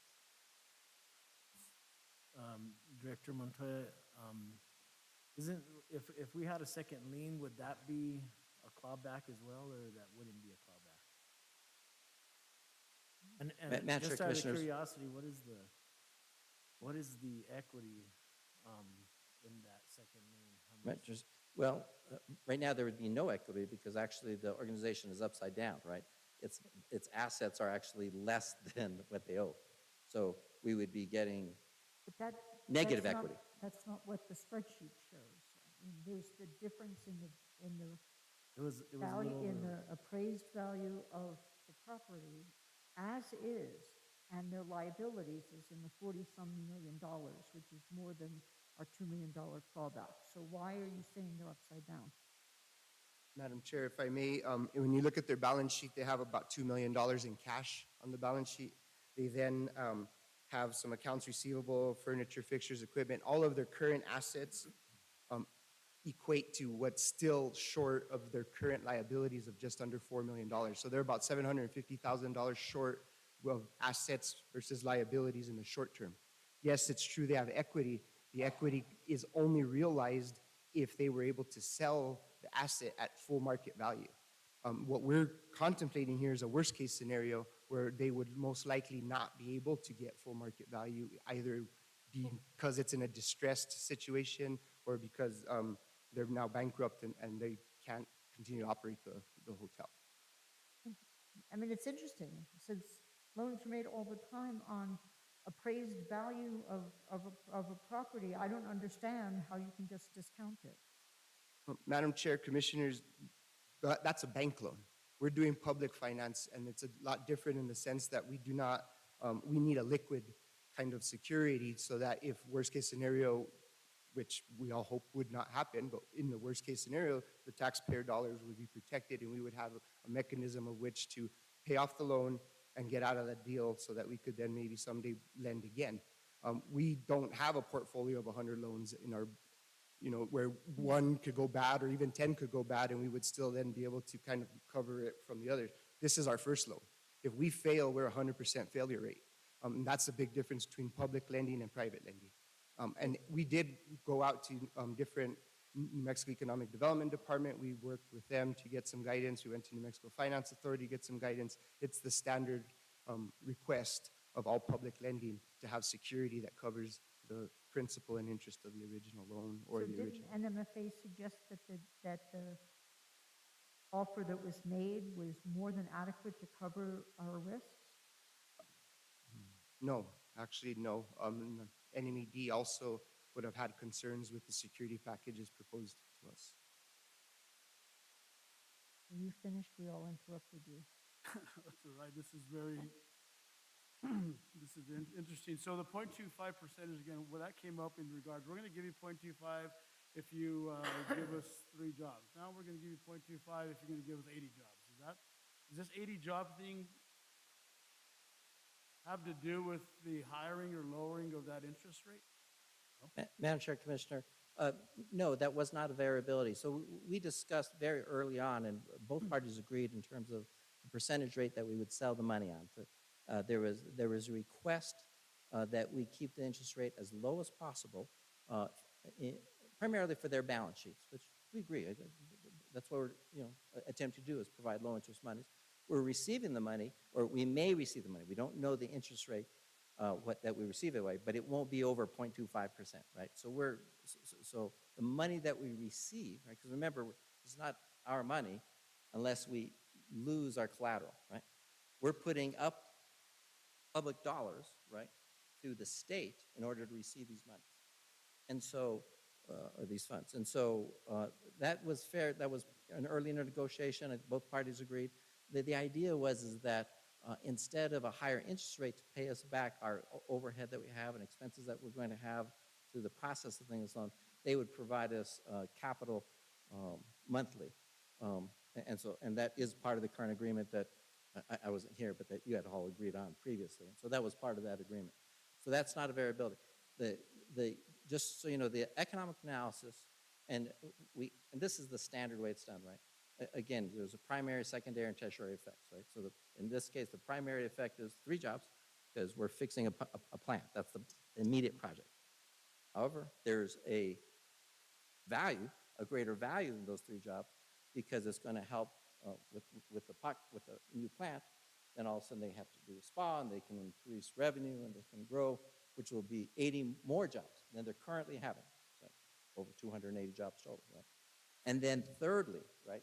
Thirdly, just so you know, for a tertiary effect, then although it still has to do with it, we also analyze the tertiary effects, which is, or had the tertiary effects analyzed, which is with all those new jobs, these 80 new jobs, and the amount of tourism coming in, how much more is being spent in the economy, right?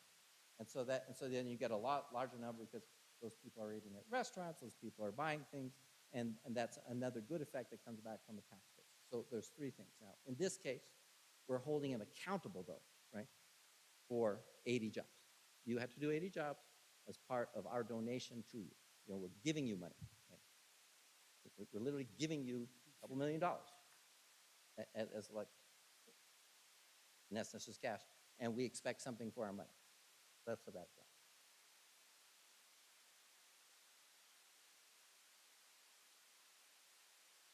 So the capital monthly is the jobs. Here's how I look at it. For my, Santa Fe County is going to loan somebody $5 million. We have no clawback. We have an unsecured loan, but we're actually, is it true or not? Yes, no? Madam It's not Chair, an opinion. Yes, I would say it's unsecured at this time. It's Okay. unsecured to the tune of $3.5 million, the balloon payment at year 10. So whenever you go borrow money from the bank, they're going to charge an interest rate, right? Because the bank has to make money off of that. So the money we're making off of it is the 0.25%, which is how much money? Well, just to be clear, we're not making 0.25%. We're borrowing money, right? So it's not as though we're using our cash and lending this. We're borrowing money. We don't know exactly what that rate will be, but we hope it will be a lot lower than the 0.25, right? And so when we make a deal to borrow the money, then we're going to resell that money, still at a very low interest rate. I mean, that's unheard of, right? No one can get that kind of money right now. This is a good deal, right? This is a standard kind of economic development deal that you're providing below interest rate capital to people. But right now, those funds are both unsecured, or a portion of them, and there's no callback. There's nothing to call back in case they don't produce that aid. And Madam Chair, Commissioner Garcia, I believe the amount is just over $100,000 on the 0.25. So you're really looking at about $100,000 over the $5.125 million. And jobs.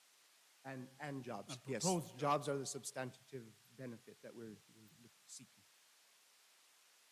Direct benefit. So we don't want to discount, right, because this is also true, we don't want to discount that if they pay all their gross receipts taxes and they pay all their tourism taxes to us, that's a substantial benefit to the county of Santa Fe. We don't want to discount that, because it's absolutely true.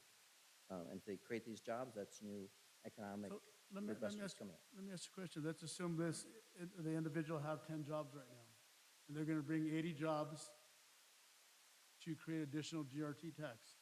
Aren't these people already shopping in the community? Yes. Madam Chair, Commissioner Garcia, yeah, theoretically, they may not have a job right now, but they theoretically they're getting would be money. local. That probably, but that's hard to answer. There's more of an answer to that. Part of the GRT comes from operation of the resort, which is tourism, and those people don't live here already. Which is what you were just referring to, the GRTs and this additional, whatever you said it was secondary or tertiary gain from operations. I understand what the revenue is, whether it's property tax, GRT tax, lodger's tax. They're still going to come to the resort. We're not dealing with how much more GRT tax, lodger's tax that they're going to bring in. We're dealing with a mechanism to pay for the wastewater treatment plant. So that was my initial thought is 80 jobs. These people are already from here. They're already spending the money in the local community. Or are they not? We don't know. They're going to bring 80 more individuals from Colorado to work here? We don't know. Madam Chair, Commissioner, we do know, in fact, though, they started from very few jobs to estimated over 200, and the vast majority of those are folks that live here. If these From a historical count, but if these individuals were to go to, you said, New Mexico Finance Authority, what would their interest rate be? Madam Chair, Commissioner Garcia, I don't have a direct answer to that, but NMFA, New Mexico Finance Authority, has private lending programs, so they have different opportunities, and the interest rate would vary depending on which program they chose to pursue. The collateral support program, as an example, usually partners with a bank, and oftentimes the bank will use the same interest rate they would for any other private lending. They just lean on the finance authority for the collateral that might be missing. Otherwise, that would allow them to approve that loan. That's just one example. Madam Chair, Commissioner, however, just to be absolutely clear, in speaking to the Finance Authority and to Economic Development Department, they both said that they would demand, just as we are, security, liquid security, because that's what you would have to do. So that wouldn't change. Refer to any other additional questions if anybody has any. I'm sure people do. Commissioner Roy Ball, because this was your, do you want to wait? I can bring up a couple questions, but then I'll defer to my other commissioners. I do want to say that, you know, I think that, have we asked about the plant for collateral, or have we looked at that at all? And what was the determination on that? So, Madam Chair, Commissioner Roybal, they actually did offer up the plant as collateral.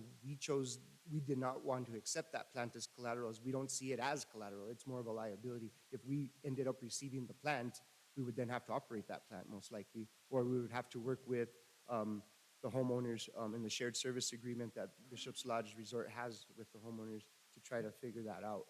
So we didn't accept that as collateral because it wasn't enough collateral for us to be able to pay off the loan. There's not enough revenue within the wastewater treatment plant to exceed the 30-year debt service or the amortization that has been proposed.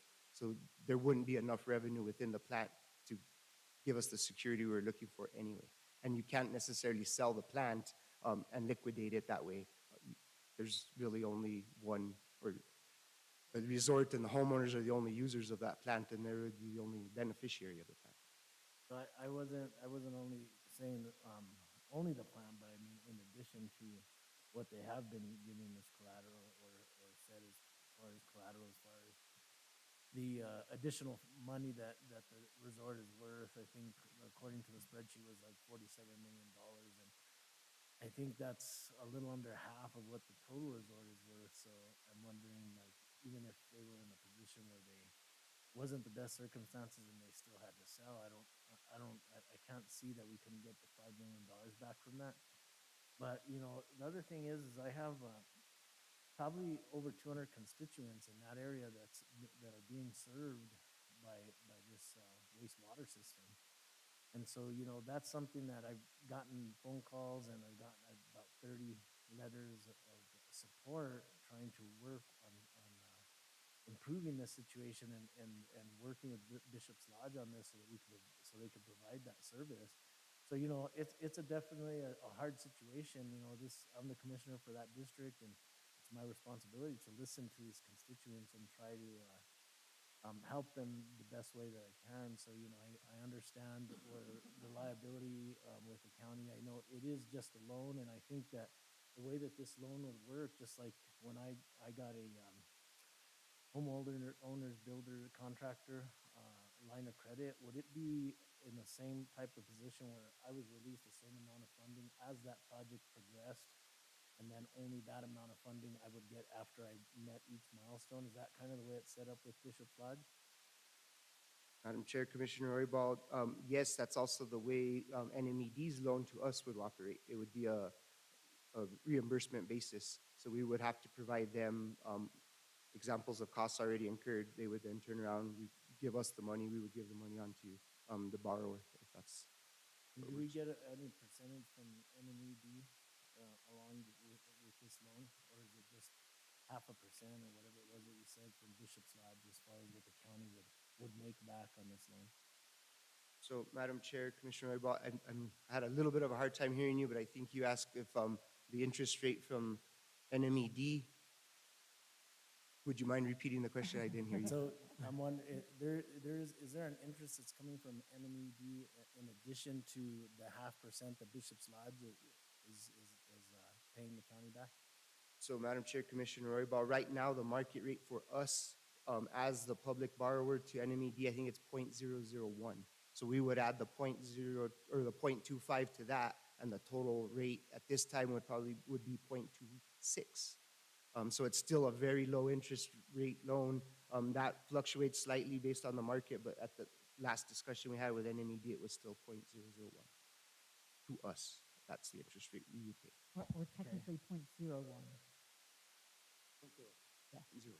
And when did 0.0. Juniper take possession of Bishop's Lodge? Do you know that? What was that?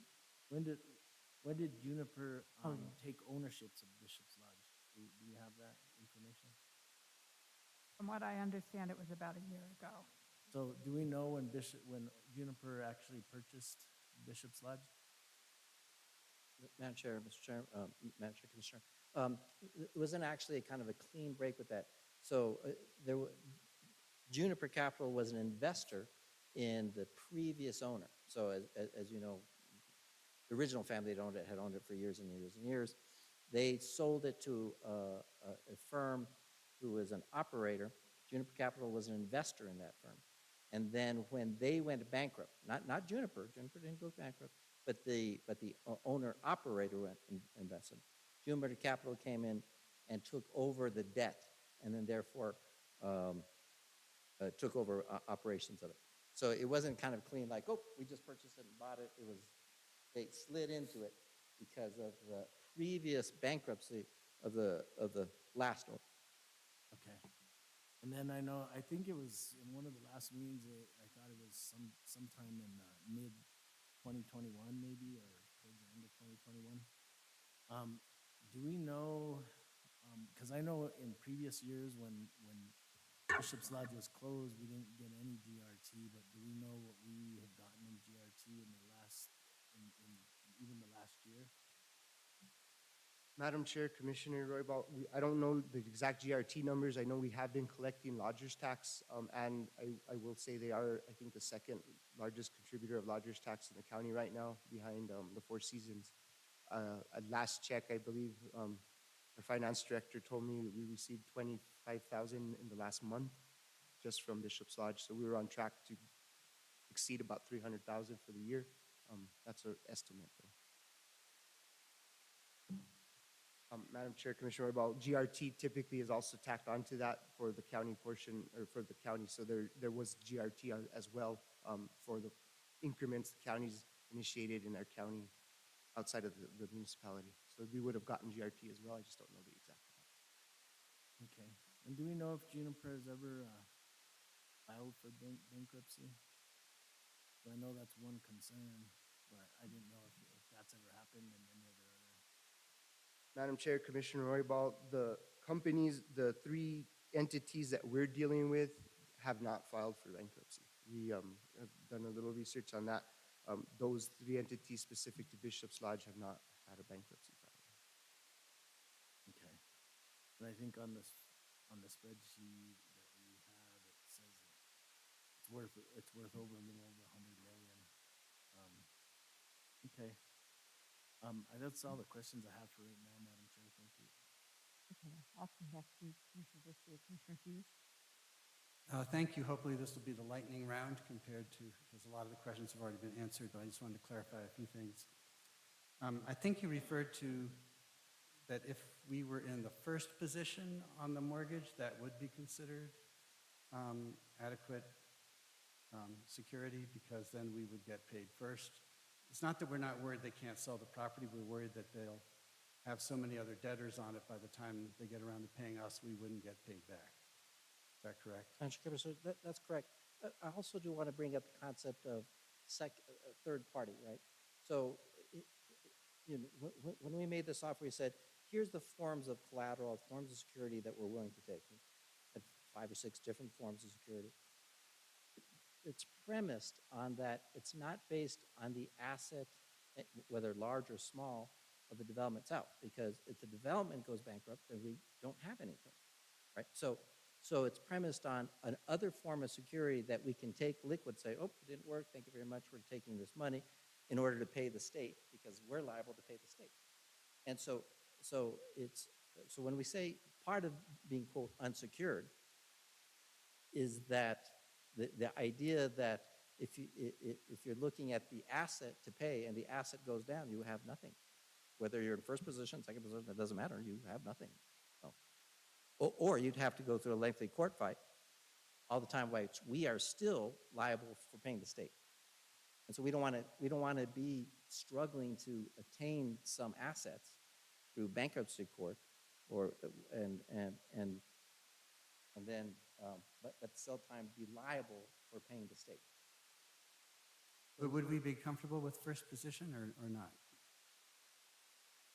Madam Chair, Commissioner Hughes, I believe based on the balance sheet, being in first position would put us in front of the debt to Fortress, which is about $57 million debt. So if we were ahead of the $57 million debt, I think we'd be comfortable with the security based on the balance sheet.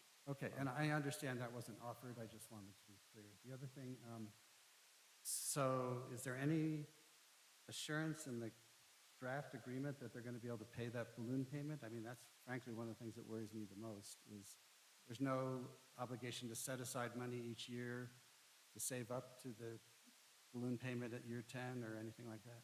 Madam Chair, Commissioner Hughes, no. And that's the biggest concern of staff as well. That's the reason we have not been able to recommend this all along. That security just hasn't been offered up yet. Whether they were doing anything to, whether there was something in the agreement where they had to put money aside so that they could make the balloon payment at year 10. And then my last question, I think I know the answer, but I want to make sure. So we're still on the hook for our bonding capacity to pay back the state. That's the collateral that the state is wanting. Yes, okay. And Madam Chair, Commissioner Hughes, if I could just expand on that a bit, because we don't have a security comfortable enough to cover the $3.5 million at the 10-year, we would most likely need to request the 30-year term from NMED as well, so that we're lined up, minimize some of our risk. We did find out we could prepay early, so if the balloon payment was made at year 10, we could then prepay our 30-year note with NMED. If we didn't do that, if we went shorter of a term, we would have a much higher risk of being upside down on the deal if we weren't able to be paid out at year 10. So how does it work that we're putting our bonding capacity up as collateral to the state? Madam Chair, Commissioner Hughes, so the bonding capacity we have is from our general purpose increments that have all been put together after they de-earmarked. We have whatever's remaining of that capacity, that's what we're offering up. There's different ways of doing that. A lot of times a smaller entity will have that money intercepted directly, where NMED just gives it to the NMED. We might be able to argue around that, but we would still, if we didn't make our debt service payment, that would be the form that they would go after. And Okay, but we'd be locking that up for 30 years, basically. Yes. Okay, thank you. Thank you. Commissioner Hanson? Thank you, Madam Chair. So, thank you. I read this late last night, your memo, which I agree with. I mean, we should not be doing this. They're not ready to,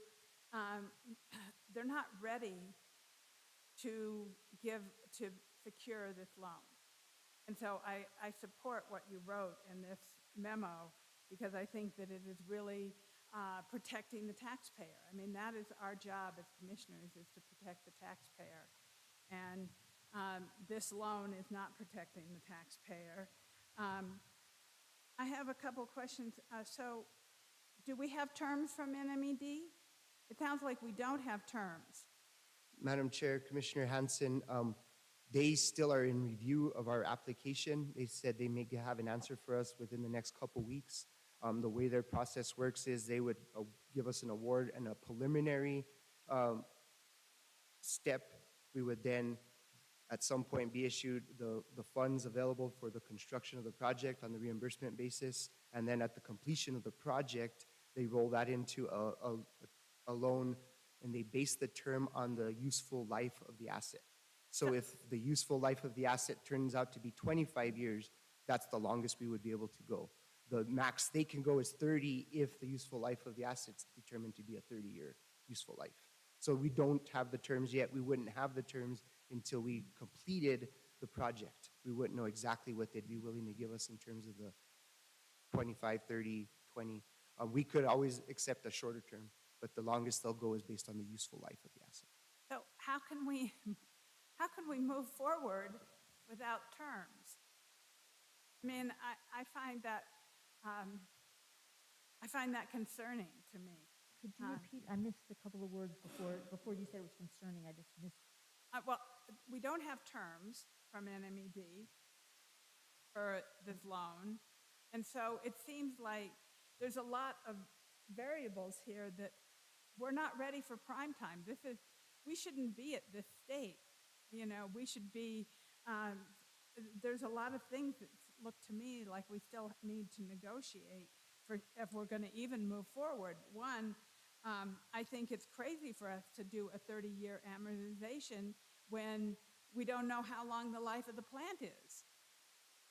You know, like if the plant's life is 25 or 20 years, maybe that's what the amortization should be.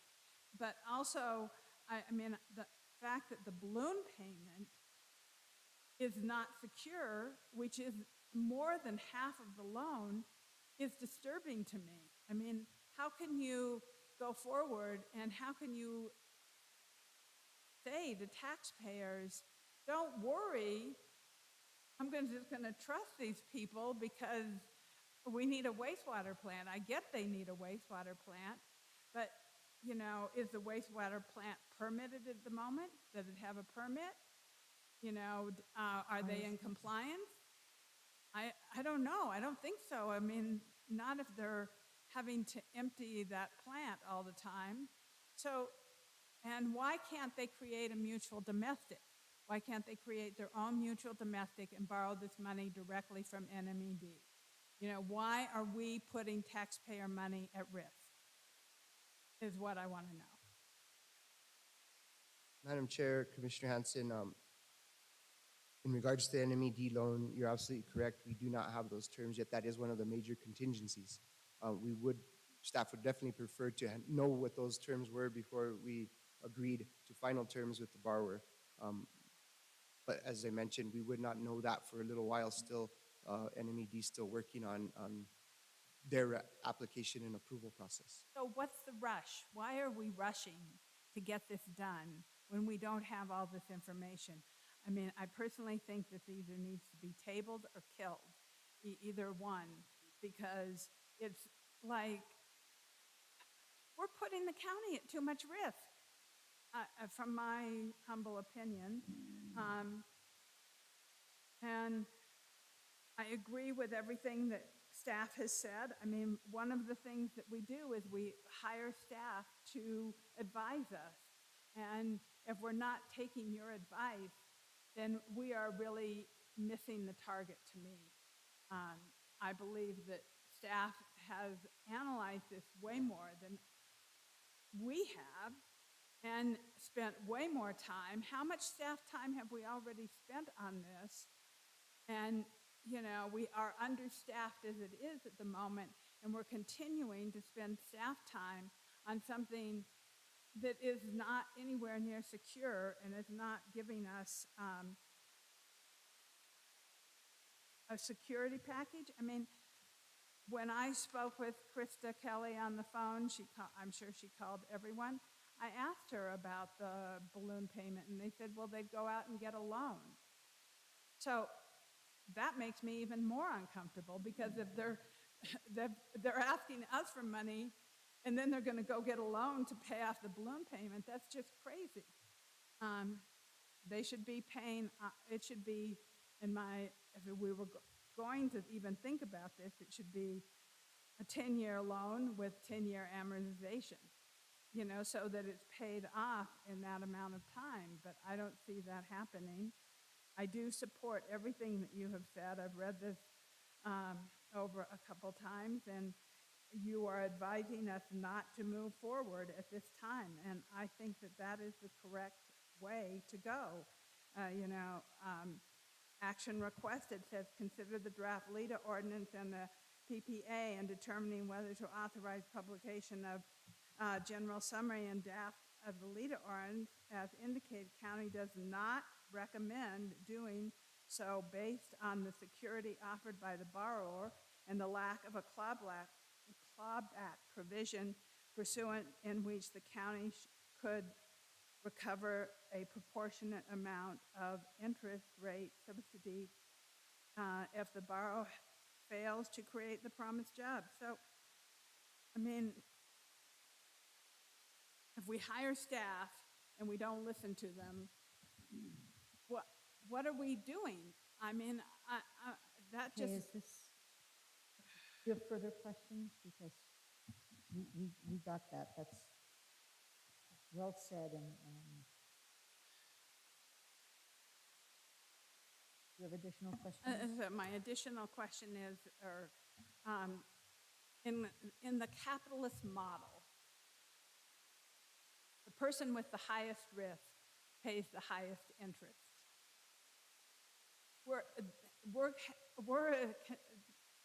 I'm not considering, but somebody is considered loaning somebody with the highest risk, the lowest interest rate. That's not how it works in this society that we live in. You know, so that's my final comment. At the moment, I might have more, but I personally think this should either be tabled or killed. Thank you, Commissioner. You have your hand up? Madam Chair, if I Because may. have some questions too. Go ahead. We did learn something that I think that was distressing to both staff and the applicant yesterday, or the other day, in terms of talking to Environment Department, is the timing issue. So the issue is coming as timing is like, you know, one of the issues is the plant is failing now, right? And one of the questions and issues is, well, we need to go fast as possible in order to remedy the situation because there's people who may not be able to flush their toilets or the resort may not win, so the timing issue. One thing that was distressing to hear, just want to let you all know, is that even before, once we receive the money, but even before we're able to contract out, right, or the applicants are able to contract out, they have to do a NEPA. NEPA, it's an environmental review. And nobody at Environment has ever seen a NEPA take less than 6 months.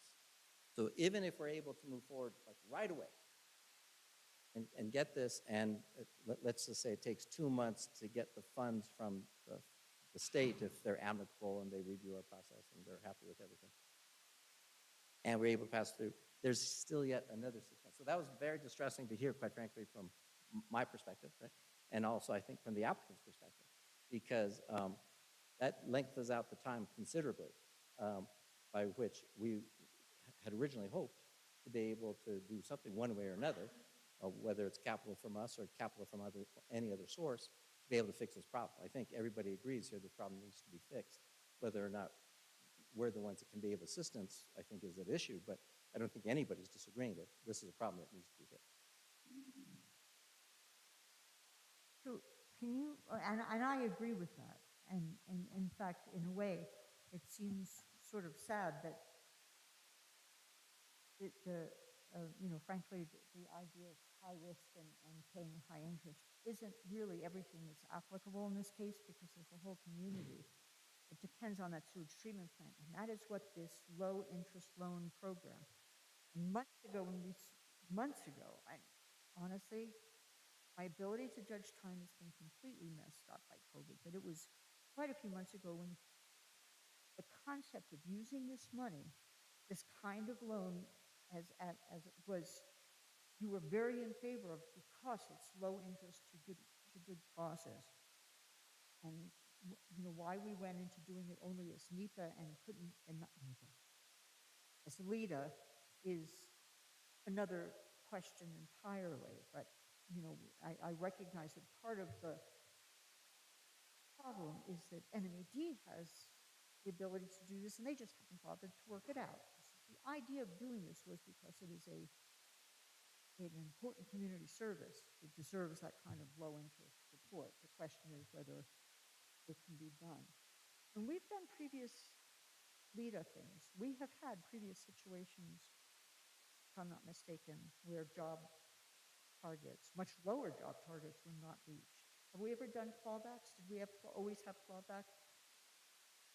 We've never Madam Chair, yes, implemented. we've Have we always, done the clawbacks? we've always had a callback agreement. And why haven't they been done in the past? Because we forgave the, I mean, I remember one situation where we just sat up here and said, oh, well, you know, you can have more time to try to hit the job. And we forgave them that. Madam Chair, there's been actually a couple leaders. Some of them have actually been state leaders that we were the pass-through effectively by using state funds. And so we had less of a say because it was using state monies relative to the callback from job production, just so you know this. In this case, you know, it's our money. So there is a difference. I think the closest analogy would be the LEADER project that we had, and this was before my time, with the Santa Fe Studios. And I think that would be the closest analogy. Now, in that case, it wasn't it wasn't actually amount of jobs, it was job hours. And as you may remember, we had trouble, they hadn't tracked the job hours that were promised. And so we had to actually go in and actually get the proof because they had not been tracking appropriately. So we learned some lessons from that. And you will see when you will review, you're going to be reviewing a new LEADA ordinance here, lessons learned. This will be in ordinance. So these are not the kind of things that are negotiable. These are things that this is the law. When we did with the movie studio, it was LEDA, so it had the same requirements. What were the liquid assets we got from them? Madam Chair, if I could, the job performance goals, as well as the county's loan guarantee for a commercial loan for Santa Fe Studios, as well as the purchase agreement relative to the land, they were all secured by a first position mortgage on the property. So relative to the question about Santa Fe Studios, they were secured by a mortgage in first position on the property. We did, in fact, file a foreclosure action, not with regard to the job performance goals, but relative to the payment for the land. And so we did, in that case, start the process of exercising our rights in order to ensure that the county was paid for the property. Ultimately, we were paid and that action was dismissed. So the short answer is all of the obligations of studios was secured by a first position on the property, which was appraised much higher than what, what had been committed to it.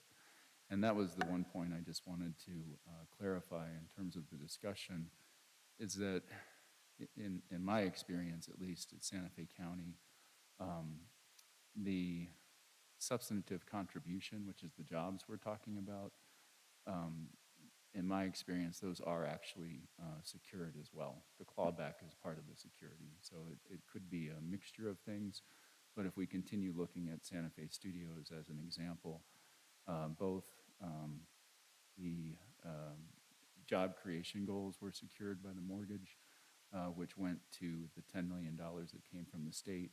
And then in addition, the county's loan guarantee is also secured by a mortgage. And so in my experience, again, all of that is secured when you enter into these deals. So in the previous meeting, one of the things that was in the deal was the $2 million that they were setting aside. Isn't that liquid to cover the donation? Because there's a difference between the donation and the loan. So, Madam Chair, as we mentioned earlier, when the $2 million on their balance sheet. No, that they were, the $2 million cash that they were putting up?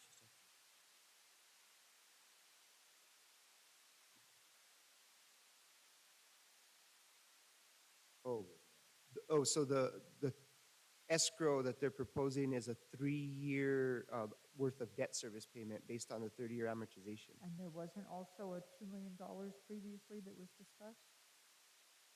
I do not recall that, Madam Chair. We never got anything in writing proposing anything like that from the applicant. Okay.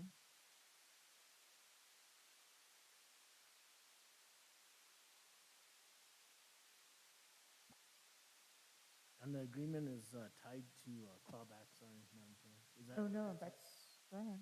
Yeah. Is The it- Madam agreement Chair, is for what? clarity, It's we tied- have no it's tied agreement to for a jobs, clawback. right? N- For the No, no, no, jobs, the- Madam Chair. The jobs are the production goals.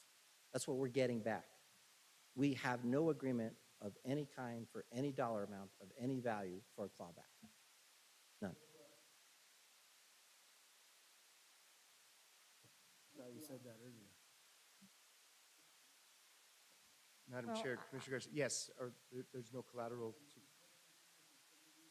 Okay, so I would still have the floor.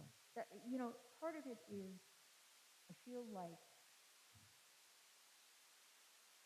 this has been a moving target, and there are a lot of things that have been offered that have then been decided were insufficient. And I think it's really sad because this is an economic engine for the county, and there's a large community that's at stake. This was seen as a really good way to fix what is a basic human need problem, which we've done other places. And that's the way I viewed it. So I understand some, not all, of what the county has said in terms of being uncomfortable with the status of the loan because we are in rocky economic times, rocky from the point of view of slightly less unstable in terms of predictability. I think it's a very extreme position to say that this facility would have no value at the point that there would be a default. So I think it's a little bit extreme to say that that's totally unsecured. But I do feel like it's critically important to preserve the county's position and taxpayer money. This was also viewed as a mechanism for passing through money that facilitated a critically important project to a large number of constituents.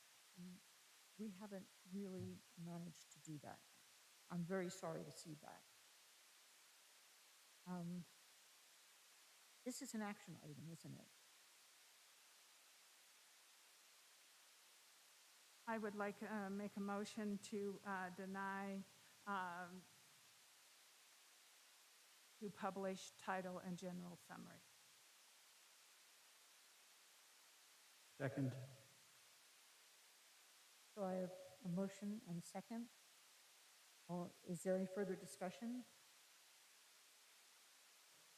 for denial? So all in favor, say aye. Aye. Aye. All opposed, say same sign. Aye. Aye. So this failed 3-2, or the motion passes. Madam Chair? Yes. And, you know, I just, as you indicated earlier, I think that, you know, it would have been a great project for us to do for our constituency in that area. As I mentioned, I've gotten quite a few letters of support, and so Exactly. I'm concerned for that community, and I think that we may have missed a great opportunity here today. And I truly agree with that. I'm very, very sad to see this go away as an option. I don't see that, you know. Commissioner Garcia? Thank you, Madam Chair. Thank you for staff and the individuals that worked on this all the way up until last night, all weekend. Thank you for all the hard work everybody did on this. Taxpayer dollars, as you mentioned, there is no clawback. We've talked to 3 or 4 individuals on unsecured loan. Don't do it, they said. No collateral. I understand we have a little bit of collateral, no collateral. Money aside, we have a $47 million resort out there. You know, I was just hoping that they would put some money aside for that. And obviously, the first lien holder, that first lien holder is not going to let this horse go in front of them. Of course not. Who would? So, just as some of my colleagues, you know, this is just can vote with it in regards to taxpayers' money, so that's what I have, and that's the gist of my vote. Thank you. Thank you. Commissioner Hughes? Thank you for letting me explain my vote.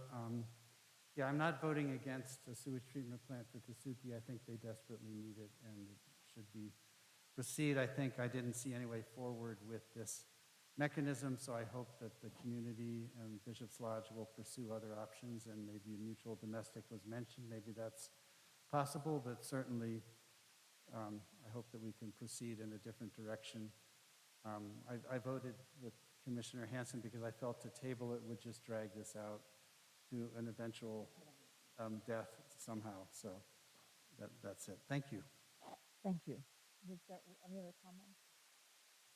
Thank you, everybody, and thank you so much to the staff for the effort you put in. We really, really appreciate it. And I know this was very difficult and apparently contentious, but with tremendous respect, and it's really appreciated. Thank you, Madam Chair. That takes us to item C. Whoa.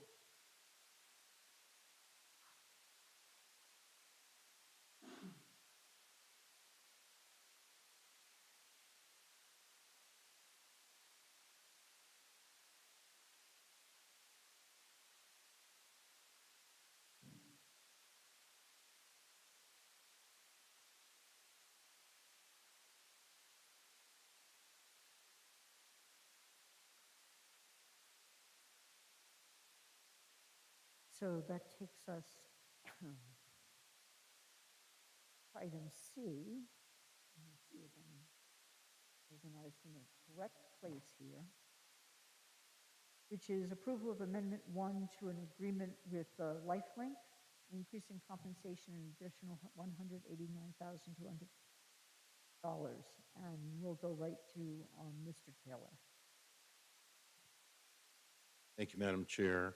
Commissioners, I'm glad to be here this evening to present to you Amendment Number 1 to the agreement with LifeLink.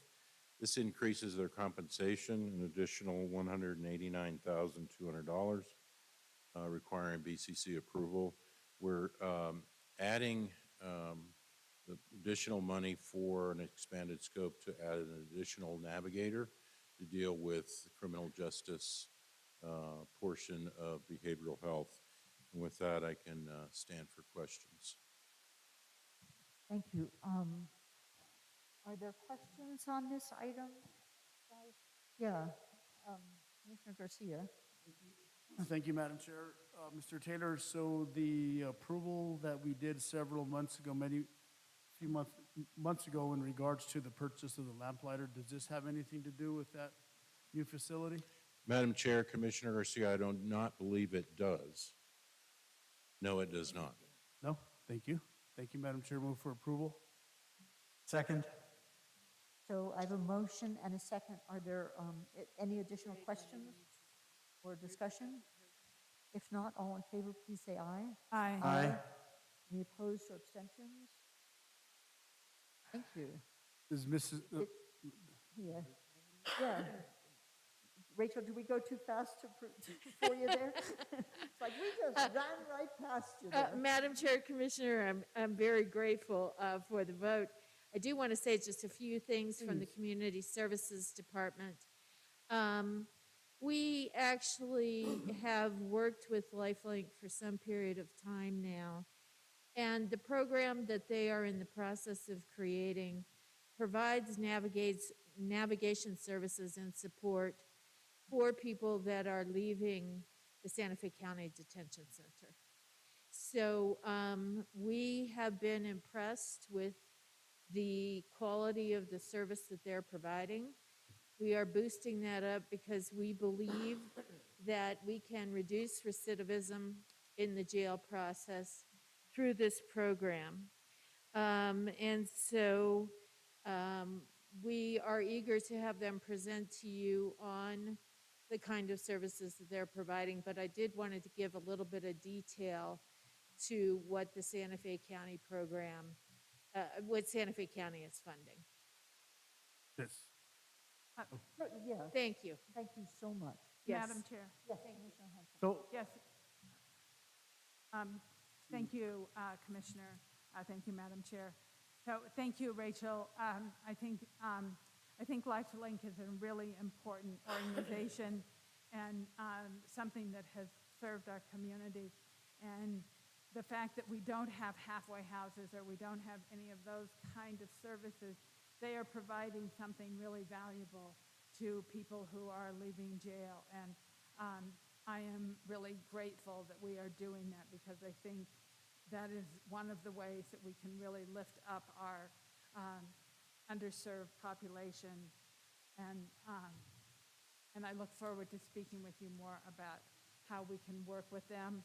I wanted to share with the board that LifeLink Chair Craig O'Hare, who is a previous member of our community, an employee here, has asked me to speak at their December 2nd fundraising event. And so I'm hoping that, Rachel, you will help me with my remarks, because I think that what they're doing is really important. So thank you very much. Excellent. And Commissioner Garcia, you had a Madam question? Chair, thank you. Mrs. O'Connor. So are you going to give a presentation, or you gave a brief presentation of what LifeLink has done or is doing? Madam Chair, Commissioner, in respect for the time, I'm just going to give the snippet that I gave, which was an overview of the services that they will provide to people that are leaving the Santa Fe County Detention Center, specifically those with behavioral health issues. We do anticipate that in the future, LifeLink will come back and give a more detailed presentation to the commission about the services that they're providing. That would be great, thank you. Okay. Yes, thank you, Madam Chair. Please have them come back, because those are actually providers programs that the community doesn't realize the need for them, and what we're actually doing to assist the providers and helping out this community, because it's just very sad when you go out there and you see people that are on the streets, you know that. Thank you. Thank you. Commissioner Roybal, did you have? Oh, thank you, Madam Chair. I just wanted to thank Rachel and Jennifer, and thanks for all your work. I call for different questions from my constituents, from the Pathways Shelter that works with our constituents as well, with the ones that need either homeless situations or opioid addiction, behavioral health, and you guys have always been so responsive. So I just want to thank you for everything that you do for our community. Okay, and Commissioner Hughes. I just have a quick question. Rachel, are we still thinking about possibly developing a halfway house site or housing component to the LifeLink's navigation? Madam Chair, Commissioner, there is funding included in the LifeLink contract. There is what we call, quote unquote, flexible funding that we have provided to LifeLink for the purpose of supporting people on the social determinants of health. So that funding can be used for housing. It can be used for transportation, food, anything that supports that person in terms of their baseline existence. So, for example, if we have someone leaving the detention center that is significantly impaired in terms of behavioral health that they believe is at risk, they can provide funding for those supports. And there is a significant chunk of funding to do that contained within this contract that you are approving. Okay, thank you. And I guess I would think that at some point we may want to develop some actual housing as well. Thank you. Thank you, Madam Chair. Just on that note, if I may. So in regards to the Midtown campus that the City Council will be reviewing and looking at here soon, is there a way that we can actually, or are we working with the city, Ochoa, which is your equal at the city, and she's like you, your teams do an excellent job.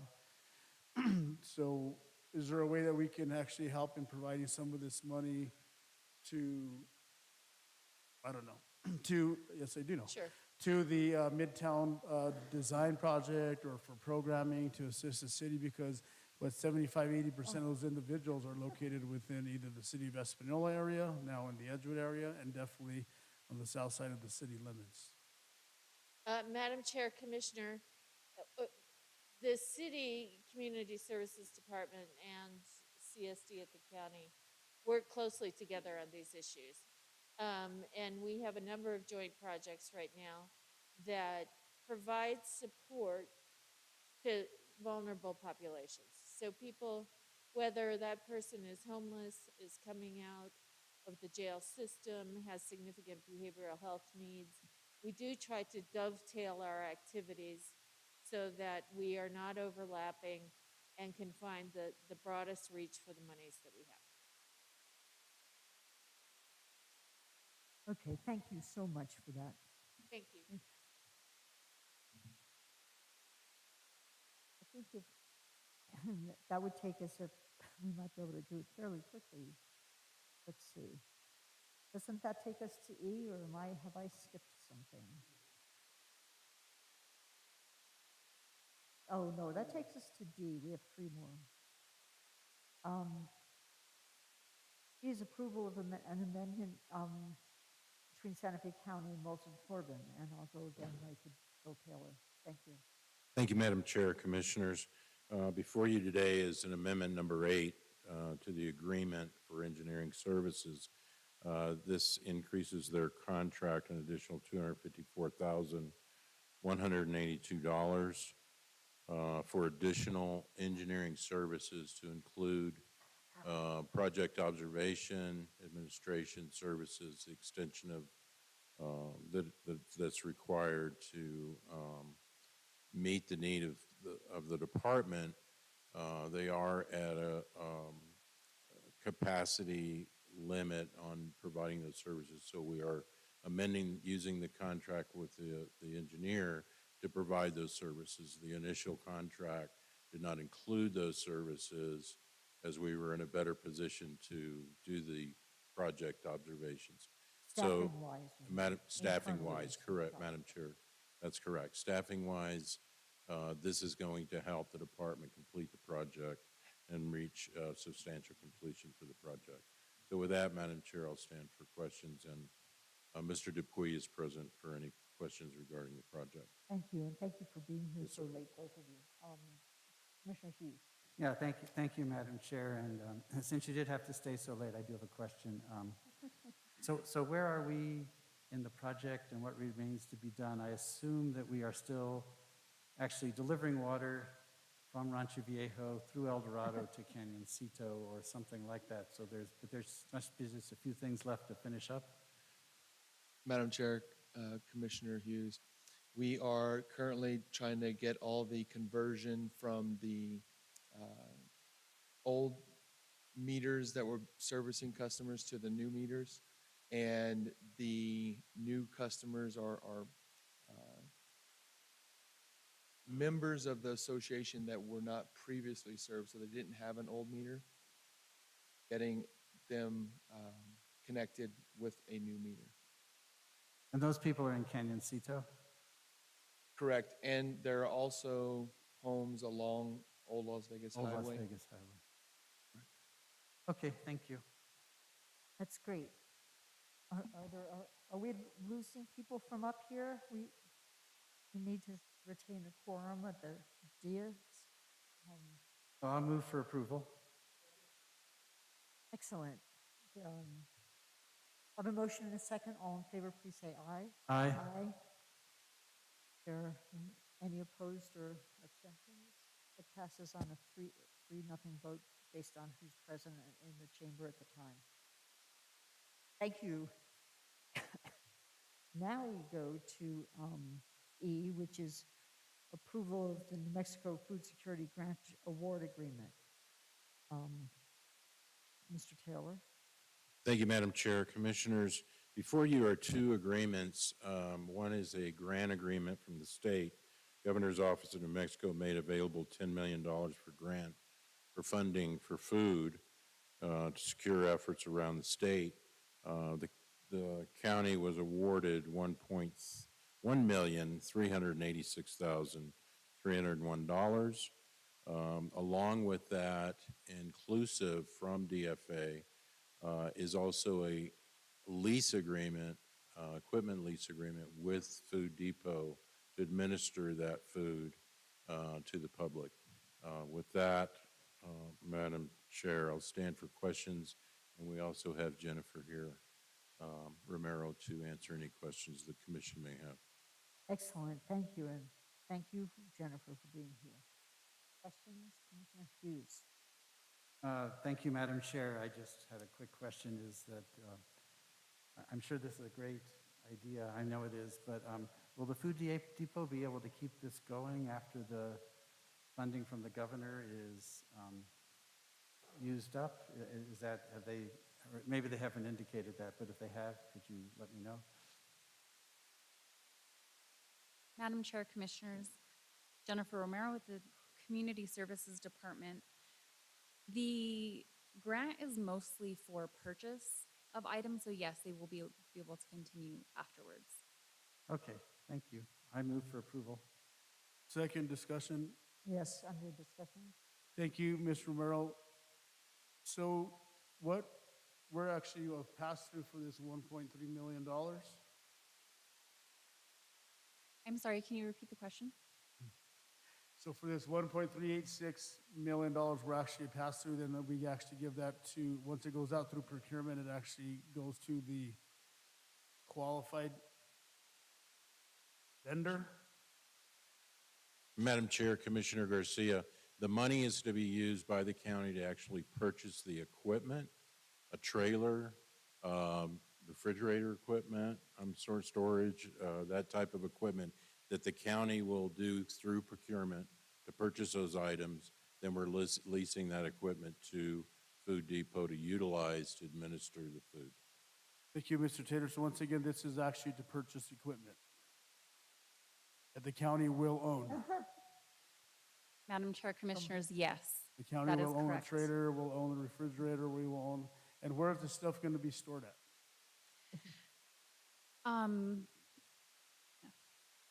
Madam Chair, Commissioners, the Food Depot would be responsible for keeping the items at their facility, which is Under in the a lease lease agreement. agreement. Yes.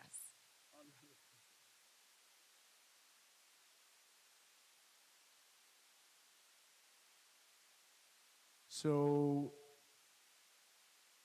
I'm just going to ask the question. So in regards to the refrigerator that lasts 10, 15 years, this $1.3 million, it's basically for the equipment that you mentioned, the 3 or 4 different items. Well, the mobile food, the mobile van, right? What kind of mobile van is it? Madam Chair, Commissioners, if I can give a little bit more background. Yes, please. Thank you.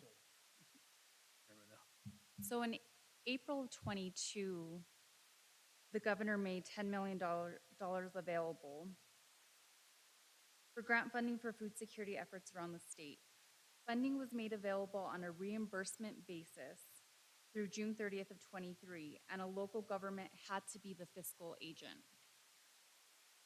In May of '22, the county supported the Food Depot's proposal seeking $1.6 million. And in August of '22, the county received notification that the Food Depot's proposal was funded in the amount of $1,386,301 to be exact, and was asked to execute the attached grant award and agreement letter. And because of this, we would be the owners of the materials that are purchased.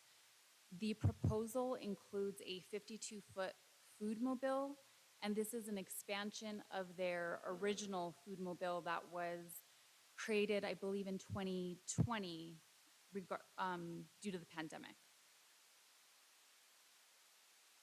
This food mobile is much larger than the current food mobile and would be available to service more rural areas of the community without having to come back to their original facility and filling up with additional supplies.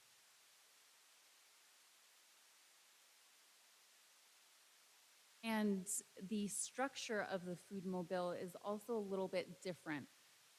Their original food mobile was more so for distribution in rural areas.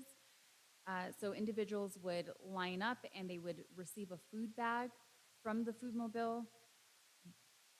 Foodmobile 2.0, as we call it, would be a large Foodmobile where an individual can actually enter in, kind of like a small grocery store, and pick out their own items that they would feel comfortable utilizing at home. They would know how to use the ingredients that are more appropriate to their dietary needs. I'd also like to say in terms of need, the most recent Youth Risk and Resiliency Survey data showed that 12.9% of youth surveyed stated that they went hungry most of the time, sometimes, or always, because there was not enough food in their home. This would be one of our efforts to hopefully mitigate these youth from not having enough food. Thank you, Madam Chair. So the Food Depot will be responsible for operation, who's going to drive the truck. They're basically utilizing us as a passenger so we can actually procure the items that are needed for the Food Depot. Madam So- Chair, Commissioners, yes. And so if somebody from La Cienega, Edgewood, up north, wanted to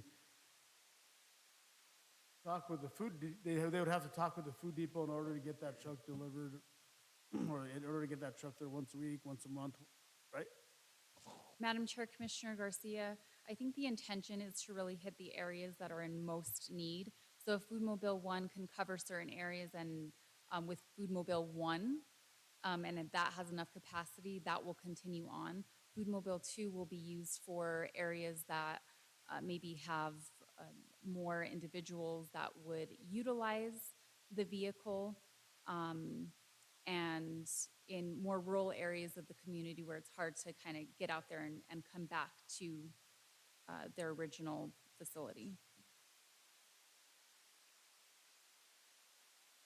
Is there additional money out there that the governor has set aside for this type of use, do you know? Madam Chair, Commissioner, for this grant specifically, there was 10 million available.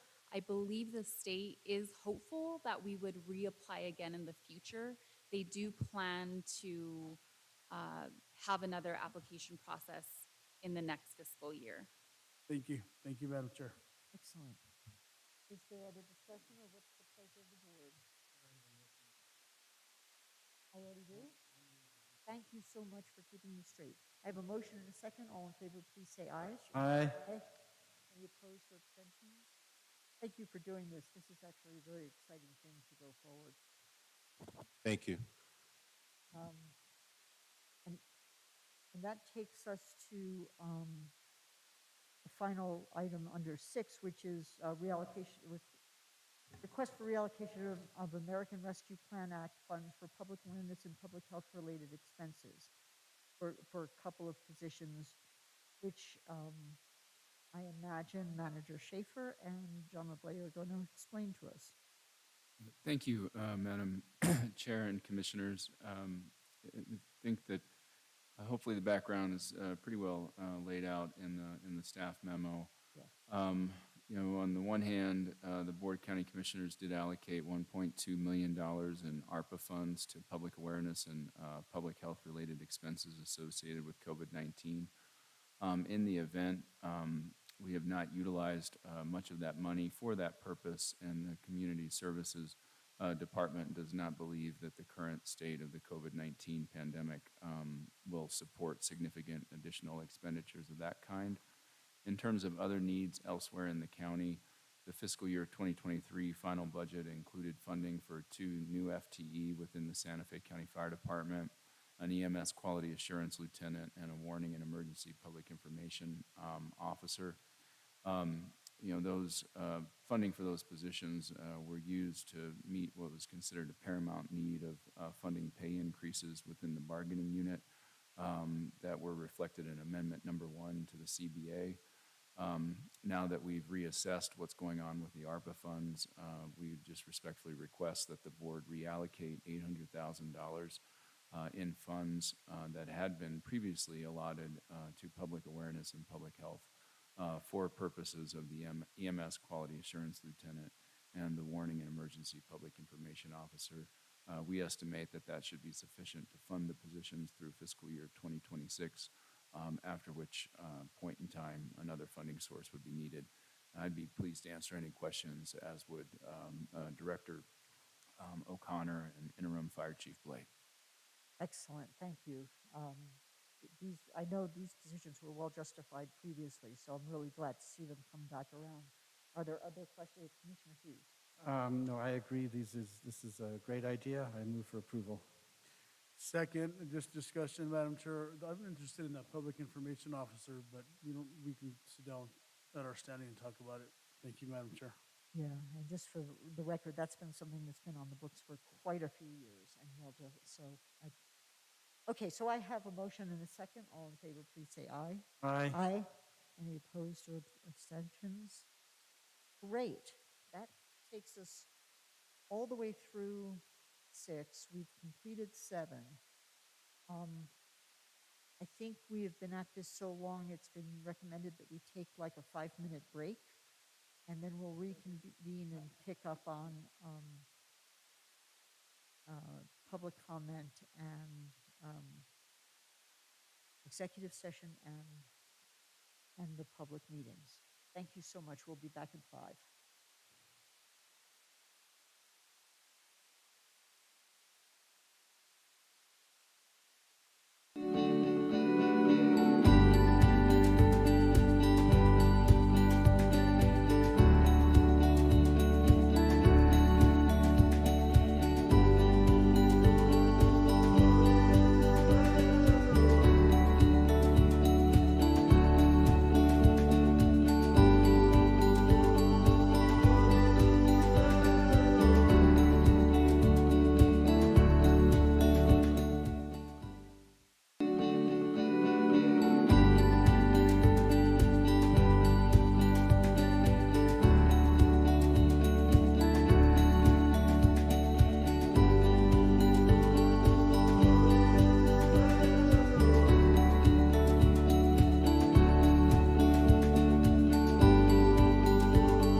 quite a few people who've returned from break. I hope we're basically all here. So I'd like to reconvene. It actually takes us to item 8, which is matters of public concern. So my first question is there anybody here in the chambers from the public? Not with respect to the public hearing, which will come later, but with general matters they wish to address to the Board of County Commissioners. And is there anybody on WebEx? Good evening, Madam Chair. There are no individuals signed up to speak under public concern. Excellent. Thank you so much. So just for good measure, there's nobody here in the chambers as well? I'm going to go ahead and close matters of public concern.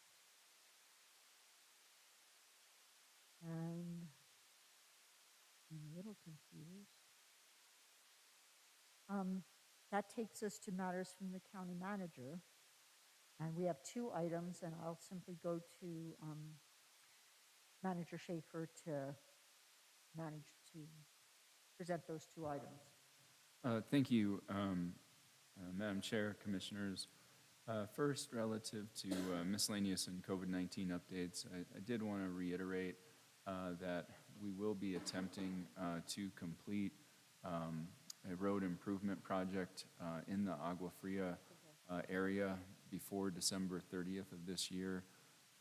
Weather permitting, the construction is anticipated to begin on November 21st and end on December 30th. It is a phased project involving Agua Fria Street, Henry Lynch Road, Agua Fria from Skeeter Lane to San Ysidro Crossing, as well as Agua Fria from San Ysidro Crossing to Lopez Lane, and then finally Lopez Lane from Agua Fria to Rafina Street, and Caja del Oro Grant Road from Agua Fria Street to Camino Cementerio. And Director Haron is handing out a brief PowerPoint for you to peruse at your leisure. The work will require that the roads be closed to through traffic, generally Monday through Friday from 8:30 a.m. to 4 p.m. It is possible, in order to get the projects done this construction season, that the county may allow the contractor to work on Saturdays. But again, local traffic will always have access, as will emergency responders. And we will endeavor to keep the public informed through a variety of means. Message boards will be placed in advance of paving to inform and communicate with the motoring public. We will also endeavor to use our district email distribution list in order to send out email reminders to let folks know what roads will be closed during what periods of time as the construction actually progresses. And finally, we'll also post information on our Facebook page. So I did want to provide that general update to the board and to members of the public who may be listening. With regard to COVID-19, the only 2 updates I have is that the governor did extend the statewide public health emergency associated with COVID-19, I believe, through December 9th, if I'm not mistaken. And I would just remind everyone that per the CDC, we are in a state of high transmission in Santa Fe County. And so remind everyone to be careful, and that the CDC recommends and our policy requires general mask wearing when you're not working alone, speaking into a microphone, drinking water, eating, what have you. But generally, for the time being, we have to mask up. Thank you. Great, thanks so much. I assume, does any commissioners have questions of the manager, please speak up. Otherwise, I'm going to go on to 9B, which is also under matters from the county manager. We have a report pursuant to resolution 2022-087 concerning paid acting district chiefs needing to serve more than 2 months. And we have acting chief, interim fire chief, John LeBlay. Welcome.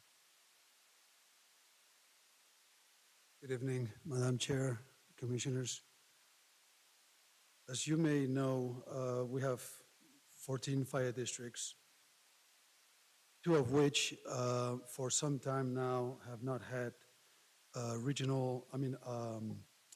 volunteer district chief. Instead, we've had some paid personnel from fire admin filling in that position, specifically for the Agua Fria district and Edgewood district.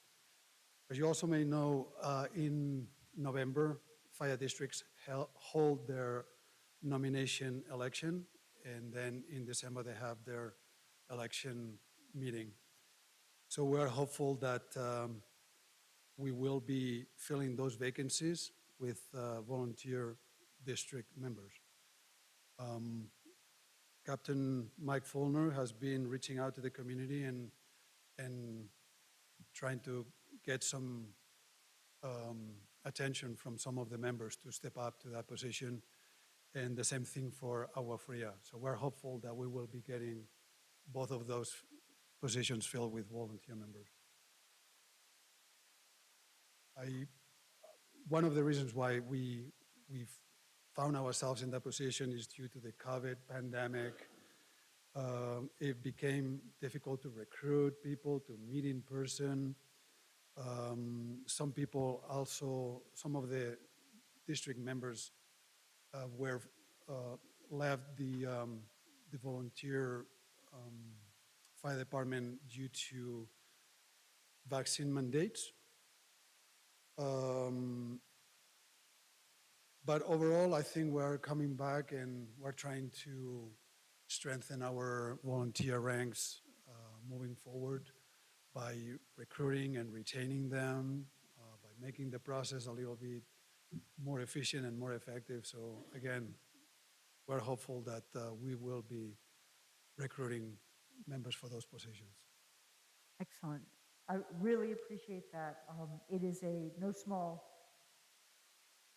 clearly no small task to rebuild the volunteers from where they are now to where they need to be. And so I really appreciate hearing a commitment to do that. It's not trivial, and it was never envisioned as being trivial. It was just as envisioned as being really, really critical.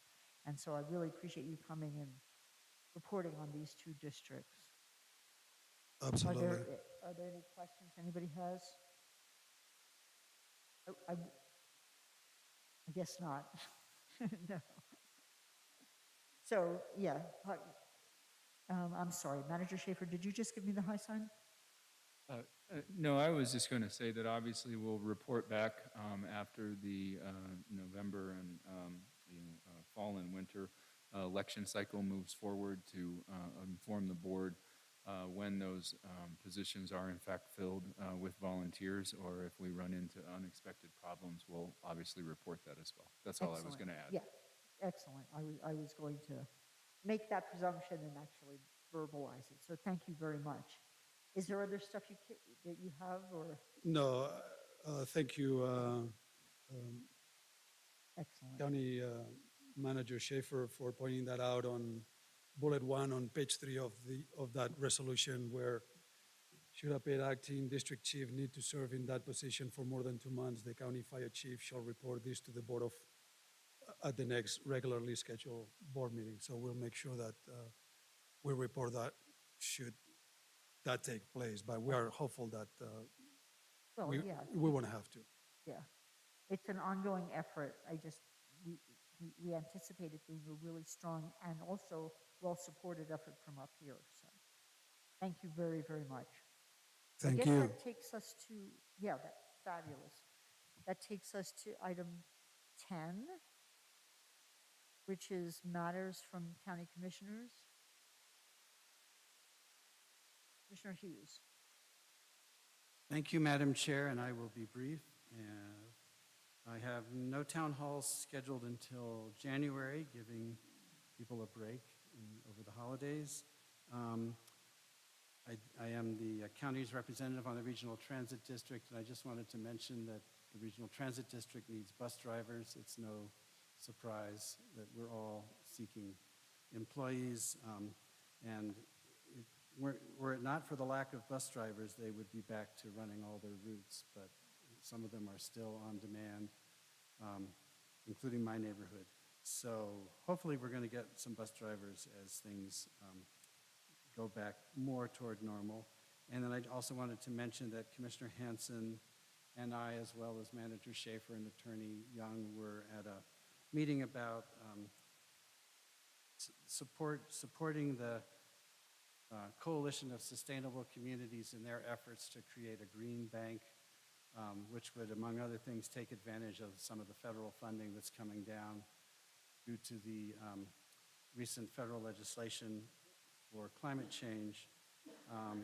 And I think I ended up with more questions at the end of the meeting than I had at the beginning, but that's okay because I just didn't know how many things there were to be questions about beforehand.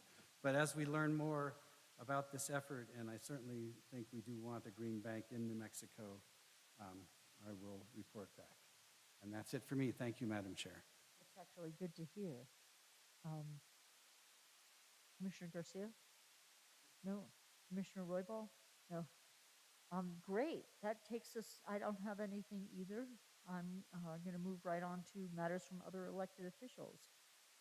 Are there any other elected officials, any place to be seen, who wish to speak at this time? Is there anybody online?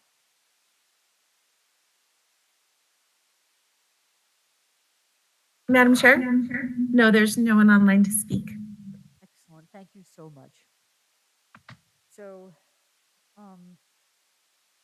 that takes us, we have 2 items, and I am remaining matters from the county attorney and the public hearing.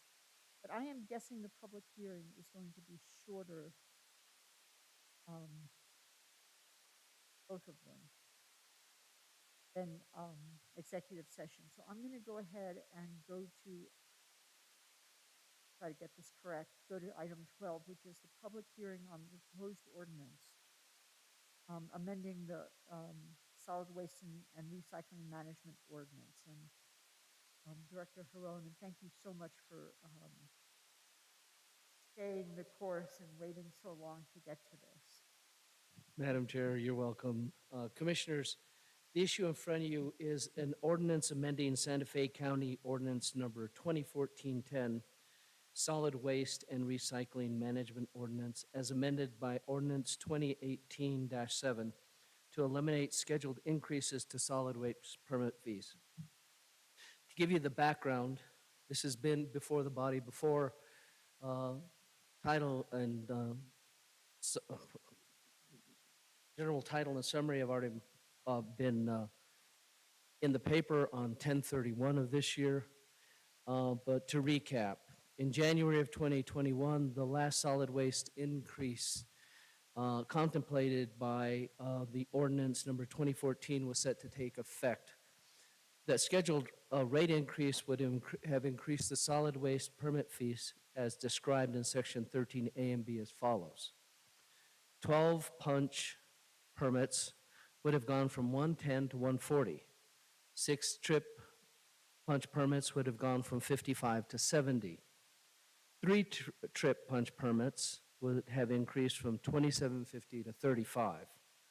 1 trip permits would have increased from 18 to 19, and 5 bag tags would have increased from 9 to 10. As you remember, we were in the middle of COVID when those rate increases were set to take effect. And because of that, the county manager at the time suspended the rate increases indefinitely pursuant to ordinance number 2020-4, an emergency ordinance authorizing the county manager to extend due dates for money owed the county and waive fees for county services, waive penalties and interest for late payments, or delay consequences of delinquent payments during the COVID-19 emergency. In other words, the scheduled rate increases never went into effect. The subject ordinance would then codify the county manager's action taken at that time, which is appropriate given the significant inflation that constituents continue to face and the fact that the fiscal year 2023 solid waste budget was presumed frozen, rather was based on the old rates and not on the new rates. In addition, the updated cost study, this is a second item. Let me take a second to talk about this. Sure. We are proposing that we would do a cost study to look down the road for future rate increases that examines the present state of the solid waste collection center sites. Currently, solid waste permit fees are at their 2018 level. The fees set forth in Ordinance 2014-10 were based on a report entitled Santa Fe Solid Waste Management Agency, City of Santa Fe, and Santa Fe County Solid Waste Assessment and Management Study County Section, long enough title. The final report was produced by Leidos in March 2014. A lot has changed since then, including an increase to the Santa Fe Waste Management Agency tipping fees and actual and anticipated changes in the number and location of Santa Fe County transfer stations and convenience centers. It is our recommendation from staff that the report be updated and the results be presented to the Board of County Commissioners at a future meeting sometime in the spring, at which time the board can provide direction concerning the future rate structure for solid waste services within the county. Because I believe that it is appropriate for us to update that study so that we have, so that the commission can make an informed decision. As soon, we are planning, if this is approved by the commission tonight, that we would seek to update that report and get a scope of work, and we believe that would only take about 60 or so days for that report to be updated and then brought back to the commission. So for today, the action requested is that the Board of County Commissioners approve the attached ordinance codifying the action taken by the county manager to waive fees and to freeze them at the earlier rates. And with that, I'll stand for any questions. Excellent. And before we go to questions, I'm gonna, these both require public hearings, so I'm going to open the public hearing. Is there anybody here in chambers who wishes to speak to this item in particular? Seeing none, is there anybody on WebEx who's online who wants to speak to this ordinance? Madam Chair, there is no one online to speak in regard to this ordinance. Excellent, thank you very much. So, yeah, I was just checking to see who was coming in and make sure there was. So I'm gonna close public hearing and go to commissioners. Do you have questions, discussion? Commissioner Roybal. Thank you, Madam Chair. I appreciate being able to, I guess, reiterate or codify this agreement and what we brought forward by the county manager. And I know that's always been one of those situations where it's a very difficult situation. When I first came into being the county commissioner, a couple of years in, I wondered, every year the permits seem to be going up, but I don't remember ever coming to the commission. And I asked Manager Miller at the time, and she said, well, there was an ordinance put in place prior to you being the commissioner that every year it would go up till it reached a certain point. We were able to slow that down and stop it at one point because it was getting to a point where I was seeing mattresses thrown on the county roads, and I mean, people were just throwing their trash, and so I think that it was getting to a point where people couldn't afford those permits. So I'm glad that we were able to stop that. I'm glad that we're not going to move this up. You know, as Commissioner and I used to say, roads are really expensive, you know, but we don't charge people to drive on the roads. And so I think that, you know, I think at some point, you know, maybe there's some way we could look at, you know, adding to our property taxes so that we don't have to come up with purchasing these at a yearly basis. I think there are some counties that possibly do that, and you know, just figuring out how we can work with our constituents. But I do appreciate this, and I move for approval. Second. Okay, so I have a motion and a second. Under further discussion, Commissioner Garcia. Thank you, Madam Chair. Thank you, Mr. Hidon, for bringing this forward. It was a assuming Commissioner Roybal was going to start bringing an ordinance for some toll booths on county roads, but I'm glad he didn't go down that road. This is very interesting in regards to how the ordinance got established many years ago and how and where it's evolved. It'll be interesting. This chamber was full one time when the county, when the county actually was proposing to increase the solid waste fees. Government is, there's 3 or 4 different areas that will never pay itself off based off of tax dollars. Transit, wastewater treatment plants, solid waste. So it'll be interesting to see how the study and how the analysis goes and who they compare it to and how it goes out there. But I think this is good that, as Commissioner Roybal pointed out, it's going to be a big educational piece to the taxpayer out there, because it's not good to see whenever we raise those fees at one time, people were literally royals. You understand where I'm going to go with it. Absolutely. But I appreciate you bringing this forward, and I probably won't be able to see this ordinance come forward, but nonetheless, appreciate you. Madam Chair, if I could respond, Commissioner, that's one of the reasons we chose to go with Leidos, because they have done the study for the surrounding area, for City of Santa Fe, for SWAMA, and actually for a neighboring county, for Taos County. So they have all of that data about what other communities are doing, and that will then inform what we find out for the report for Santa Fe County. And also, I don't know if you can, now's the time to do it or not, but didn't we have a pilot program in regards to curb pickup of solid waste in the El Dorado area? I think we had started with that, or that didn't go anywhere. I recall. Madam Chair, Commissioner, I don't recall. Greg, do you? I'm sorry, Madam Chair, Commissioner, that's not ringing a bell. We'll have to look into that and get back to you.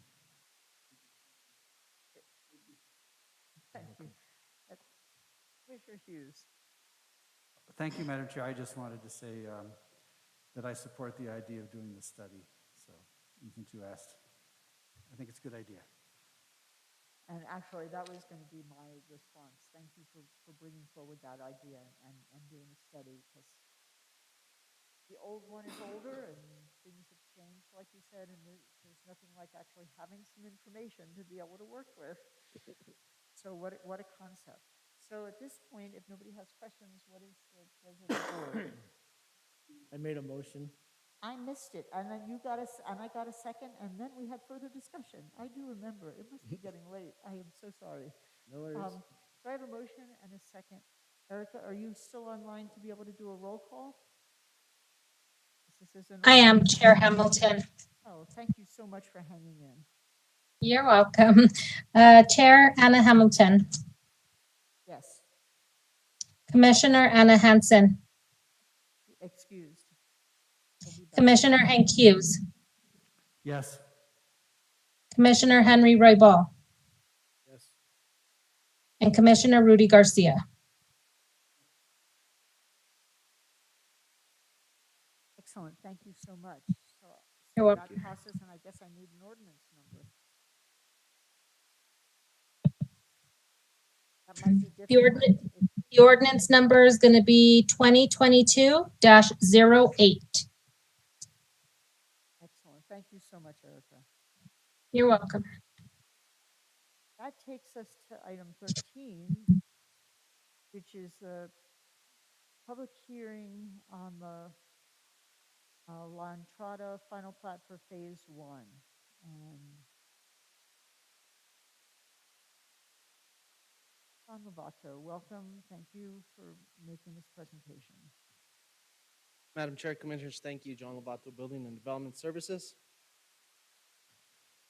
Univest Rancho Viejo applicant Cass Thompson, representative, requests final plat approval for a subdivision, Phase 4 of La Entrada Residential Subdivision, Phase 1, to create 49 residential lots within a previously approved 404 lot residential subdivision.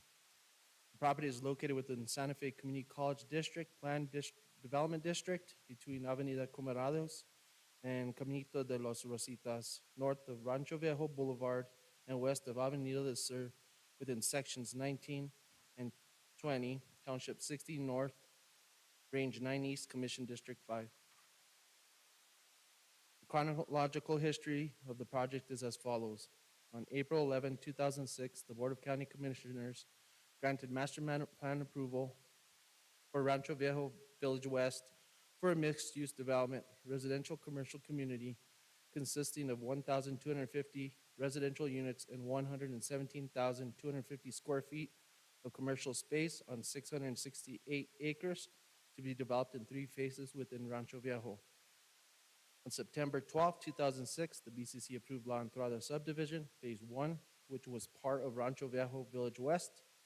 The BCC granted preliminary plat, final plat, and development plan approval of 456 residential lots with a commercial community center on 249 acres in accordance with the approved master plan and variances to permit a cul-de-sac road exceeding 300 feet. On December 19th, the plat for the southern portion of La Entrada Phase 1, south of Rancho Viejo Boulevard, consisted of 238 lots, was recorded. On June 10, 2014, the BCC approved the vacation of the platted archaeological easement located within La Entrada Phase 1 residential subdivision, which has been mitigated. On June 9, 2015, the BCC approved the requested amendment to the preliminary plat, final plat, and development plan for La Entrada Phase 1. The request was for a reduction in the number of lots from 456 lots to 404, an increase of undeveloped open space for 139.78 acres to 146.36 acres, an increase of developed open space from 5.69 acres to 7.87 acres, and a reduction of the private park area from 4.13 acres to 3.94 acres. In addition to these changes, the applicant requested the removal and realignment of several roads within the subdivision. On November 10, 2015, the BCC approved the request for a master plan amendment to subphase the previously approved La Entrada residential subdivision, Phase 1, north of Rancho Viejo Boulevard. Preliminary plat approval for all 4 subphases and final plat approval for subphase 1, which consists of 58 lots. And on November 13, 2018, the BCC approved the final plat for subphase 2, which consists of 24 lots. On January 14, 2020, the BCC approved the final plat for subphase 3, which consists of 35 lots. And I just want to note, Commissioners, that there's a typo there, and it should not read recorded September 13, 2019, instead recorded December 21st, 2021, as instrument number 1973264. Zoning. The property lies within the Community College Plan Development District within the Village Zone, New Community Center zoning of Community College District. Residential density in the Village Zone, including any new community center, neighborhood center, or neighborhoods contained within the zone, is 3.5 dwellings per acre minimum. The applicant proposes 49 lots of subphase 4 with lots that range from 0.18 acres to 0.68 acres in size. At the preliminary plat stage, the application was reviewed for the following: fire protection, water supply, liquid waste, signage, terrain management, solid waste, access, open space, lighting, protection of historic and archaeological resources, and affordable housing. Growth management staff has reviewed this application for compliance with pertinent code requirements and finds the subject is in compliance with county criteria for this type of request. The application is in accordance with the preliminary plat approval. Recommendation. Staff recommends approval of the final plat for subphase 4 of the La Entrada Phase 1 subdivision, subject to the following conditions. Madam Chair, may I enter those conditions into the record? Yes, please. Thank you, and I stand for any questions that you may have. Excellent, thank you. Before I go to questions, is the applicant here? Is there any, would they like to make a statement? Or Madam Chair, they are, and so is their agent. excellent. Thank you. We'll welcome up.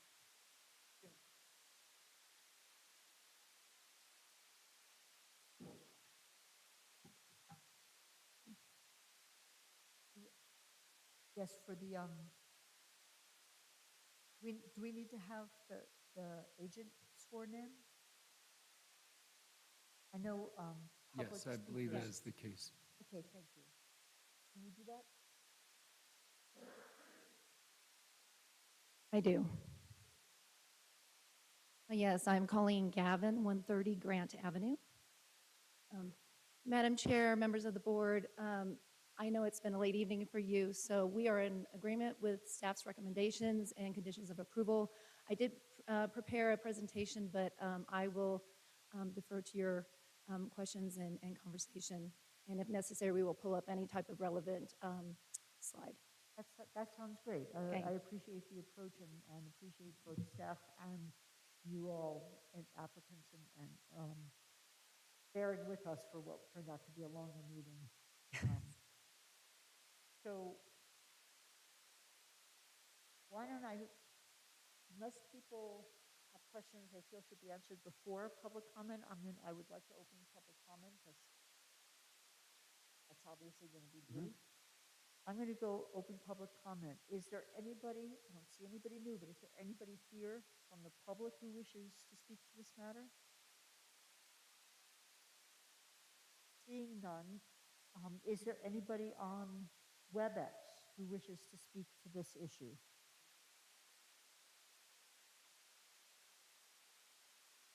Madam Chair? Yes. There is no one online to speak regarding this issue. Thank you so much. So I'm going to go ahead and close public comment and go to questions from the commissioners. Commissioner Hughes. Thank you, Madam Chair, and this looks like a very straightforward thing. I just had a question for whoever wants to answer. How does the affordable housing component of this work?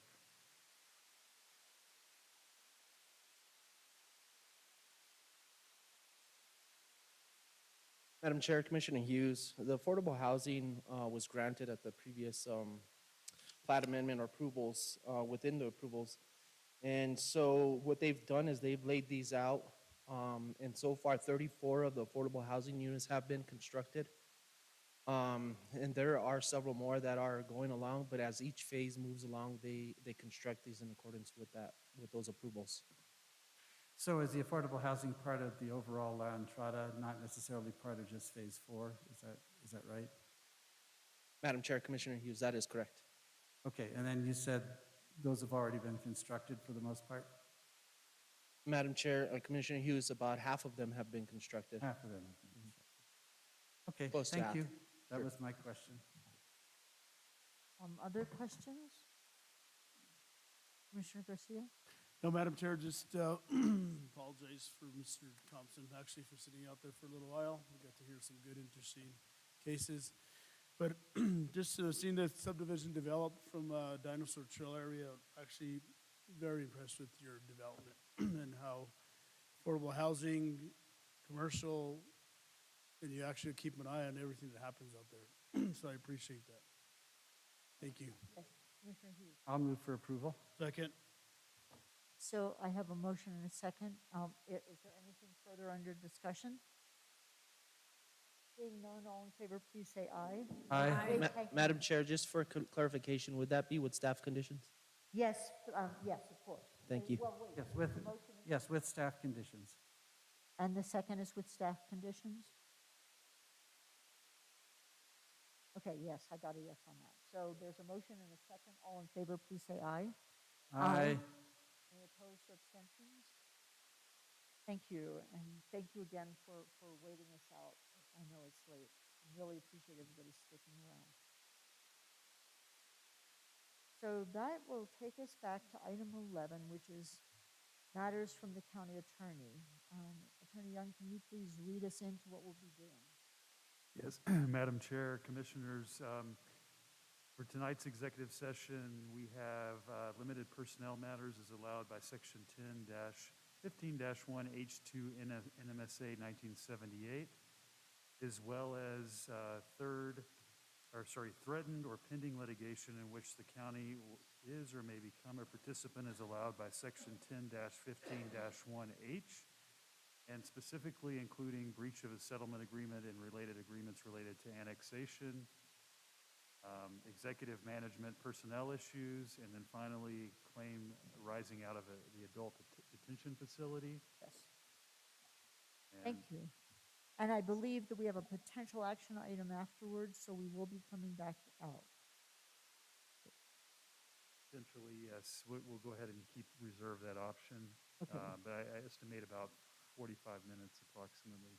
Okay, great. Really appreciate it. So I would entertain a motion to go into executive session. Madam Chair, Commissioner Hanson. I move that we go into executive session as outlined by our county attorney. Second? Thank you. I have a motion and a second. Can I have a roll call, please? Chair Hamilton, Yes. Commissioner Hanson, Yes. Commissioner Hughes, Yes. Commissioner Royball, Yes. and Commissioner Garcia. Thank you. Thank you. We are now in executive session and expect to potentially be back out in more or less 45 minutes.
like to make a motion to adjourn and. Oh, we have to. No, we have to come out of Oh, gotta executive session. Make a motion to come out of executive session and nothing was discussed except those matters mentioned by Attorney Young.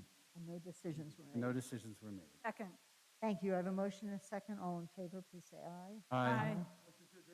And, and I just want to say, accepted, that we have no further business, so if there are no announcements, I just entertained a motion to adjourn and a second. All in Madam Chair, I move that we adjourn and say good night. favor? Yes, good night, everybody. Good night. Aye. Aye. We need a second somewhere. Second from